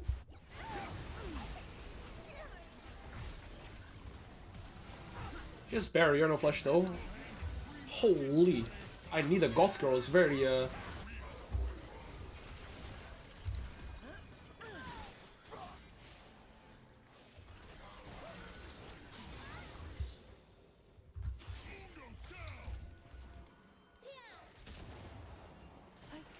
No, she got striked. I want to get it. You smurfing? Yeah, this game we are. Why don't you go harder scaling runes like conditioning rather than second wind? I used to play with conditioning only, but it's way... So you just go second wind to make your laning phase a little bit easier for yourself. It was a strike, true. I usually get this, I get level 16 and the game is over. Is Fiora a good main? I feel like I'm starting to see this diminishing returns pushing the more I climb. Currently plat 3. Well, the thing is, you're gonna start finding more resistances. People are gonna be better, generally speaking. But yes, Fiora's an amazing champion to main. I think the biggest benefit that you'll find is a Fiora one trick is that you're able to optimize your rune pages per matchup too, which is gonna speed up your progression like that. Some matchups you go PTA, some matchups you go Grass, some matchups you go Conqueror. And again, the more Fiora experience you have, the easier it's gonna be for you to try and optimize your setups in different matchups. AP or tank Cho'Gath for silver? I would go AP Cho'Gath every game. You go AP Cho'Gath regardless of the elo you play in Asher Gillens. I mean, I'm maybe level 16 if the game's over. We just gotta wait for Baron and Dragons. Like, we can't really progress much, but the big goal I have is just not die, and then we're gonna be fine. Victor's not flash. Yep, on level 16. Level 16 is just like level 16 on casted nor kill. Like, you just get so strong. Since you have such massive health pool, any percentage damage reduction makes your effective health absurdly higher and more valuable, even though you only scale from your max health in terms of damage. What is percentage damage reduction, though? What items give percentage damage reduction besides, say, Randuin's? Is there any items in the game that give you percentage damage reduction? Yes, the cookie rune is mandatory, so you spike on Warmok's. The song is kind of blasting my ears, but I'm gonna be honest. Yeah, probably gonna go Titanic next. I don't think I need the Spirit Visage. I don't think I need the Magic Resist. Resistances are... Okay, I thought you meant like in terms of the item, but I guess yes, the more resistance that I get now, the less damage I do to my health. Okay, I understand what you mean. I thought you more so meant like an actual passive like this. Oh, money, money. If I pick up the passive, I get it again. Do you only play easy champ? I have to ult and ghost there. I think I'm still fine.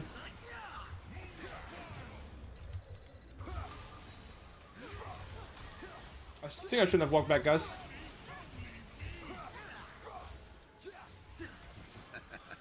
Okay, we shouldn't have walked back. My bad. I got a little distracted. Do you only play easy champs today? I do. It's also for the educational purpose that everybody is able to replicate this. You're all able to play Mundo, Garen, Cho'Gath, and Nasus. The champions that I want to play once I'm about Masters are going to be Darius, Seth, Trundle. Probably I'll play those tomorrow. Today I played all these champions that are losing priority. Tomorrow I want to play the champions that gain priority. So like your Mundo, sorry, your Seth, Darius, Ranked, and Trundle. Those four I'm probably going to be playing tomorrow. Maybe Urgot instead. Maybe Ranked, Urgot, Darius, Seth. So play for priority tomorrow. As Dude, agreed, this sir. sounds terrible. You int equals I pay. GLGL. You int, I pay. Oh. Is that how it works? Thank you for 5. Give me a second then. Stop it, Leonard. Fuck. Thank you for 5. Which champions are the best to blind? It depends on the elo you play in. I think the champion that is best to blind below Master is the champion that you have most experience on. Even though you could play a theoretic counter matchup, if you know how to pilot your champion well, you could even do well in those counter matchups. So, that is why I recommend to have a small champion pool. I'm talking about this the entire day too, right? Say that you are a Garen player, right? And you're playing against Olaf, a theoretic losing matchup for you in the early game where you should lose priority. If you have confidence piloting your champion, you might have games where you're still able to contest priority. Oh wait, I have a full black screen, I'm sorry for that.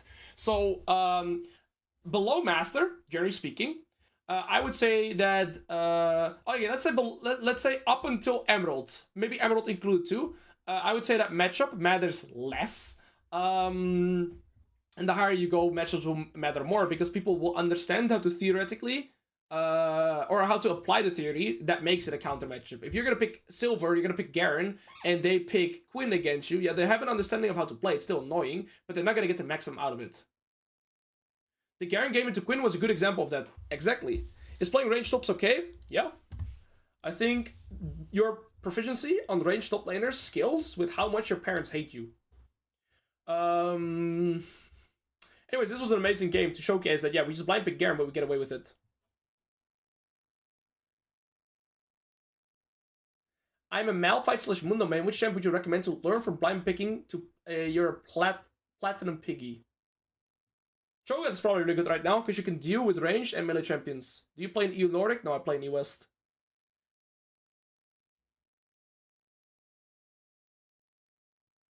What do you think about Ornn mains? Dude, Ornn mains are usually full Giga Chat. Kind of like Shen mains. But the thing is, generally speaking, I'm not a big fan of playing either tanks or range top laners in a solo queue environment because it's significantly harder to consistently win games with them. The lower we go in MMR, I have a few like stats that I think are really important. I have sustain, scaling, split pushing, and stat check potential. If you have these 4 things in a champion, that makes it significantly easier for you to play the game. So a champion like Garen can split push, has sustain, has scaling, a little bit less stat check potential, but still decent, and so that's why it makes it really good. Another big note to that is how easy is your champion to learn, right? And so champions that are amazing at all of this stuff that I listed is like Mordekaiser, Seth is pretty good, Garen is pretty good, Cho'Gath is really good, Nasus is good, Mundo is good, and so another champion that people will bring up sometimes is Jax. I think Jax is pretty good because he's relatively simplistic to play in terms of his kit, but the thing is, you have to worry a lot more about sustain, mana issues, so there's a lot more things to think, like a lot of more concepts to think about. How would you nerf Garen if you had to? His W. His W is too strong. Garen's W is one of the strongest abilities in the game.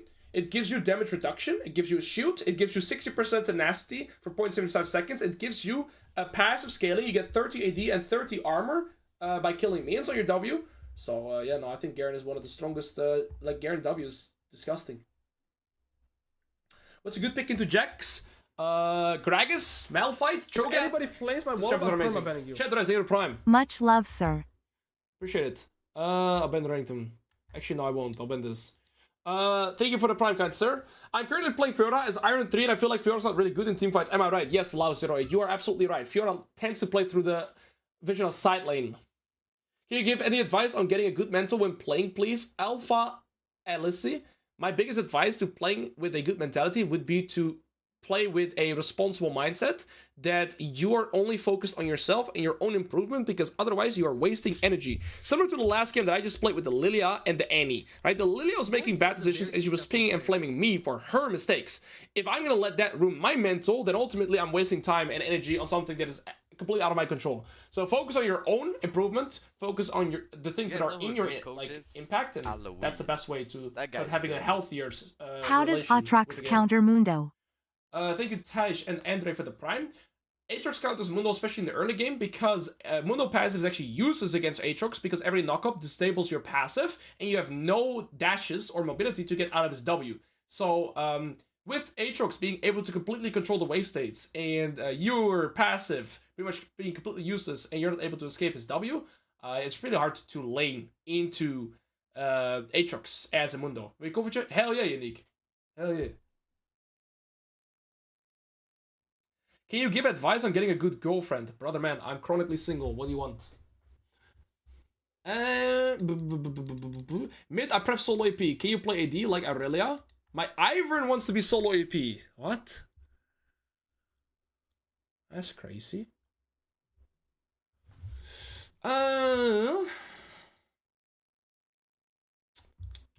have a Briar jungle. We could play potentially another Garen game. We've done some Yorick. We've done some Mundo. I've been watching a lot Hexor, and Fiora is not bad in team fighting if you don't go for Hullbreaker and flank, no? She just can't do traditional front-to-back style. Yes, that's fact, but you could still argue that Fiora is better in sidelane than she is in team fights. And also Hexor is very proficient. He's like a challenger Fiora player, right? So he's been in so many team fight scenarios, so he also knows what to look out for and how to approach everything. Mordekaiser, extremely tough matchup here. I've actually wanted to try something where I go Conqueror into Mordekaiser to try and get priority in the early game. However, I'm going to go with Phase Rush. Now, why do I go for Phase Rush into Mordekaiser? It's because my Phase Rush gives me slow resistance, and the first item that Mordekaiser always gets is a Ryze. So if I have slow resistance to Phase Rush and my Q, I can always escape him. This matchup is extremely tough to pilot, because if you make one mistake, Mordekaiser is going to be permanently pushing you in. You do skill later on, if you go for full damage as Garen, but it's definitely one of the harder matchups to pilot, and I'm going to try and explain as much as I can. So, first thing that we always do when getting into the game is we take a look at our opponent's setup, and he's playing with Flash Ignite, Conqueror, Resolve. So he's actually going for the most aggressive set that he could potentially run. Flash Ignite gives him a lot more kill pressure. Here's what? Resolve. So I got, what's it called? He's got Flash Ignite and Conqueror Resolve, right? So I gotta be way more cautious about this early game stat check potential. There's two ways for me to approach this matchup. I could consider skill checking for a priority. And so basically, in terms of theory, if me and Mordekaiser fight each other level 1, he has Conqueror, I have Phaser, so Conqueror is way stronger, and he has his passive, so he kind of has two abilities, whereas I don't, right? So if we fight for extended durations, he will win. However, what I could do is try to skill check and get priority on the wave, and basically utilize my HP as a resource to try and get priority. So I could go E-start and look to skill check priority, or I could go Q-start and just allow myself to get pushed in. So I don't miss minions. Alright, let's turn on some music, and...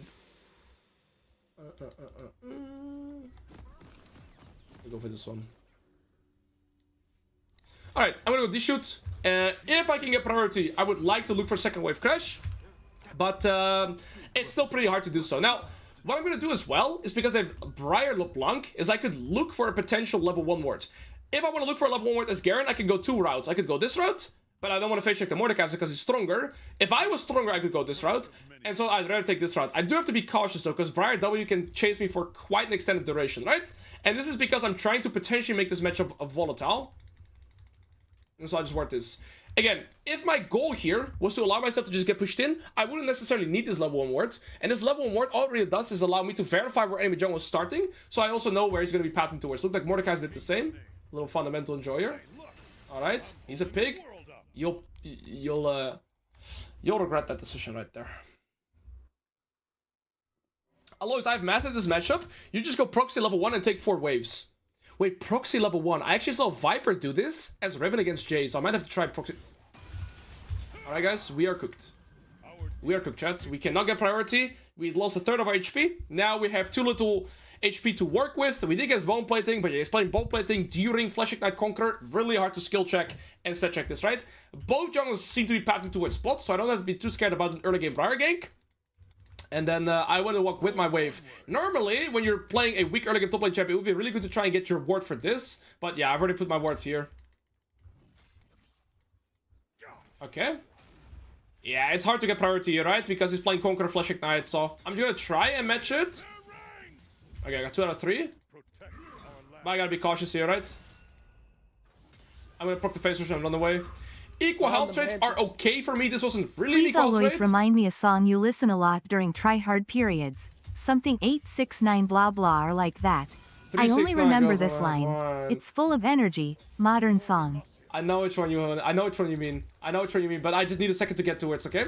So he used the potion. I'm not gonna use my potion yet because I'm low HP. When I'm low HP, I sustain a little bit better through second wind. So we just allow ourselves to get pushed in. What I'm gonna do here is go auto and select my W now. The reason I go W is so you can sustain. Also, make sure the means aggro first, so I don't, take too much mean aggro, and I use my W there.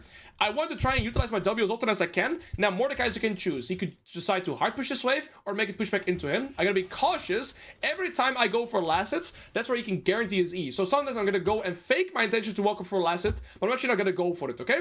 So that's in terms of a little bit of a mental spacing here. Every time I go for a last hit, that's when he's gonna time his Q, you see? So that's why I have to either W or walk around. There, same thing. He's waiting for me to go for the last hits. That's when he's gonna time his abilities. Alright, so we've been sustaining with our potion here. I gotta wait for my W, then I can look for trades again. He does have bone plating here. So I trade the auto, and I set sidestep here, which he probably didn't anticipate. But I don't want to look for too many extended fights. Now I have my W and phasers though, and no bone plating, so now I can look for an extended trade. Otherwise, yeah, I'm gonna go for this. I missed the cannon though. And I put phasers and I run away. This trade is extremely worth it for me, even though I missed the cannon, and it's because I have better sustain than he does right now. I have second wind G-shoot and my passive, and he only has his W right now. I'm gonna max E, waiting for my W and phasers. Ooh, that's tricky. I still gotta respect this ignite. Getting hit there really sucks because it denies my passive healing, so now I just gotta be cautious. Oh, auto E. I have to ignite there. Oh, I didn't have phase rush. Oh, yo, I got caught there. I thought I'd face... Dude, this guy's a giga, Chad. I got giga fisted. I'm gonna be honest, this guy fisted me in the ass. Well played. You're really well played. Challenge. $5 for every kill in this game. 0.10 if you win. Good luck, streamer. Okay, thank you for the challenge. Why did you say it now? Thank you for 5.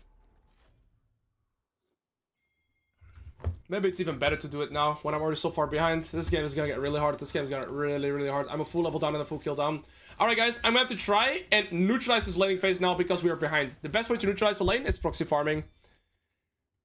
So, I have to try and push in this wave as much as I can. Listen closely, okay? I'm gonna try and push this wave, but I still need this next wave to get through the lane, because that's the next one that I have to push. So I'm trying to push now already, but not too fast, so I still allow this next wave to get through the lane. Then on the next wave, Mordekaiser is most likely going to be there. So what I'm gonna do is try to get as much of the wave, and then get into a proxy, because look where I'm laning. Mordekaiser is back. He has item lead, and I can't really farm this wave into his face, right? So I'm gonna do instead is just E here, get as much as I can, and then probably start the proxy farm right now. I'm gonna leave the casters, which gives me tempo to circle around. No, it doesn't. This guy just chases me. And there's a fucking Briar. This guy isn't recalled yet. Are you an idiot? Well, at least the wave crashes so it will bounce. But apparently this guy chases me, and the Briar is 5:30 minutes in, hasn't recalled. Alright. Okay, well, we don't proxy them. Told you level 1 proxy is the way. Told you level 1 proxy is the way. He's 6. I didn't see. Told you level 1 proxy is the way. I told you, bro. That's how you sound right now. Told you, man. Kidding. Alright, let's focus up. Sorry, I'm not salty. Yo, Spark, you can see, brother. I gotta be cautious every time I go for less. This one he's gonna time his... Mama. Okay. Auto Q E face rush. Okay, we're fine. We just have to not panic. I want to go for last hit. That was a mistake. Into my W. Okay, at least it doesn't have ult. I want W. I really hope Ryze isn't here. Ryze is here with FF.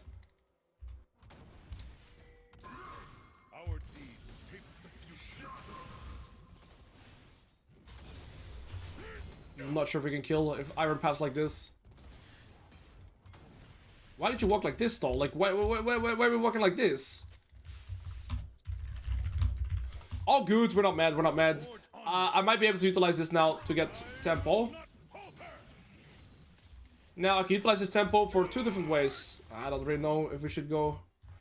I think we just deafen. I mean, getting this as Ivern without Daisy is really hard. Okay, I'm not gonna stay for the rest. This Mordekaiser's level 7, he might be setting up his recall. No, he's not. Yeah, we're super far behind, but I got solo killed fair and square, right? Like, I'm just super far behind now, because I got solo bullet. This guy's no flash ult though, so we can still kill him.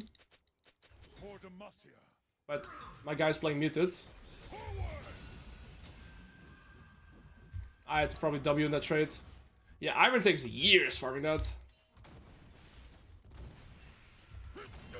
Mordekaiser is moving there, which might give me opportunity to try and hard push this next wave. I could move here, but the risk to reward of getting something is really low. What I could do instead is hard push here, and I guaranteed set up my own reset, potentially plates too. Alright, if I move here, very low odds that I get something, right? Because, I mean, we're there too late already. They could even walk away from me as well. But here, I guarantee get 200 gold. I'm guaranteed gonna get this plate. And Mordekaiser seems to be recalling. So he's gonna lose 200 gold, I gain 200 gold, and I get a plate. So this is extremely good, right? And again, if I move to river there, maybe I get something, maybe I get nothing and I die. But again, by staying here and making that instant decision, again, I get a cannon wave, 200 gold. I get 2 plates, 250 gold. Mordekaiser lost the full plate. Sorry, lost the full cannon wave. And so now we're actually in a good spot. And I get tempo to my recall. Do I proxy one more wave? I think not, because these camps are up. So there's a good chance Briar goes for that. Okay, that was a massive turnaround. I go Phage and Boots of Swiftness. Maybe Tiamat was better. Maybe Tiamat was slightly better there. Okay, we're even this is. We're 2 plates up. He has 2 kills. Yo, Pop and Pray. Good to see you, brother. Alright. Really good turn there. I really like that we got the 2 plates. Mordekaiser now has to set up his own reset. I'm going to try and cancel him. Looks like he's going to the middle bush. I have to be cautious though. He still has ult and ignite. Nice.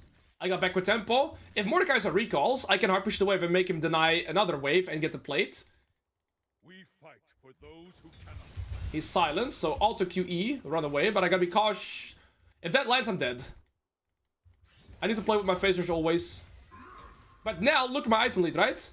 And I think Briar is making a play bot. If I silence him, by the way, he can't use a suit. He hasn't got this reset in yet. I'm gonna level 8 very soon as well. Q on cooldown now. Okay, he's stuck in lane. And this is also because I got my tempo recall. So now Mordekaiser most likely setting up his reset. That's fine with me. I'm gonna hard push this wave, hard push next, and get another plate. And this is all a manipulation of the reset timer. Instead of looking for his reset, Mordekaiser went for this play. And then setting his reset again, he overstayed for the wave. And so as a result now, I'm getting 3 plates and wave states advantages, even though I was behind. And that is all wave states and the reset timers, right? Because of those reset timers now, I got 3 plates. Super, super important here. Never forget why we fight. Okay, he's giant item lead. He's not gonna allow me to get in there. I kind of want 1.2k gold reset, eh? 1.2k gold so I can get my Tiamat. Looks like he's not going Ryze though, he's going Liandry's. Be bold. Be just. Oh. Okay, sorry.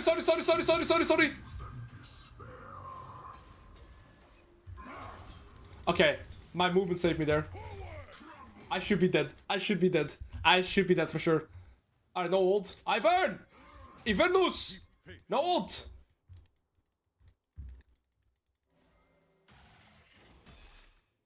Ivernus!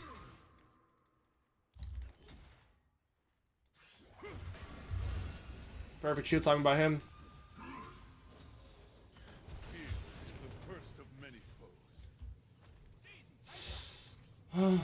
If I get the kill, I get $5. I get $5. Daisy has a crush on you. Nice. Ah! I knew he was looking for the flash ignite combo again. This time I was ready for it though. Last time he got me with it, but this time I was mentally ready for it. I need 2.2k gold. I don't know. I can't get that. I can look for one more plate, and I'm gonna reset my position. Right, Brian could potentially look to ult me as well. Grubs are gonna be spawning, unless. To be fair, I might be able to get it if I also sell my D shield here, guys, because that gives me 180 gold. So play this. Where's that Briar ult? I heard it. I don't see it. 100 gold here. I could potentially also proxy. No, I'm just gonna sell my D shield and I have it, guys. It's extremely worth to sell my D shield to, of course, get the full strike breaker here. 15 piggies. Thank you, Einfach Yusi, for the 15. Take a look at this, guys. If you right-click an item in the shop, you insta-sell it. Look, right-click. Boom, you insta-buy it. You're way faster in the shop if you just right-click to sell item instead of clicking on it, then moving here to sell. Just right-click it and you sell it. Also, Irelia is here in bot lane, and I don't think she's gonna go back to mid anytime soon. So what I could do here, especially with her dying, is potentially just get the mid wave and get some plates here, right? There's 5 plates here, there's only 1 plate here. I don't mind if I trade, let's say, 1 wave here. If I get multiple mids, it's fine. Okay, looks like that's not gonna be the case, so then I'll just get the wave, and I'm gonna move to the play afterwards. You see, again, thank you for the tier 1. Now we're back in the game. He has no flash. Gonna play around his ult first. Luca Lucifer, they were prime as well. Ooh, I like Kofi. I was really hesitant if I should flash or not, but I can't, man. It's just griefing. I don't type -1. Come on. I got a +1 in mid. I got a +1, so it's net even. It's net even. It's not a -1. Oh shit. I have 6 grubs here. I got tempo on the wave. I thought he was recalling for his item. He knows I want to proxy. I don't think we can kill him though because of his ult. But that's perfect, right? Just looking for the health rate there is perfect. Level 11 is when I should look to all-in him. Level 11, I get significantly stronger with my ult. And then I'm gonna have Ignite as well. So just looking for these equal health traits is everything I want to do. That trade alone was good. Now we back off, right? So you have to play in kind of turns when you're playing Garen. Especially when I have infinite sustain through my passive, right? So again, I'm not looking to instantly all-in him. I'm just looking to go for equal health rate. If I can get beneficial health just like that, that's perfect too. Level 11 is when you can really one-shot people. One more wave for level 11. Now he needs to collect this wave. I can either use that to get the turret, or I can potentially look for another trade. He might be holding it outside of the turret range. He is. See, that's why I'm moving like this. This Mordekaiser is doing everything correct here, though. But everything is on cooldown now. Alright. He ulted because he was scared that I would all in him. I prefer to not use all my abilities here. I just prefer to walk away. Okay. Nice. Next wave I get level 11. He doesn't have it. He doesn't have ult now. Next wave I'll be able to one-shot him. With my phasers too. He knows it's coming. You know it's coming, Garen. Oh, you know it's coming, Mordekaiser.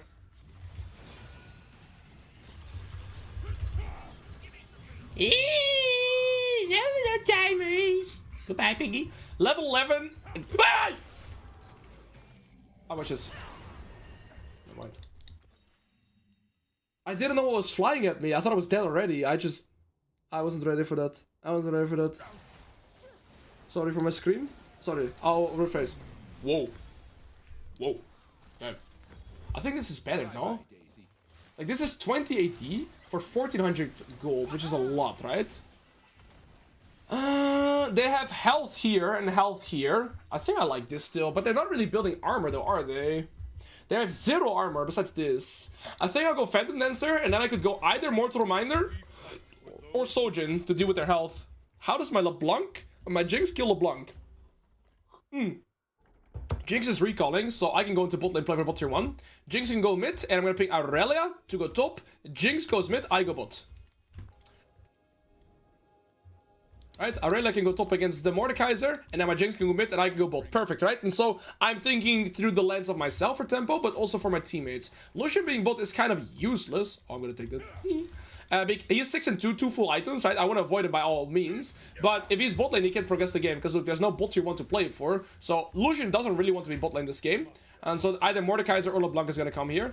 And my job is to just play for the bot tier 1. I do gotta respect the Briar though. She hasn't recalled yet since she killed me. I have 6 grubs.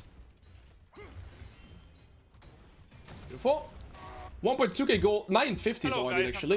Jam, thank you for the prime. Appreciate it. Best lol streamer. Again, I want to try and drain her resources, so health and mana.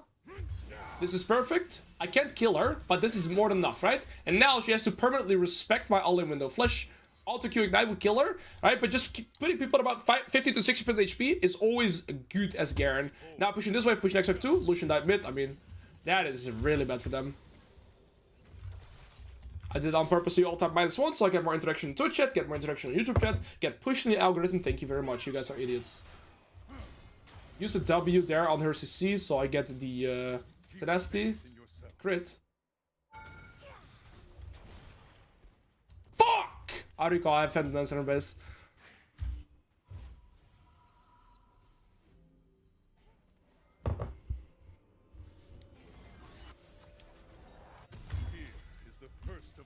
I open up mid, but to be fair, my Irelia is dead, and they're gonna play for Dragon here in 38. I can still go mid. Although my Jinx is there, I think she's fine by herself, so I'm gonna go top lane instead. I have enough time to push out top wave and potentially move down if somebody matches me. If nobody matches me, I can play for the top tier 2. They get the second Dragon, but the second Dragon isn't game changing, right? So I don't have to always be there. Remira Willow, thank you for Prime, appreciate it. So I can instead just push out top lane here. If they play for Dragon again, it's fine. Then I can get the top tier 2. If they don't play for Dragon,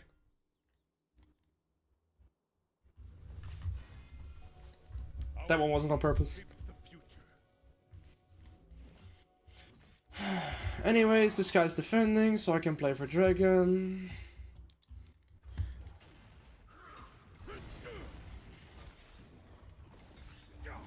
You guys have way too much fun with that shit.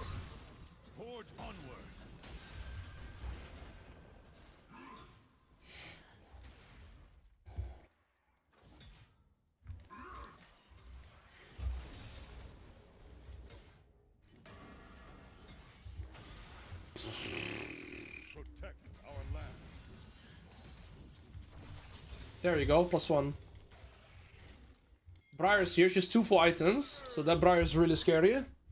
Right, the first thing I do before moving to the skirmish is I press tab and check items. I see this Briar's 2 full items, so I know that I really have to respect that guy.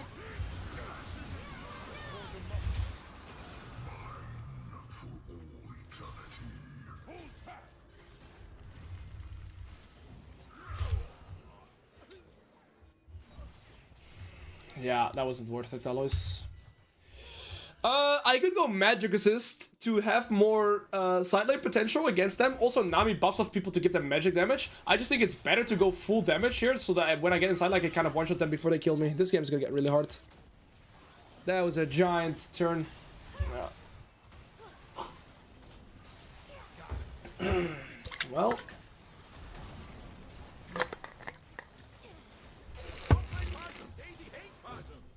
There's still 2 turrets to play for. Yeah, that Briar's 2 items, Lucius 2 items, LeBlanc is gonna be 2 items. I have to move top lane here because Irelia is already going bot and I can defend this. Same idea, I'm gonna try and get tempo to top lane. This time I'm gonna try and set up a 4v5 scenario though. I can always get priority against the Mordekaiser and I can utilize that to either play for the turret or create a 4v5 scenario elsewhere on the map. So let's play through that.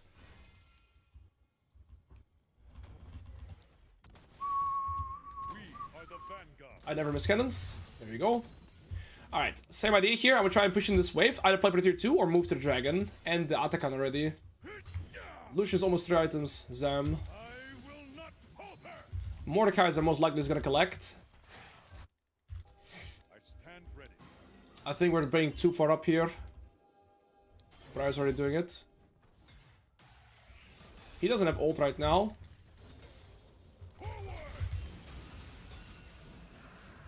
Really good. It's a quarter of his HP gone. I'll take for this. Even if I move to Dragon there, I think I'm too late. So I decided to play top instead. I think now I kind of have to try and skill check this Mordekaiser.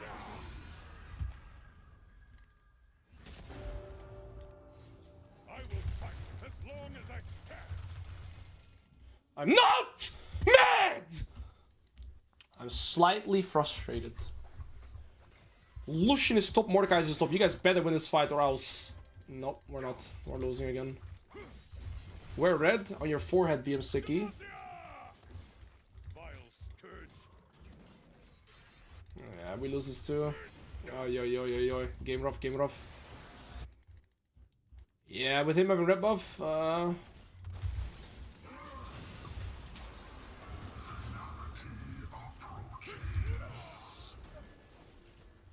think we can FF. I'm not gonna FF though. I don't know how to play this game. After that, I lost so many turns in a row now. We lost the last 2 turns as well. We're already losing this game. That's pretty Giga Chat. He just doped me without the wave. I didn't even consider that he'd go for it. That's full Giga Chat by him. Yeah, we lost the last turn on the Herald, and now we lose this turn again too. Now we just slow down too much because my entire team is losing. But now I'm also losing.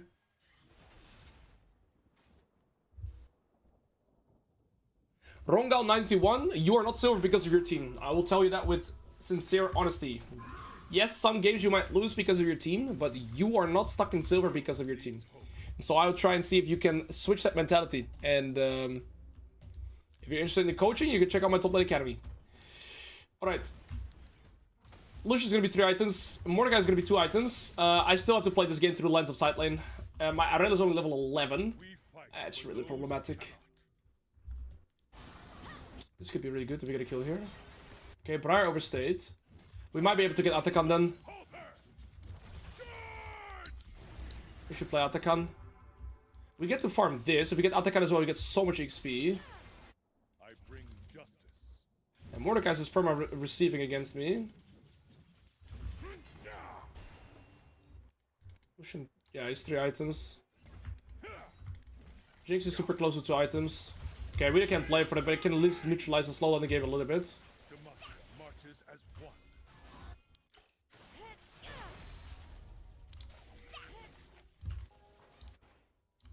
I think I have to play for this. I think we back off here, guys. The block might still be on me. Nah, Lucian Nami as well. I have to use my phase rush. I think I have to go through them. I have to use W though. And we all die. Yeah, I was stuck there. I played poorly this game. I played extremely poorly this game, not gonna lie. I had some good moments, but the last 2 turns have been bad. I want to try and make anything happen this game, but it's so hard. It's so hard. Mordekaiser just defends against me. The Revenant in side lane, I can't do shit. And the team is just too weak anywhere else. Not my team faults though. I made too many mistakes myself this game. Ultimately, my team is playing bad, but I could have made so many different decisions to it. That would give me a playable game here. How's dual stream going for you, bro? Yo, 7. It's been going pretty well. If we're able to hold here, we might get a fighting chance this game, though. Please fight team. Unironically with respawning Nexus turrets here and getting all the shutdowns. Jenna gets it. We can play Attack on a Dragon too.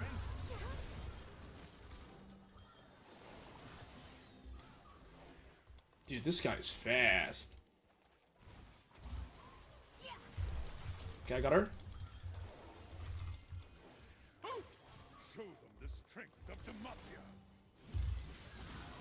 That's Major Sex Gone. We get Atakan and the Dragon potentially. We still have a next turn too.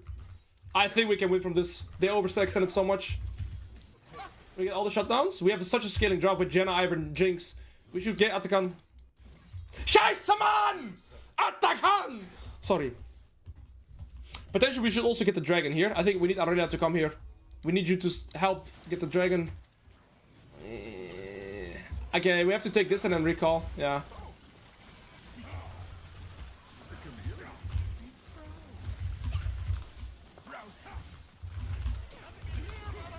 Come here! Sorry.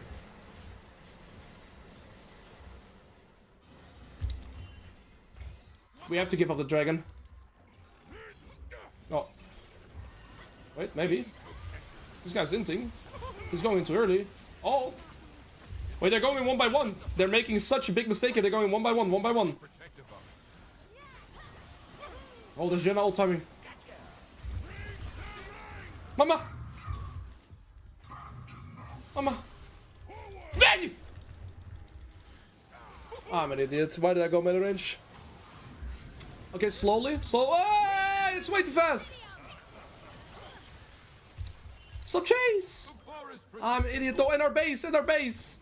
Mama! We vinted. I vinted. I'm the perpetrator here. I just have to stay alive. But to be fair, if we get the dragon, we're good maybe. Oh. Guys, the base. Bro, LeBlanc is gonna TP in 10 seconds. We actually denied our win condition through Soul Dawn though. Oh. Okay, this game is winnable if LeBlanc doesn't end here. Guys, lies! No, no, that's so no, I fucking hate today, bro. Please, please, team, somehow defend this. Please, please, please, please. Oh, wait, I'm alive. Shut up, XPK! Get here! Okay.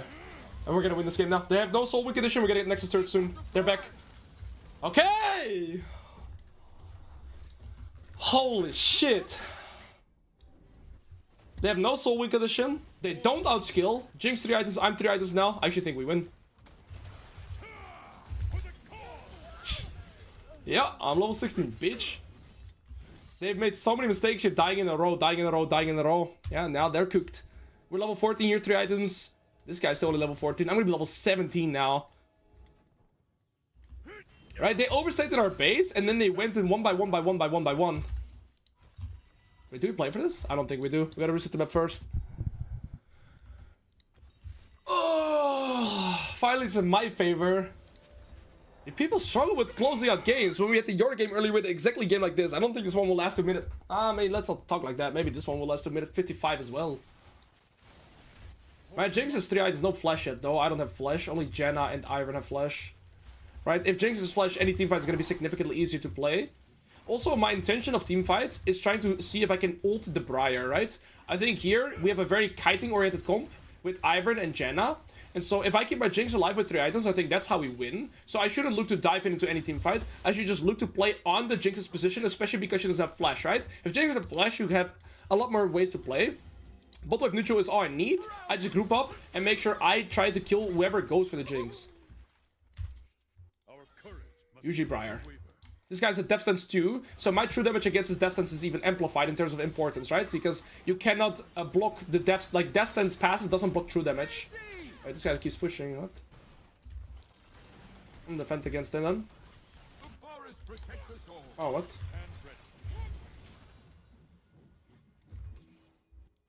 Huh?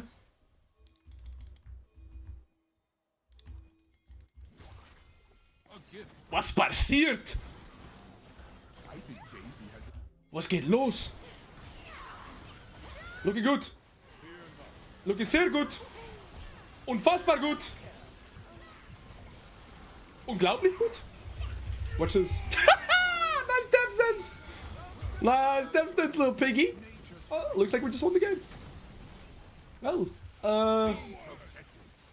thank you, Azap, for never FF, I think. I don't know, man. What a weird game. I told you after we defended the base there, we have a good chance to win because of how hard our dropped outskills them. Like Ivern Janna with a Jinx. Yeah, good luck. Okay. Easy.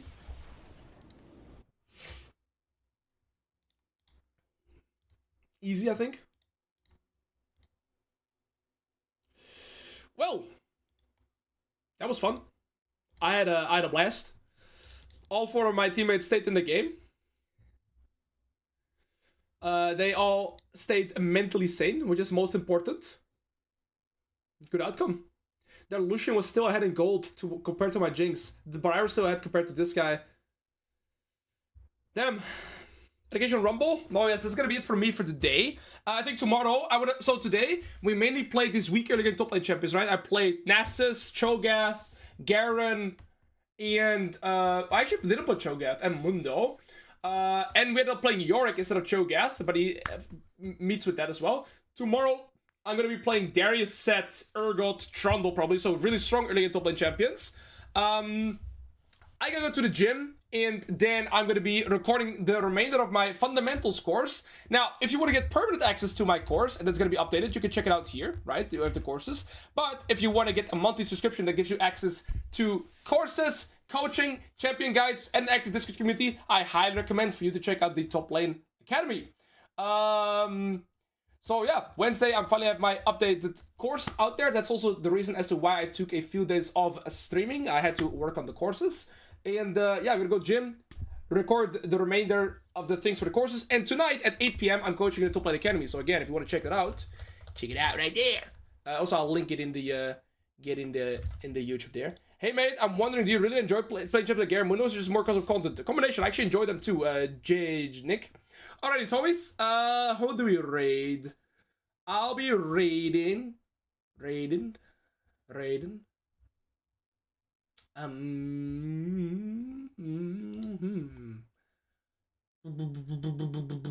I don't know how to raid, guys. I'm gonna be honest. You know what I'm gonna raid? I'm gonna raid Died Extra. He's a Italian top laner, and when I started streaming all the way at the start, yo! Recently got back into League Why because did of you your give me 50, bro? videos What the and have fuck? climbed from bronze to emerald with your wait, we had the Chippy's help. challenge! Thanks a lot, streamer, and well played. Damn, brother, thank you for the 50. Thank you for your extreme generosity. I completely forgot. Bro. Thank you, sir. I'm gonna rate Diet Extra. I don't know how to pronounce his name, but he's an Italian top laner. He used to rate me when I was a very small streamer, so I really appreciate this guy. Still, I gotta give back. I don't forget. So, homies, I'll see you all tomorrow with another stream. Wishing you all a good remainder of your day. Thank you for your generosity. Thank you for the bits, subs, donations, in your presence. And I'll see you all tomorrow with another stream.